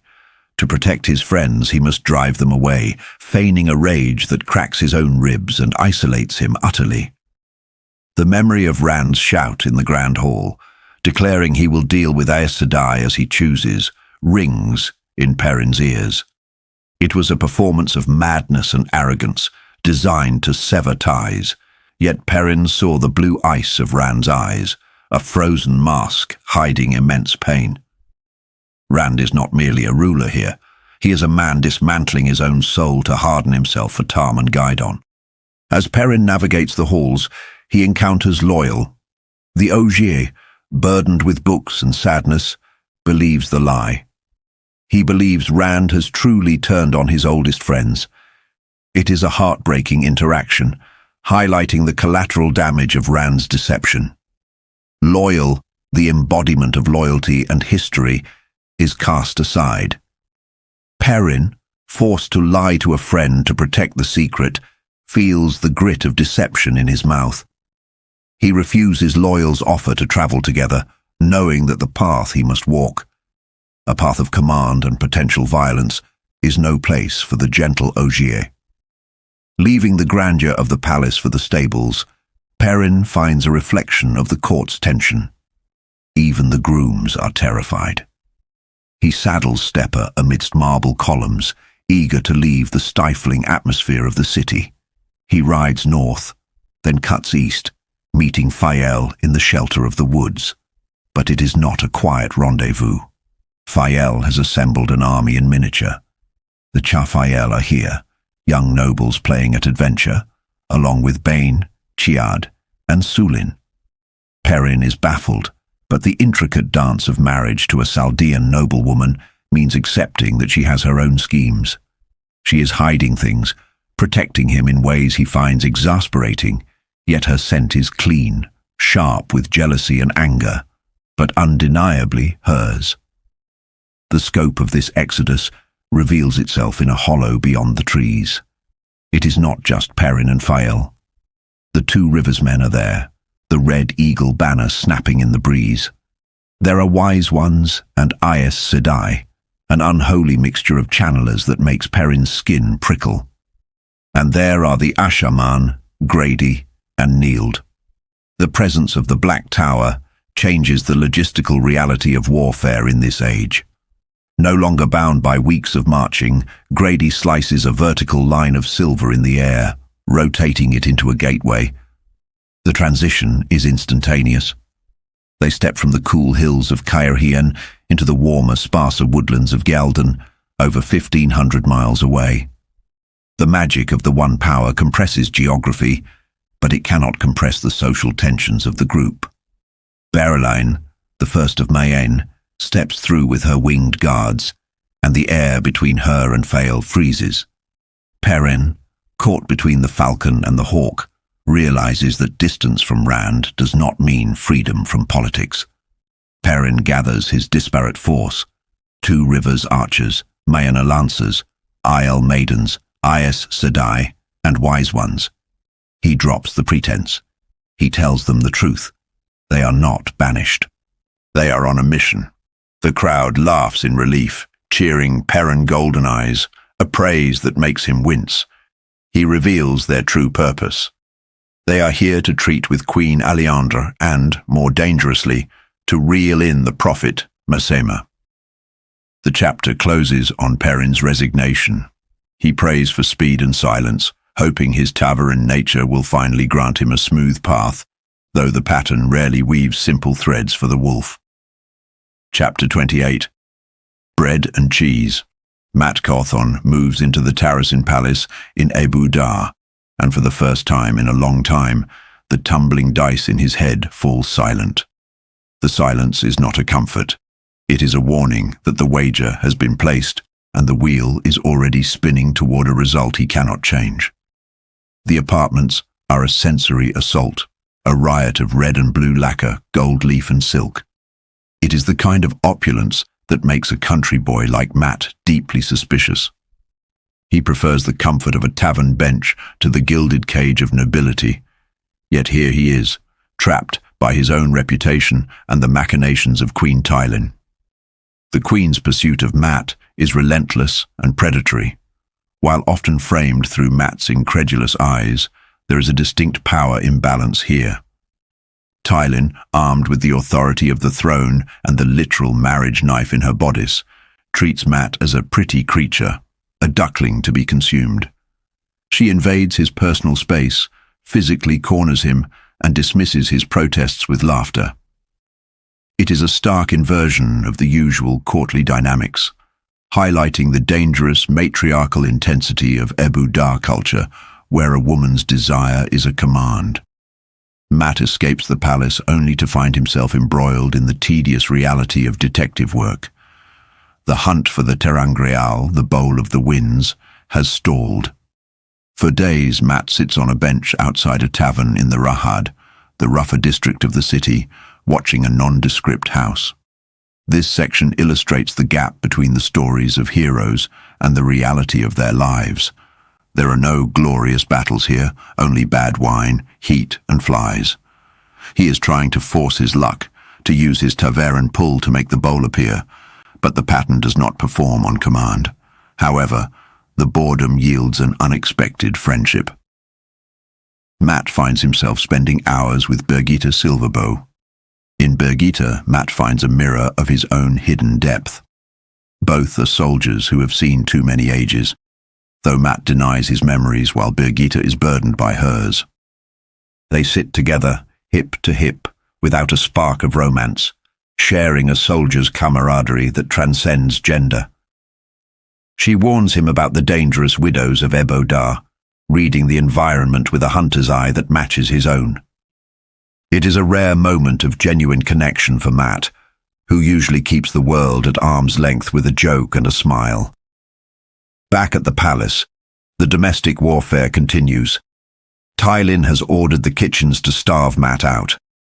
The serving women, complicit in their queen's hunt, refuse him food, wafting roasted meats under his nose only to deny him, trying to force him to dine in Illian's private chambers. Mat's stubbornness is legendary. He refuses to capitulate, surviving on bread, cheese, and olives bought on the street. It is a small rebellion, a way to maintain autonomy in a situation where he feels his control slipping away. He barricades his door at night, jamming a chair under the latch, listening to the rattle of the handle as the queen tries to enter. It is a siege of the senses and the spirit. Mat tries to distract himself with the young boy Olva playing snakes and foxes, a game that cannot be won, much like his current predicament with the queen. The chapter ends with a shift in the atmosphere. The stagnation breaks. As Mat wakes on his third morning in the palace, the silence in his head is shattered. The dice have begun to roll again. Fate is in motion, and whatever comes next will be neither quiet nor safe. Chapter 29. The Festival of Birds. The sensory overload of Ebou Dar is immediate and oppressive. We find Mat Cawthon not greeting the morning with the vigor of a hero, but with the grumpiness of a man haunted. The dice in his head, that maddening, tactile manifestation of being taveran, are rattling furiously. Robert Jordan uses these dice as a constant psychological pressure cooker for Mat. They signify that fate is pivoting, that the pattern is weaving something monumental. Yet Mat is left in the dark, forced to wait for the drop. He attempts to navigate the morning routine with Olva, the orphan boy who mirrors Mat's own adventurous spirit a little too closely. There is a tragic irony in their relationship. Mat desperately wants Olva to grow up respectable, yet the boy is surrounded by the rough and tumble influence of Mat's own life. But domestic chaos is quickly replaced by predatory danger. Queen Illian enters. The dynamic between Mat and Illian is one of the most complex and uncomfortable inversions in the series. Jordan often flips gender roles to expose the absurdity or the horror of societal norms, and here Mat, the archetype of the roguish chaser, becomes the prey. Illian maneuvers him with the precision of a general. She dismisses Olva with Rizel, effectively isolating her target. When she corners Mat at knife point, the narrative shifts from comedic misunderstanding to a stark display of power imbalance. Mat is physically capable of overpowering her, but he is psychologically paralyzed by his own code of ethics regarding women and the sheer shock of being the one hunted. The encounter leaves him humiliated, hiding his sliced clothes like evidence of a crime. a stark contrast to the carefree gambler mask he usually wears. Escaping the palace, Matt enters the Swovan Night Festival, a riot of feathers and exposed skin that reflects the suffocating heat and loose morals of the city. He is joined by Illian and Birgitte. Here we see a fascinating layer of Birgitte Silverbow. The legendary hero of the Horn, usually trapped in the stoic role of warder, revels in the anonymity of her mask and the freedom of her revealing attire. It is a rare moment where she allows herself to be a woman first and a legend second, engaging in the very human pleasure of being admired. Beslan, Tylin's son, joins them, oblivious to the drama unfolding between his mother and his friend. The festival's chaotic energy soon turns lethal. In the crush of the crowd, beggars attack. But these are not desperate poor, they are assassins. The sudden shift from revelry to violence is a hallmark of the Wheel of Time's pacing. Danger hides in plain sight. Matt, Birgitte and Illian fight back, their movements a dance of death amidst the festivities. Matt's keen eye spots the anomaly. These beggars lack the brass ring of the local guild. They are outsiders, likely dark friends or mercenaries hired by one of the Forsaken, signaling that the Shadow's net is tightening around Ebou Dar. In the aftermath, amidst the adrenaline and the heat, the dice in Matt's head suddenly stop. The silence is deafening. It signifies resolution. Matt spots a woman in the crowd, Selene, and instinct takes over. He realizes the dice didn't stop because he survived the fight. They stopped because he found something. The search for the Bowl of the Winds has reached its nexus. Abandoning his friends, Matt follows her, driven by the pattern itself. We briefly shift to Rianne, the eldest of the kin. She spots the tailing Matt and the woman, sensing a disturbance. Rianne's fear underscores the fragility of the kin's existence. They are a secret society living in the shadow of the tower, and the presence of Tavaren threatens to shatter their centuries of hiding. Chapter 30. The First Cup. The narrative pivots to Elaine Trakand, who stands in the eye of a political storm within the Tarasin Palace. She is facing a tribunal of Aes Sedai, Merilile, Adeleas, Van Den, and others. The atmosphere is thick with condescension. The older sisters are attempting to discipline Elaine for revealing the existence of the kin, treating her like a wayward novice rather than a woman who has held the power of the Amelin seat. This scene is a masterclass in the rigidity of White Tower hierarchy.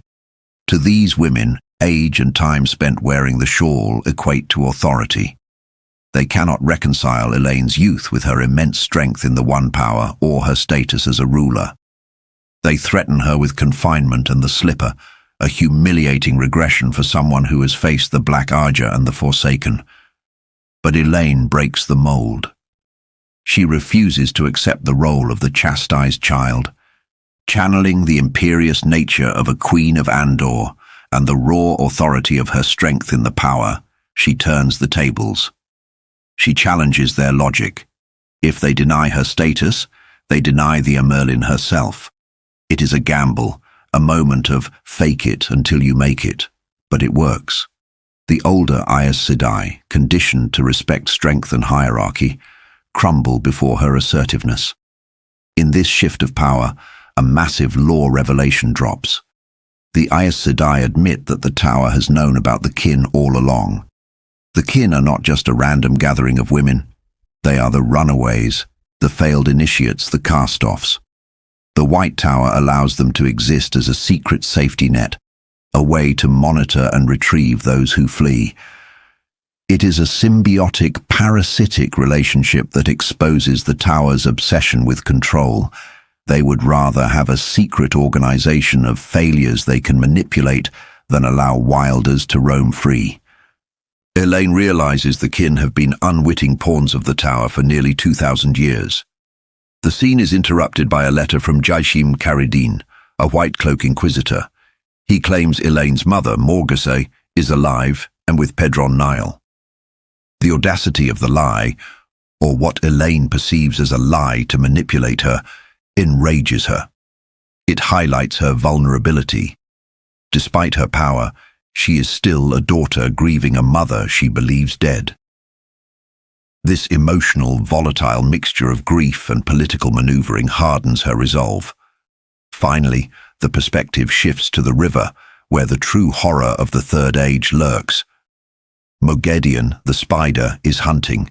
She is a broken creature now, enslaved by the mind traps to Moradin, the Naeblis. Her fear is palpable. She is no longer the arrogant Forsaken of the earlier books, but a terrified servant desperate to avoid punishment. She spots a boat with a red roof, the vessel carrying Nai-neeve. In a panic to fulfill her orders, Moghedien weaves balefire. This isn't just a weapon. It is a metaphysical eraser that burns a thread out of the pattern, undoing actions that occurred seconds prior. She misses the direct hit due to a flock of startled pigeons, but the beam shears the boat in half. Because balefire erases the physical structure of the boat before the water can react in real time, the destruction is instantaneous and catastrophic. The boat sinks, taking Nai-neeve down with it. Moghedien, terrified that her use of such immense power will be detected by other channelers, flees in a panic. This scene serves as a chilling reminder. While Matt plays at dice and Elaine plays at politics, the shadow plays with existence itself. The stakes have escalated from street brawls to the very unraveling of reality. Chapter 31. Mashiara. The waters of the River Eldar are deceptively calm, much like the surface of Nai-neeve Almayara's temperament as she sits upon the cushioned bench of a riverboat. She is a woman defined by her fire, a healer whose very connection to the One Power has long been shackled to her ability to feel anger. Here, beneath a sky that her wind-listening talents tell her is pregnant with a violent incoming storm, Nai-neeve stews in a broth of irritation. She fusses internally over the politics of the sea folk, the daunting nature of the mistress of the ships, and the unbearable behavior of Matt Cawthon. It is a defense mechanism, this constant prickly heat, a way to keep the world at bay and her power accessible.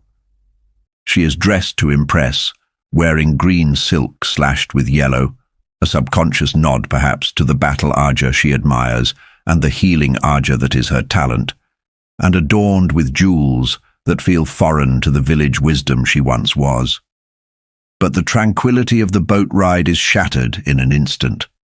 A sudden, massive disruption of saidar strikes, and Nai-neeve is plunged into a nightmare. This is likely an attack of balefire, ripping the boat from existence, though Nai-neeve only knows the immediate, crushing reality of the river. She is trapped in an air pocket beneath the capsized wreckage. We move here into a visceral study of claustrophobia and the primal instinct for survival. The darkness is absolute. The water is cold and salty. Nai-neeve, usually so dominant, is reduced to frantic physical struggle. She dives, seeking an exit, but finds only mud and blocked doors. The air grows thick and toxic. It is in this moment of utter hopelessness that a profound psychological shift occurs. Nai-neeve has spent her entire life fighting the village council, fighting Moiraine, fighting the Forsaken, fighting her own limitations. She beats her fists against the wood until they bruise, trying to summon the anger that is her key to the power. But the anger does not come. In the face of inevitable death, the fire burns out, leaving only a cold acceptance. For the first time, she stops fighting. She surrenders completely, and in that surrender, the block shatters. This is one of the most significant moments in Nai-neeve's character arc. She learns that submission to the flow of the river of time, or the power, is not weakness. Saidar floods into her, not because she demanded it, but because she opened herself to it. She blasts free of the wreckage, ascending from the black depths to the sunlight, a rebirth. But she is not alone. As she surfaces, flailing and ungraceful, strong hands grip her. She is hauled onto a boat, retching up river water, stripped of all dignity. Yet, as she clears her vision, she sees him, Lan Mandragoran, the uncrowned king of Malkia. The dynamic between them shifts instantly. Nai-neeve, usually so guarded, is raw and vulnerable. She heals his bruises with a touch that lingers, tracing the lines of his face, overwhelmed by the reality of his presence. But Lan is a man walking in the shadow of death. He reveals the cruel kindness of his bond. It has passed to Myrel, a green sister, to save Nai-neeve the pain of his inevitable death in the blight. He calls her Mashiara, lost love, trying to push her away for her own protection. Nai-neeve, however, is done with fear. The breaking of her block has unlocked a new terrifying confidence. She physically strikes him, an expression of the intense frustration of a woman who will not be protected from the man she loves. She rejects his noble sacrifice. She declares, with the force of an avalanche, that they will be married. Her anger is gone, replaced by a terrifying joy. She laughs, filling the boat with the realization that she can channel without fury. She has claimed her bond and her husband, and she will not let him die. Meanwhile, in the sweltering heat of the city, Elaine Trakand is unearthing secrets that will shake the foundations of the White Tower. She confronts the kin, a group of women who flunked out of or ran away from the tower. But the confrontation takes a turn into the absurd. The kin, terrified of the Aes Sedai, reveal their numbers. They are not a small gathering. They are nearly 2,000 strong, double the number of living Aes Sedai. The revelations continue to shatter Elaine's worldview. She offers them amnesty and a return to the tower, but in doing so, she asks the age of their leader, Rian. The answer, 412 years, is a physical blow to the Aes Sedai present. It proves that the oath rod, the very symbol of Aes Sedai service, drastically shortens life. The failures have outlived the successes by centuries. The tension is broken by the arrival of Mat Cawthon. He swaggers in, dragging a captured spy, announcing he has found the Bowl of the Winds. Elaine, forced to swallow her pride, thanks him. The search is over. The board is set for their departure. But the world they understand has been fundamentally altered. Chapter 32. Sealed to the Flame. We shift perspective now to the gleaming heights of the White Tower, into the mind of Elida do Avrini Aroyhan. If Nai-neeve represents the breaking of illusions, Elida represents the entrenchment of them. She sits in the Amirlin seat, lost in a narcissistic dream of ultimate victory, where her rivals are humiliated, and she is the unquestioned ruler of the world. She is shaken awake by Alviarin, the keeper of the chronicles, and the head of the Black Aja, though Elida remains dangerously ignorant of this second title. The news Alviarin brings is the stuff of nightmares. The expedition to capture Randall Thor at Dumai's Wells has been a catastrophe. Not only has the Dragon Reborn escaped, but the rumors of a Black Tower are true.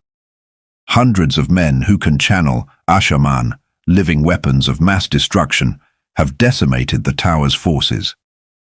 Elida's reaction is a study in cognitive dissonance. She cannot process information that contradicts her self-image of infallibility. She screams for rescue missions, for punishment, grasping at straws to maintain control.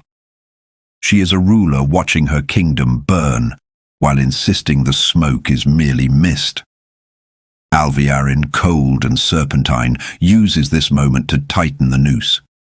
She blackmails the Amirlin seat.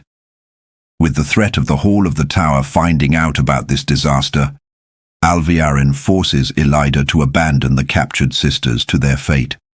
It is a ruthless political maneuvering. Alviarin effectively strips Elida of her autonomy, turning the Amirlin into a puppet. To distract the Hall and the Ages from the external threat, Alviarin commands Elida to instigate an internal purge. She orders the humiliation of high-ranking sisters over trivial offenses. hiding minor artifacts. It is a move designed to sow chaos and distrust among the Aegis, weakening the tower from within. Elida, cornered and terrified, agrees, clinging to a desperate, misinterpreted foretelling that she believes guarantees her eventual triumph. She smashes a goblet against the wall, a petty act of violence that mirrors the shattering of the tower's unity. The narrative then moves to Siain Herimon, a sitter for the White Aja. Siain is a woman of logic, a philosopher who believes in the sanctity of the tower above all else. Elida visits her, nervous and vague, ordering a secret inquiry into treason. Elida means to hunt for those who helped Siwan Sanche escape, or perhaps those communicating with the Dragon Reborn.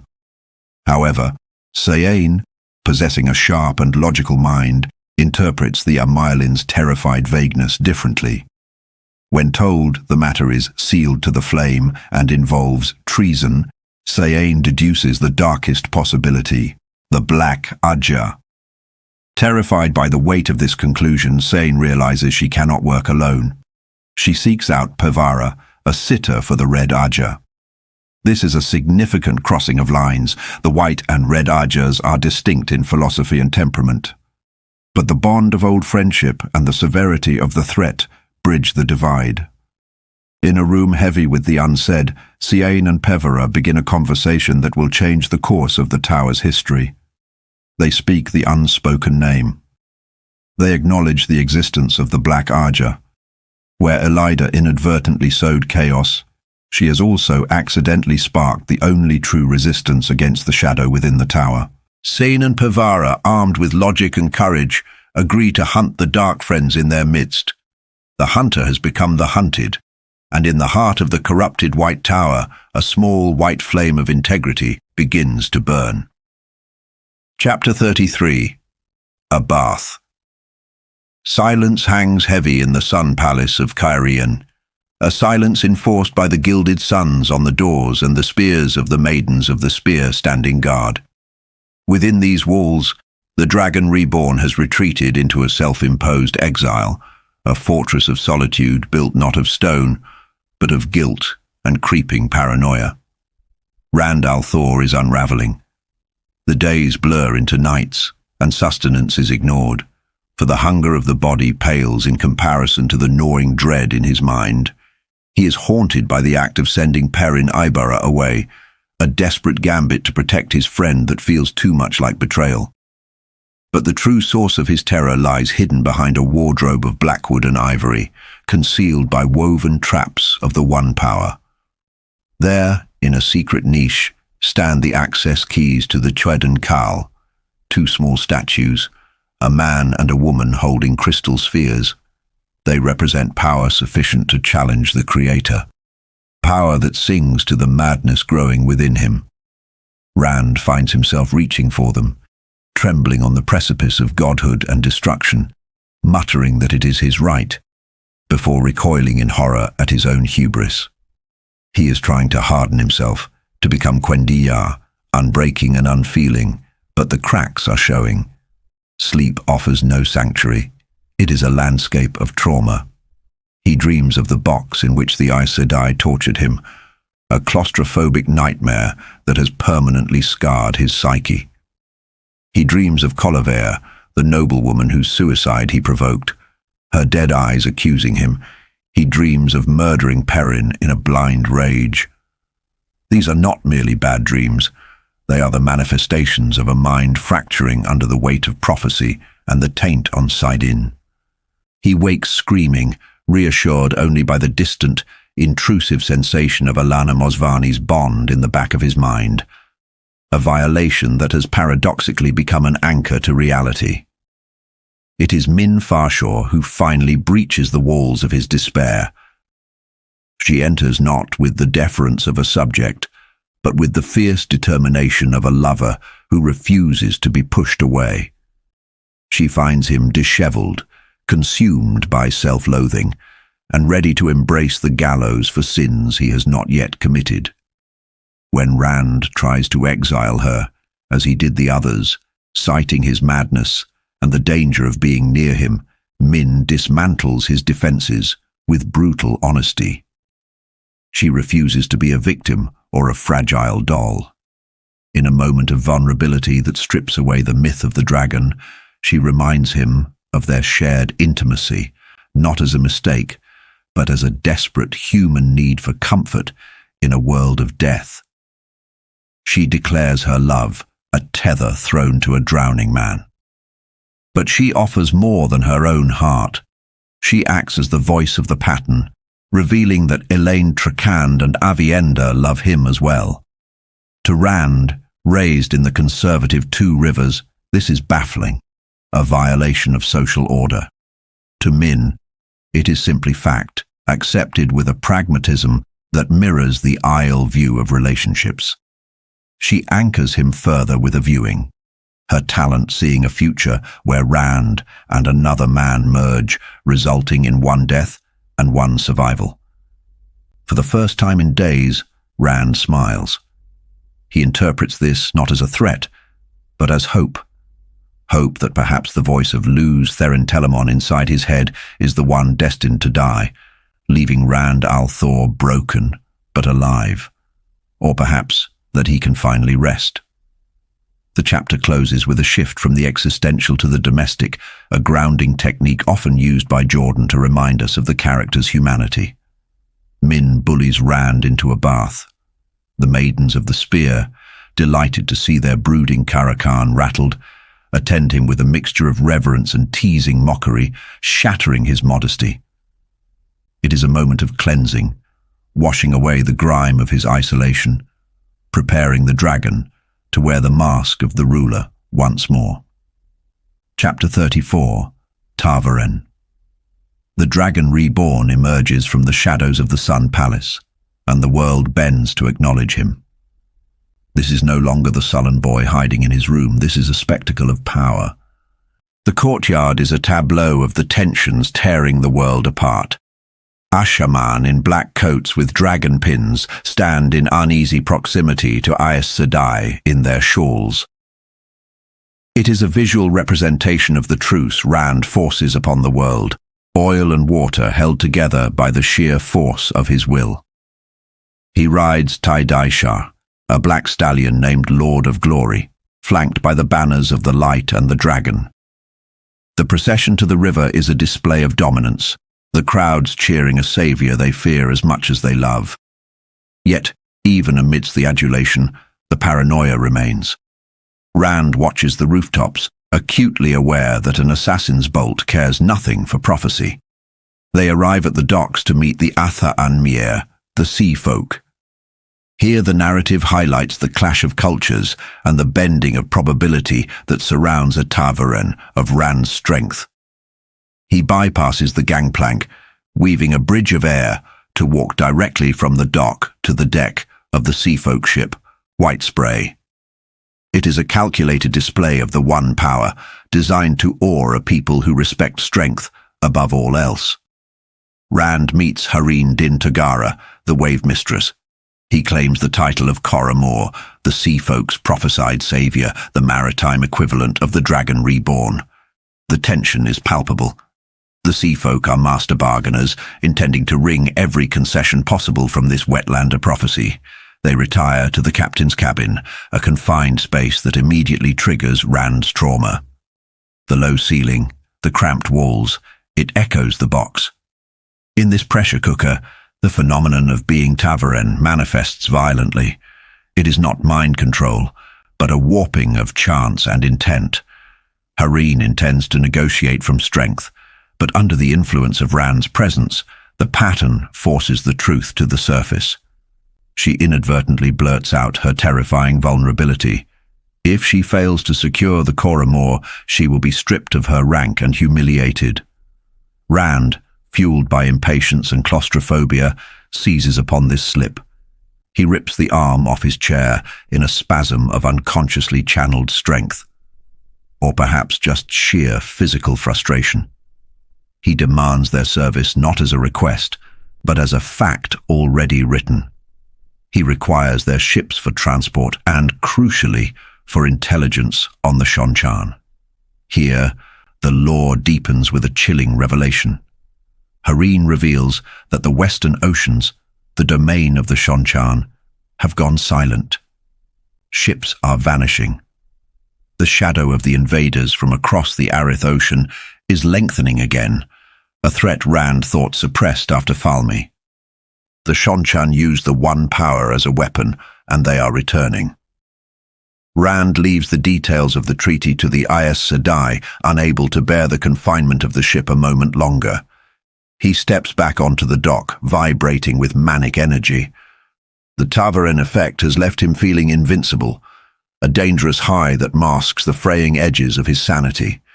He has bent the sea folk to his will, and now, with the sun still high, he turns his eyes toward the rebellious nobles of Cairhien. The dragon is loose, and he believes he can force the entire world to kneel before the sun sets. Chapter 35. Into the woods.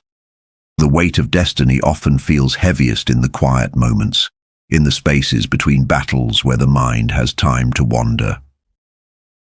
In the heart of the Sun Palace, within a room dominated by oppressive black furniture and heavy tapestries depicting desperate last stands, Min Farshaw watches the dragon reborn. Rand al'Thor is restless.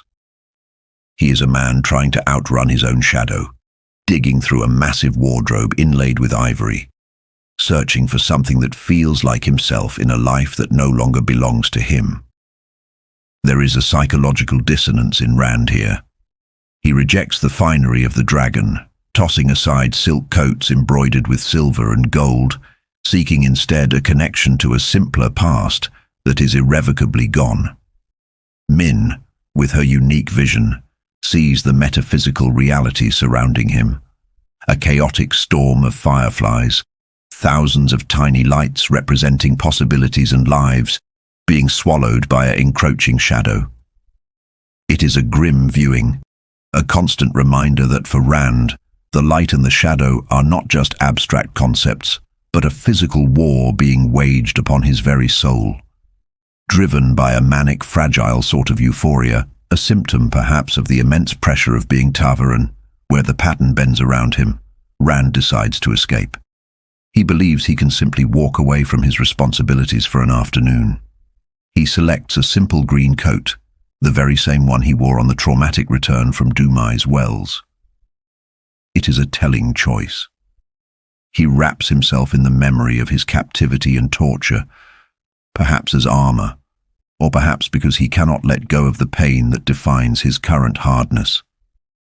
Despite Min's warnings, her intuition screaming that this euphoria is just the other side of the coin to his crushing depression, Rand insists on leaving. He is drunk on the power of being Ta'veren, convinced that luck is a servant he can command. They travel via a gateway, stepping from the palace's golden floors onto the dead leaves of a forest near Cairhien. The heat of the unnatural summer is immediate, a dry, suffocating blanket that withers the woods. Their solitude is short-lived. The pattern, endlessly weaving threads together around the dragon, brings them face to face with rebellion. They are intercepted by Lady Caroline Damodred and High Lord Darlin Cisnera. The encounter is thick with tension and irony. Caroline, a cousin to Moiraine, bears a striking resemblance to the fallen Aes Sedai, a ghost from Rand's past that surely stings him. Rand attempts a disguise, claiming to be a minor noble from Andor, but his arrogance betrays him. He speaks with the voice of the dragon, claiming he submits to no one. Caroline sees through him instantly. She is a sharp political creature, yet she plays along with the charade.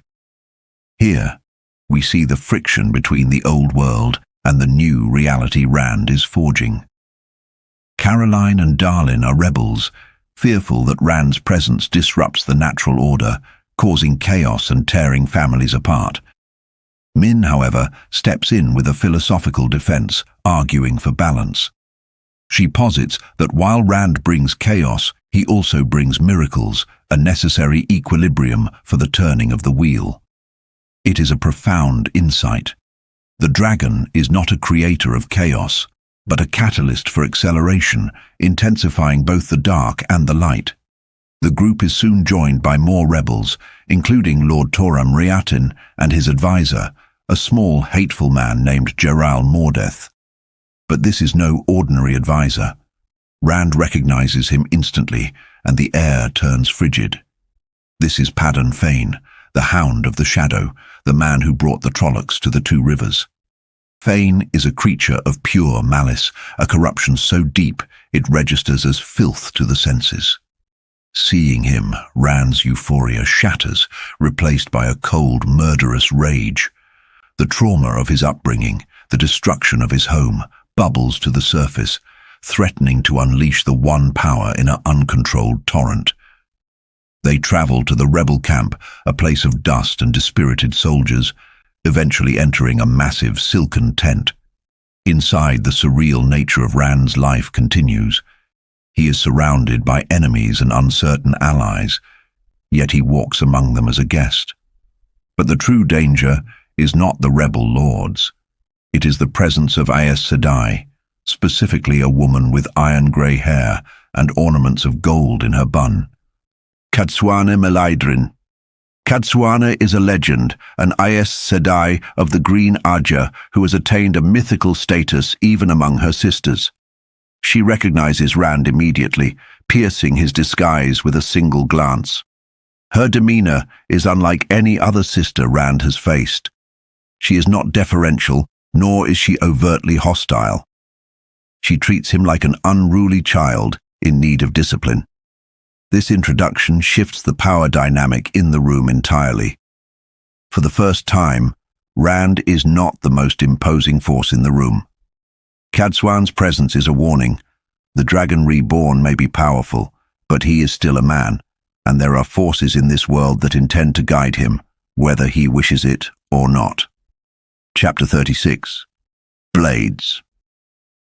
The atmosphere in the silken tent stretches taut, vibrating with the unspoken violence between men who claim power.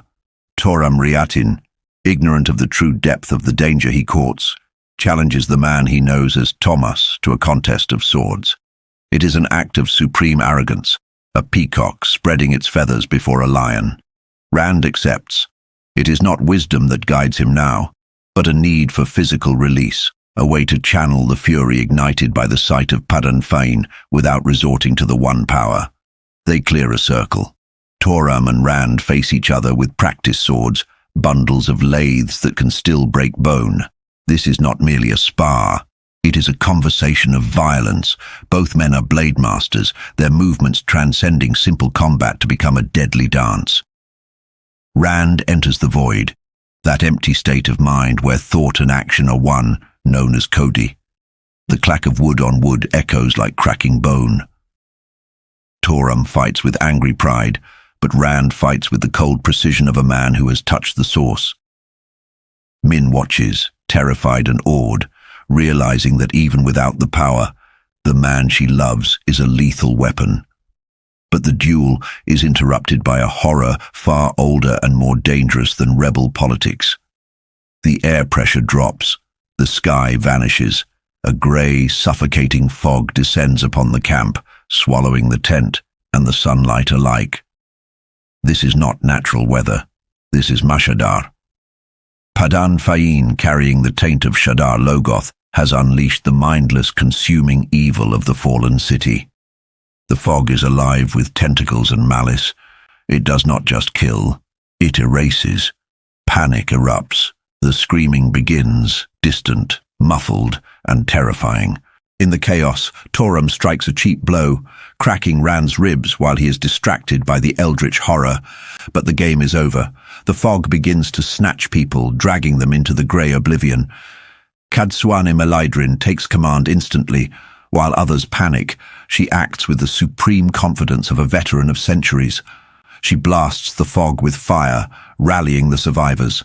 They form a defensive formation, a star of steel and sorcery, trying to cut their way out of the nightmare. It is a harrowing journey through the mist. They are beset by manifestations of the fog, monsters of vapor and teeth. Rand, reacting on instinct to save a fleeing woman, lashes out with balefire. The weave erases a creature from existence, burning it back in time. The reaction is immediate and shocking. Cadsuan slaps the dragon reborn across the face. It is a moment of supreme audacity, but it carries a crucial lesson. Balefire is not just a weapon, it is a violation of the pattern itself, destabilizing reality. Cadsuan's discipline is harsh, but it highlights her role. She is the guardrail on a cliff, unwilling to let the dragon destroy the world in his attempt to save it. Then, the true blow falls. From the swirling mists, Padan Fain strikes. He lunges, not with magic, but with the ruby dagger, the cursed blade from Shadar Logoth that carries a taint even the grave cannot wash away. Fain slashes Rand across his side. It is a small cut, but the metaphysical consequences are catastrophic. The dagger's blade slices across the unhealed circular wound Rand received from Ishmael at Falmer. Two diametrically opposed evils, the corruption of Shadar Logoth and the taint of the Dark One, collide within Rand's flesh. The pain is absolute. Rand collapses, his strength severed, the void shattered. The escape becomes a desperate rout. Cadsuan, for all her power, admits she cannot heal this. The wound is beyond standard Aes Sedai capability. High Lord Darlin, putting aside his rebellion, hoists the unconscious dragon onto his shoulders. They stumble out of the fog and into the jarring brightness of the midday sun. The juxtaposition is jarring, one moment in a hellscape of grey death, the next standing on a dusty road under a blue sky, the screams fading behind them. They commandeer a humble wagon to transport the dying saviour of the world. There is a profound humility in this image, the dragon reborn, broken and bleeding, resting on straw in a turnip wagon, driven by a terrified farmer. Min, desperate and fierce, threatens the driver, her love for Rand overriding all fear of authority. She recounts the trauma Rand has suffered at the hands of Aes Sedai, the box, the beatings, shaming the sisters present, and giving Cadsuan insight into the damaged psyche of the boy she intends to guide. Back at the Sun Palace, the scene is chaotic. The Aiel are horrified to see their Kar Akan fallen, but Cadsuan is a hurricane of order. She clears the room, cowing even the proud Aes Sedai Kiruna and Bera into submission. However, the balance of power shifts again with the arrival of the Ashaman. Dashiva, Flynn and Narishma enter. The tension between the male channelers and the Aes Sedai is palpable, a spark ready to ignite a powder keg. But desperation makes for strange bedfellows. Flynn, an old soldier with a talent for healing that differs wildly from the women's weaves, examines Rand. He sees the impossible problem, two deadly corruptions warring in Rand's side. He cannot remove them. To attempt to cleanse one would allow the other to kill the host. So Flynn does something radical, something that speaks to the brutal, forceful nature of saidin. He does not heal the wounds, he seals them. He creates a barrier, trapping the two evils together, forcing them to fight each other rather than eating away at Rand's life force. It is a temporary solution, a stalemate of corruption, but it buys Rand time. The procedure leaves Rand alive but comatose, his body a battleground for powers that should not exist. As the room settles into a watchful silence, Min climbs onto the bed. She curls around the broken man, humming a soft lullaby. It is a poignant human moment amidst the clash of empires and magic. She is the anchor, the only thing keeping the dragon tethered to his humanity as the shadow grows ever longer. The chapter closes not with triumph, but with survival, and the quiet realization that the dragon's blood is the price of the world's salvation. Chapter 37. A note from the palace. The winds off the Sea of Storms blow hard against Ebou Dar, slicing through the oppressive heat with the promise of a clear, cloudless day. But within the Tarasin Palace, the atmosphere is thick with a different kind of pressure. We find Mat Cawthon not striding with his usual gambler's luck, but skulking. He moves through the marble halls with his coat undone, his senses tuned not to the dice tumbling in his head, but to the swish of petticoats. To Mat, the palace has become a hunting ground, and he is the prey. Queen Tylin's affection has turned predatory, a reversal of roles that leaves the young trickster profoundly unsettled. Every smile from a serving woman feels like a trap, forcing him to tread softly, almost on tiptoe, toward the sanctuary of the stable yard. Here, the intersection of the world's powers waits in the morning light. The golden anchor and sword of House Mitsubar adorns the waiting coaches, while the rough-hewn men of the Band of the Red Hand lounge in the shadows. There is a stark contrast between the lethargy of the soldiers, Nalesian yawning in his striped coat, Vanin looking indistinguishable from a sack of meal on a barrel, and the tension radiating from the women gathered nearby. Elaine Trakand stands at the center of this tension. She is the daughter heir, yet she plays at disguise. Dressed in green silk and a wide-plumed hat, she believes she can walk unnoticed into the Rahad, the city's most dangerous quarter. It is a peculiar arrogance of the White Tower to believe that simply by removing the shawl, one removes the regal bearing that screams of power. She is surrounded by the kin, the knitting circle, women who have lived centuries in shadow. Mat, with his careless observation, accidentally shatters a fragile social veneer.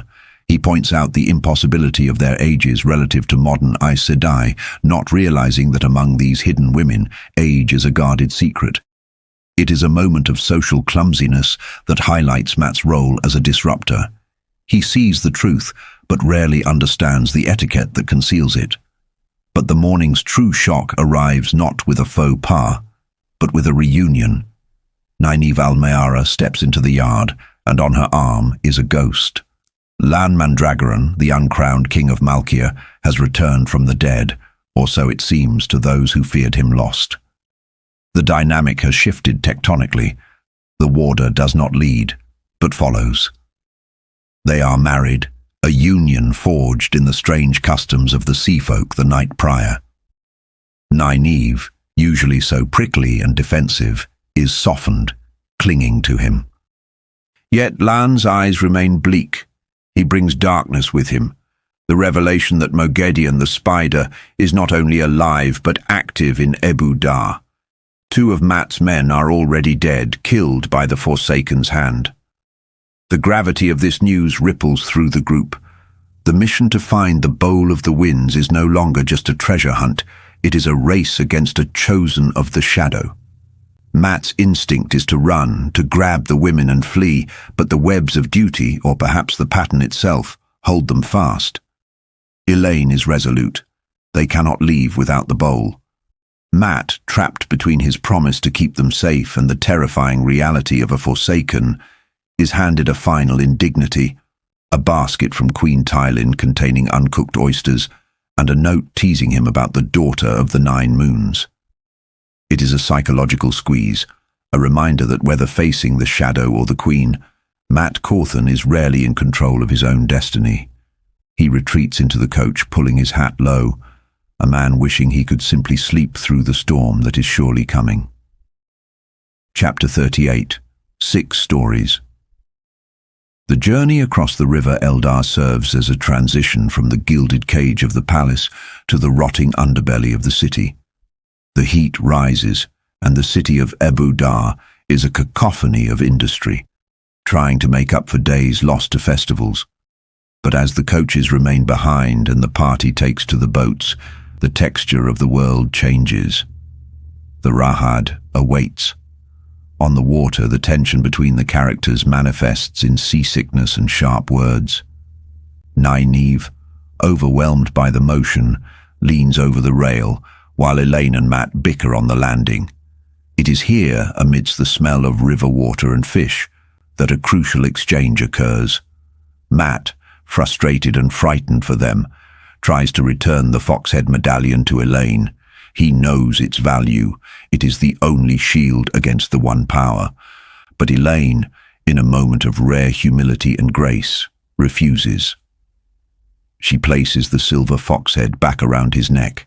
It is a gesture of trust, acknowledging that Mat, the one without the power, is the one who needs the protection most to protect them.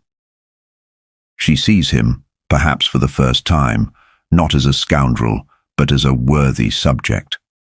It is a softening of the lines drawn between the White Tower and the chaotic Taveren. They march into the Rahad, and the atmosphere thickens into something oppressive.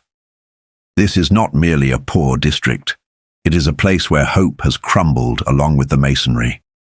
Buildings stand like skeletal remains, their plaster peeling to reveal rotting brick. The smells are sour-sweet with decay. The people here are hard, their eyes full of challenge, yet even the roughest cutthroats give a wide berth to the 7 wise women of the kin. It is a testament to the hidden hierarchy of the city. The red belts hold a power here that gold and steel do not. They arrive at a building that mirrors the desolation around it, 6 stories of flaking grey stone. The hunt for the bowl of the winds is at its end. But as is the way of the wheel, the moment of discovery is also the moment of ambush. The attack does not come with the thunder of armies, but with the cold arrogance of the shadow. 2 black Aja sisters, Phalion and Ispan, stroll into the dusty hallway. They do not realize who they face. To them, Nai-neeve is a ghost, and the others are mere rabble. But arrogance is the fatal flaw of the shadow. Lan, the coiled spring, explodes into motion.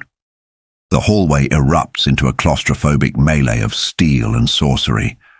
While the battle rages below, Mat races up the stairs, the dice in his head thundering a warning. He bursts onto the top floor, the 6th story, and steps into a nightmare. The scene is one of devastation. The kin lie broken. Illian is dazed against a wall, and standing amidst the carnage is a man in a grey coat. This is not a man, this is a Gholam. The lore of this creature is terrifyingly specific. It is a weapon from the War of Power, created to hunt channelers. When Mat attacks, the creature moves with a fluidity that defies bone and muscle. It is water and smoke in the shape of a man. Mat's spear, the Ashandare, is useless. Nalisian, the Tyran noble who only wanted to stay in bed, rushes to help, and in a heartbeat, his throat is torn out. The death is sudden, brutal, and sickeningly quiet. Mat grapples with the creature, a desperate struggle of mortal strength against a living nightmare. The one power cannot touch the Gholam, weaves simply slide off it. But the medallion, the silver foxhead, is not of the power, it is a void. When the medallion touches the Gholam's skin, it burns. The creature shrieks, the first sign of vulnerability it has shown. The entity flees, melting away into the shadows of a locked room, leaving behind a silence heavier than the noise of battle. Mat is left standing in the dust, the medallion humming, the body of Nalisian at his feet. They have found the cache. Illian emerges dusty and battered, holding a bundle of rotting cloth. They have the bowl of the winds, but the cost hangs in the air thick as the dust. Nalisian is dead. Wise women are dead. The victory is ash in their mouths. Nai-neeve and the others gather the wounded and the fallen, their procession back to the river a somber parade. They have secured the tool to fix the weather, but the world has grown darker. The shadow has shown its hand, revealing monsters that shrug off the power of Aes Sedai, and the realization settles deep in their bones. The storms to come will require more than just a bowl to weather. Chapter 39. Promises to keep. The heat of Ebou Dar is a physical weight, pressing down on the Tarasin palace. Yet the atmosphere within the royal apartments is far more suffocating. Here we find Matrim Kothon, a man whose head is currently filled with the maddening rhythmic tumble of invisible dice, the warning of his own Tavern nature, signaling a crossroads of immense consequence. He is agitated, practically vibrating with the need to flee, yet he finds himself stonewalled by a room full of powerful women who seem determined to ignore the precipice upon which they stand. It is a peculiar tragedy of Mat's existence that he is often the most sensible person in the room, yet treated as the village idiot. He stands there, dusty and disheveled, the silver fox-head medallion cold against his chest, his only protection against the One Power, while the women around him are a tableau of regal dismissal. Queen Tylin, the Aes Sedai, and the imperious sea folk occupy the space with a terrifying serenity. They are dressed for a ball, not an escape, lost in the intricacies of hierarchy and protocol, while Mat is haunted by the memory of the Gholam. This creature, a construct of the shadow from the Age of Legends, is a nightmare made flesh, boneless, immune to the One Power, and created solely to harvest channelers. Mat tries to explain this horror, to articulate that a creature capable of squeezing under doors and ripping steel hinges is hunting them. He invokes the threat of the Black Arja and the Forsaken, desperate to shatter their complacency. Yet the sea folk, led by the formidable Renail Din Kalon, remain unimpressed, more concerned with their bargain and their dislike of being far from the sea than with the monster lurking in the shadows. The tension in the room is not merely about logistics, it is a clash of wills and worldviews. The Aes Sedai view Mat as a tool or a petulant child. The sea folk view him as a land-bound incompetence. Pushed to the breaking point, and realizing that logic has failed, Mat unwittingly taps into the ancient memories filled into the void of his mind. He stops pleading and starts commanding. In a moment that ripples with the weight of the old blood, Mat confronts Renail not as a scruffy gambler, but with the authority of a forgotten rank. He calls himself the Master of the Blades, a title that cuts through the sea folk's arrogance like a knife. He threatens to leave them to the Gholam, his voice carrying a dangerous finality. It is the Ta'veren twisting the pattern, bending probability to force a resolution. He seals a new bargain with Renail, pressing fingers to lips in a ritual he barely understands, but executes with flawless, intimidating grace. The Windfinder is shaken, recognizing that she has just treated with something far more dangerous than a simple rogue. With the sea folk cowed, the resistance evaporates. But as the women move to prepare for departure to a kin farm outside the city, the curtain is pulled back. Illian and Nai-neeve reveal that their silence, their passivity, was a calculated ploy. They used Mat's volatility to bludgeon the sea folk into compliance, playing him like a piece on a Sivas board. It is a moment that highlights the Aes Sedai training that has seeped into their bones. They have learned that manipulation is often more effective than confrontation, even if it bruises the pride of their friends. Before leaving the palace, Mat has a final, lingering moment with Queen Tylin. Their relationship has been a complex inversion of power dynamics, with Mat, usually the chaser, finding himself the prey. Yet in this farewell, there is a genuine, begrudging affection. She pinches him, he blushes, and they exchange a promise that if they meet again, he will do the wooing. It is a brief respite of humanity before the storm breaks, and the storm is indeed coming. Upon exiting the royal apartments, Mat discovers that the boy Olva, his unofficial ward, is missing. The paternal instinct Mat so often denies flares instantly. He abandons his own safety, rallying his band of red arms to scour the city. This is the core of Mat Cawthon. He grumbles about responsibility, complains about being a hero, and then immediately throws himself into danger to save a child. He takes to the streets of Ebou Dar, but the city is changing around him. The dice in his head are thunderous now. As he searches for the boy in the red coat, the horizon begins to darken, not with rain, but with smoke. The air fills with a hollow booming, a sound of devastation rolling in from the harbor. Mat reaches the docks and witnesses the nightmare scenario. The bay is a cauldron of fire, ships are burning, and amidst the chaos the great ribbed sails of the Shonchan return. This is not a raid, it is an invasion. The sky above Ebou Dar swarms with Rakan, flying beasts ridden by scouts, and the streets begin to fill with the terrifying fluidity of Shonchan heavy cavalry riding scaled Lopar. The narrative shifts from political maneuvering to to visceral survival. Matt spots a flash of red. Olva, he thinks, and plunges into the path of the invading army. He witnesses the terrifying efficacy of the Shonchan domain. These enslaved channelers are used not as healers or advisors, but as living artillery. Matt watches as a charge of Tylin's brave cavalry is obliterated in an instant, the very earth erupting beneath them. There is no glory in this battle, only slaughter. The foxhead medallion goes cold against Matt's skin, signaling the weaving of flows, and then the world explodes. A blast of power hammers into the street, collapsing a building on top of him. As the masonry groans and the darkness descends to crush him, the dice in Matt's head finally, suddenly, stop. The gamble has been made, the cup has been shaken, and the result is cast. Silence falls where the roaring had been, leaving Matt Cawthon buried beneath the rubble of a conquered city. Chapter 40. Spears. The sun beats down on the Spears Mountains, indifferent to the suffering of Galina Casban. Once the highest of the Red Arja and second only to Alvirin on the Supreme Council of the Black, she is now reduced to a bruised, barely conscious animal. The narrative plunges us into the sheer physicality of her torment, the lacerated feet, the parched throat, the relentless forward march.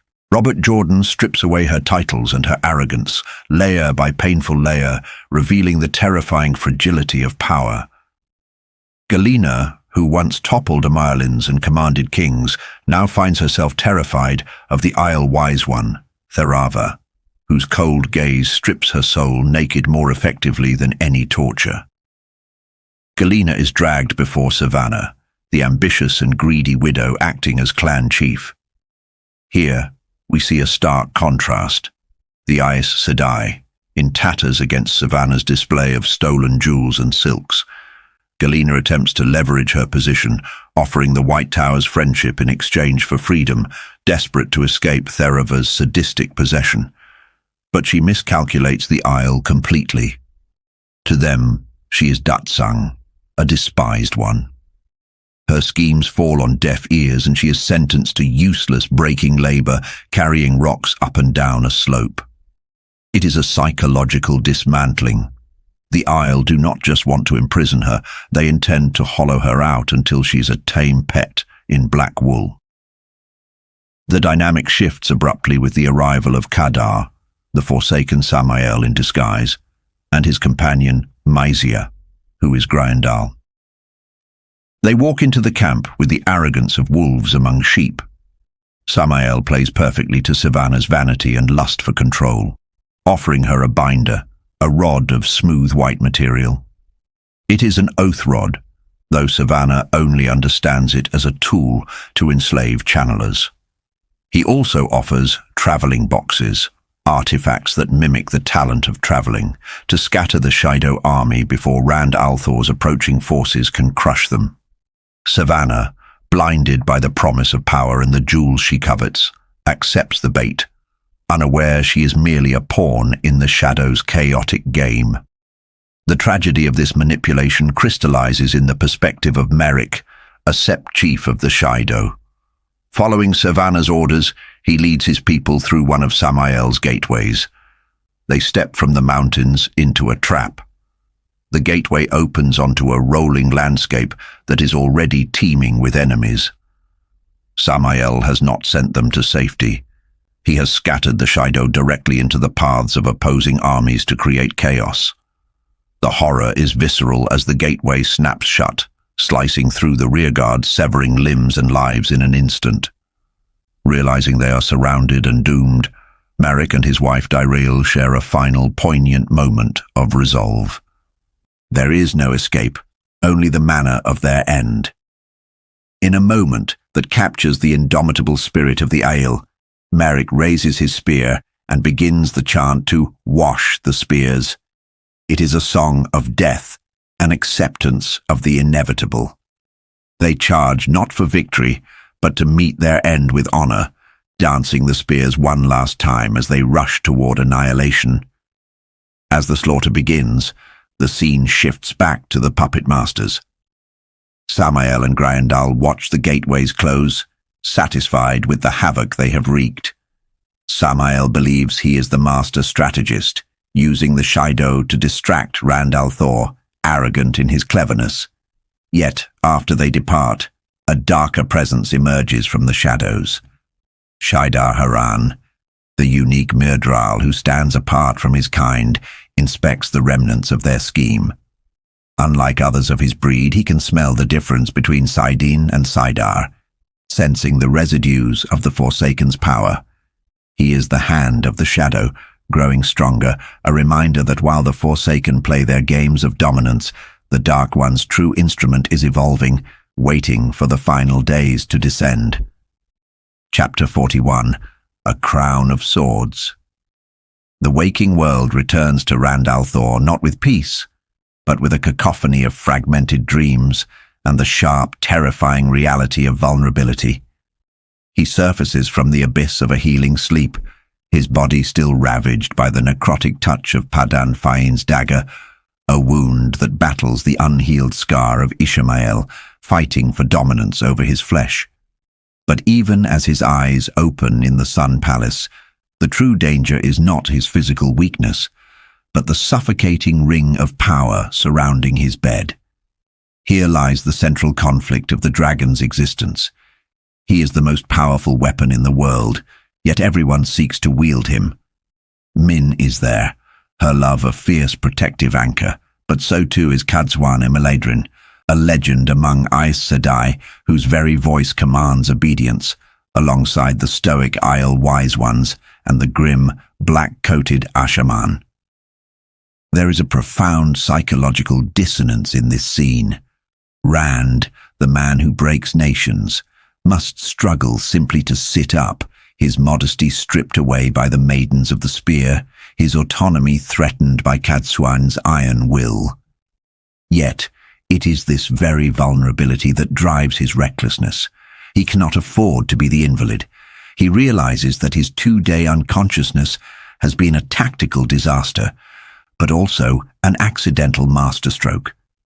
The Forsaken Sammael, ensconced in Illian, believes the dragon is out of the game. To a man like Rand, who balances on the razor's edge of madness and duty, this is not a setback. It is an opening. Despite the protests of his healers and the visible toll on his body, Rand forces himself into motion. He gathers the Ashaman, the tainted protectors whose loyalty is as volatile as the Saidin they wield. Among them is Dashiva, muttering to himself, a manifestation of the madness that awaits them all, and young Fedwin Moore. Rand's plan is a study in ruthless efficiency, a stark contrast to the honor-bound tactics of the nobility. While Lord Weraman wasted lives in futile charges against Sammael's defenses, Rand intends to bypass the war entirely. He is done playing by the rules of conventional warfare. They travel via gateway to the staging grounds, where Davram Basher waits with the Saldean cavalry and the Legion of the Dragon. The description here highlights the evolution of warfare in this age. Crossbows and rapid deployment replace the glorious charges of old. But Rand does not linger on military inspections. He takes the fight directly to the heart of the enemy. With a weave of spirit and fire, the Dragon Reborn steps directly into the square of Tamaz in Illian. He does not come as a conqueror leading an army through the gates, but as a force of nature appearing from thin air. He amplifies his voice to boom across the city, "I am the Dragon Reborn." It is an act of supreme arrogance, a necessary theatre. The panic that ensues is a weapon, clearing the streets for Bashir's cavalry, but it also serves a darker purpose. It is the bait. Sammael has woven wards throughout the city, spiderwebs of the power designed to alert him to a man channeling. Rand is deliberately tripping every alarm, screaming his presence to the Forsaken. The tactical mind of Luz Therin Telemon bleeds into Rand's thoughts here. He knows Sammael. He knows the man's possessiveness, his refusal to yield what he considers his territory. Sammael will not flee. He will defend his prize. But the battle does not stay in Illian. As the two channelers exchange devastating blows, Rand destroying a tower, Sammael collapsing a ceiling, the stakes escalate. Sammael, realizing the raw power Rand wields, retreats to a prepared killing ground. Rand follows, stepping through a gateway not into another part of Illian, but into the nightmare of Shadar Logoth. This transition marks a descent into horror. The city of Aridol, consumed by its own hatred, is a place where even the shadow fears to tread. The ruins loom like broken teeth against the night sky, and the silence is heavy with the presence of Mashadar, the mindless wandering fog that eats souls. It is a psychological landscape as much as a physical one, representing the self-destructive nature of hate, a fitting arena for a duel between the dragon and a Forsaken. Sammael has laid his traps well, placing wards and bringing Trollocs and Myrddraal via the ways. But the environment of Shadar Logoth is hostile to all. Rand encounters Leah, the Isle maiden he was forced to leave behind in a previous visit. The tragedy of the Isle is palpable here. She is a husk of her former self, consumed by the isolation and the creeping evil of the city. She does not recognize her Kara Khan at first, and when she does, she flees in horror. It is a knife in Rand's heart, another name burned into the list of women who have died for him, a list he recites like a litany of damnation. As Rand navigates the lethal streets, he is ambushed by Sammael's shadow spawn. In a display of lethal grace, he annihilates them with a sword of pure fire. But this expenditure of energy reveals his location. Sammael strikes with lightning, shattering the world around Rand. He falls into a ruin, dangling over a pitch-black abyss, his strength failing. It is here, in the depths of the lost city, that a moment of supreme law significance occurs. A stranger appears, a man of imposing height and power, unnamed but radiating a dark charisma. He helps Rand up, not out of kindness, but out of a twisted sense of necessity. As Mashadar surges toward them, a wave of silver death, both Rand and the stranger strike out with balefire. The two streams of liquid white fire cross. The result is a metaphysical paradox. The universe screams. Rand's vision doubles, seeing the stranger and an overlapping, blurring image simultaneously. It is a nausea of the soul, a bending of reality caused by two streams of time-erasing magic intersecting. The stranger vanishes as quickly as he appeared, leaving behind a mystery that chills Rand more than the Trollocs, a man who is not a Forsaken, yet holds the power and knowledge of the Age of Legends. Rand limps toward the final confrontation at the Waygate. He is battered, exhausted, and running on sheer determination. He finds Sammael waiting, gloating, believing he has lured the boy into a fatal trap. But Sammael, in his arrogance, has forgotten the third player in this game, Shadar Logoth itself. The climax is a tragedy of timing and unintended consequences. As Mashadar looms, a tidal wave of grey fog, Rand sees Leah trapped, distracted, and doomed to be consumed by the soul-eating mist. Faced with the choice of letting her suffer an eternity of torment within Mashadar or granting her a clean death, Rand makes the impossible, heart-rending choice. He weaves balefire, striking Leah. It is an act of mercy that shreds his own soul. But the balefire does more than kill Leah. It burns her thread backward in time. This disruption, this removal of her existence from the immediate past, alters the flow of events. Mashadar, deprived of its prey, or perhaps reacting to the cosmic violation, surges uncontrollably. Sammael, focused entirely on Rand, is caught off guard. He is not struck down by the dragon, but consumed by the chaotic evil he thought he could outmaneuver. The Forsaken who sought to rule the world is swallowed by the mindless fog of Aridol, unmade in an instant. Rand is left alone on the tower top, the silence of the dead city returning. There is no triumph in this victory, only a hollow ache and the burning memory of Leah. He has won, but at a cost that chips away another piece of his humanity. Returning to Illian, the mood shifts from eldritch horror to political reality. The city has fallen. The Council of Nine, eager to distance themselves from the vanished Sammael, Lord Brend, and the missing king Matin Stepaneos, prostrate themselves before the dragon. They offer him the laurel crown. Rand holds the object, realizing the irony of its construction. It is a golden wreath of laurel leaves, but hidden among the gold are steel sword points. To wear this crown is to be constantly reminded of the danger of ruling. It is a perfect metaphor for his existence, power that hurts, authority that bleeds. He accepts the burden, not for glory, but because he must. As he places the circlet on his head, the Ashaman and the nobles hail him. The King of the World, Dashiva calls him, a title that rings with both majesty and terrifying prophecy. But as the news spreads, transforming into legend and myth across the nations, the common folk whisper a new name for the artifact resting on the dragon's brow. It is no longer the laurel crown, it is the crown of swords, and with it comes the realization that the storms of the end times are not merely approaching.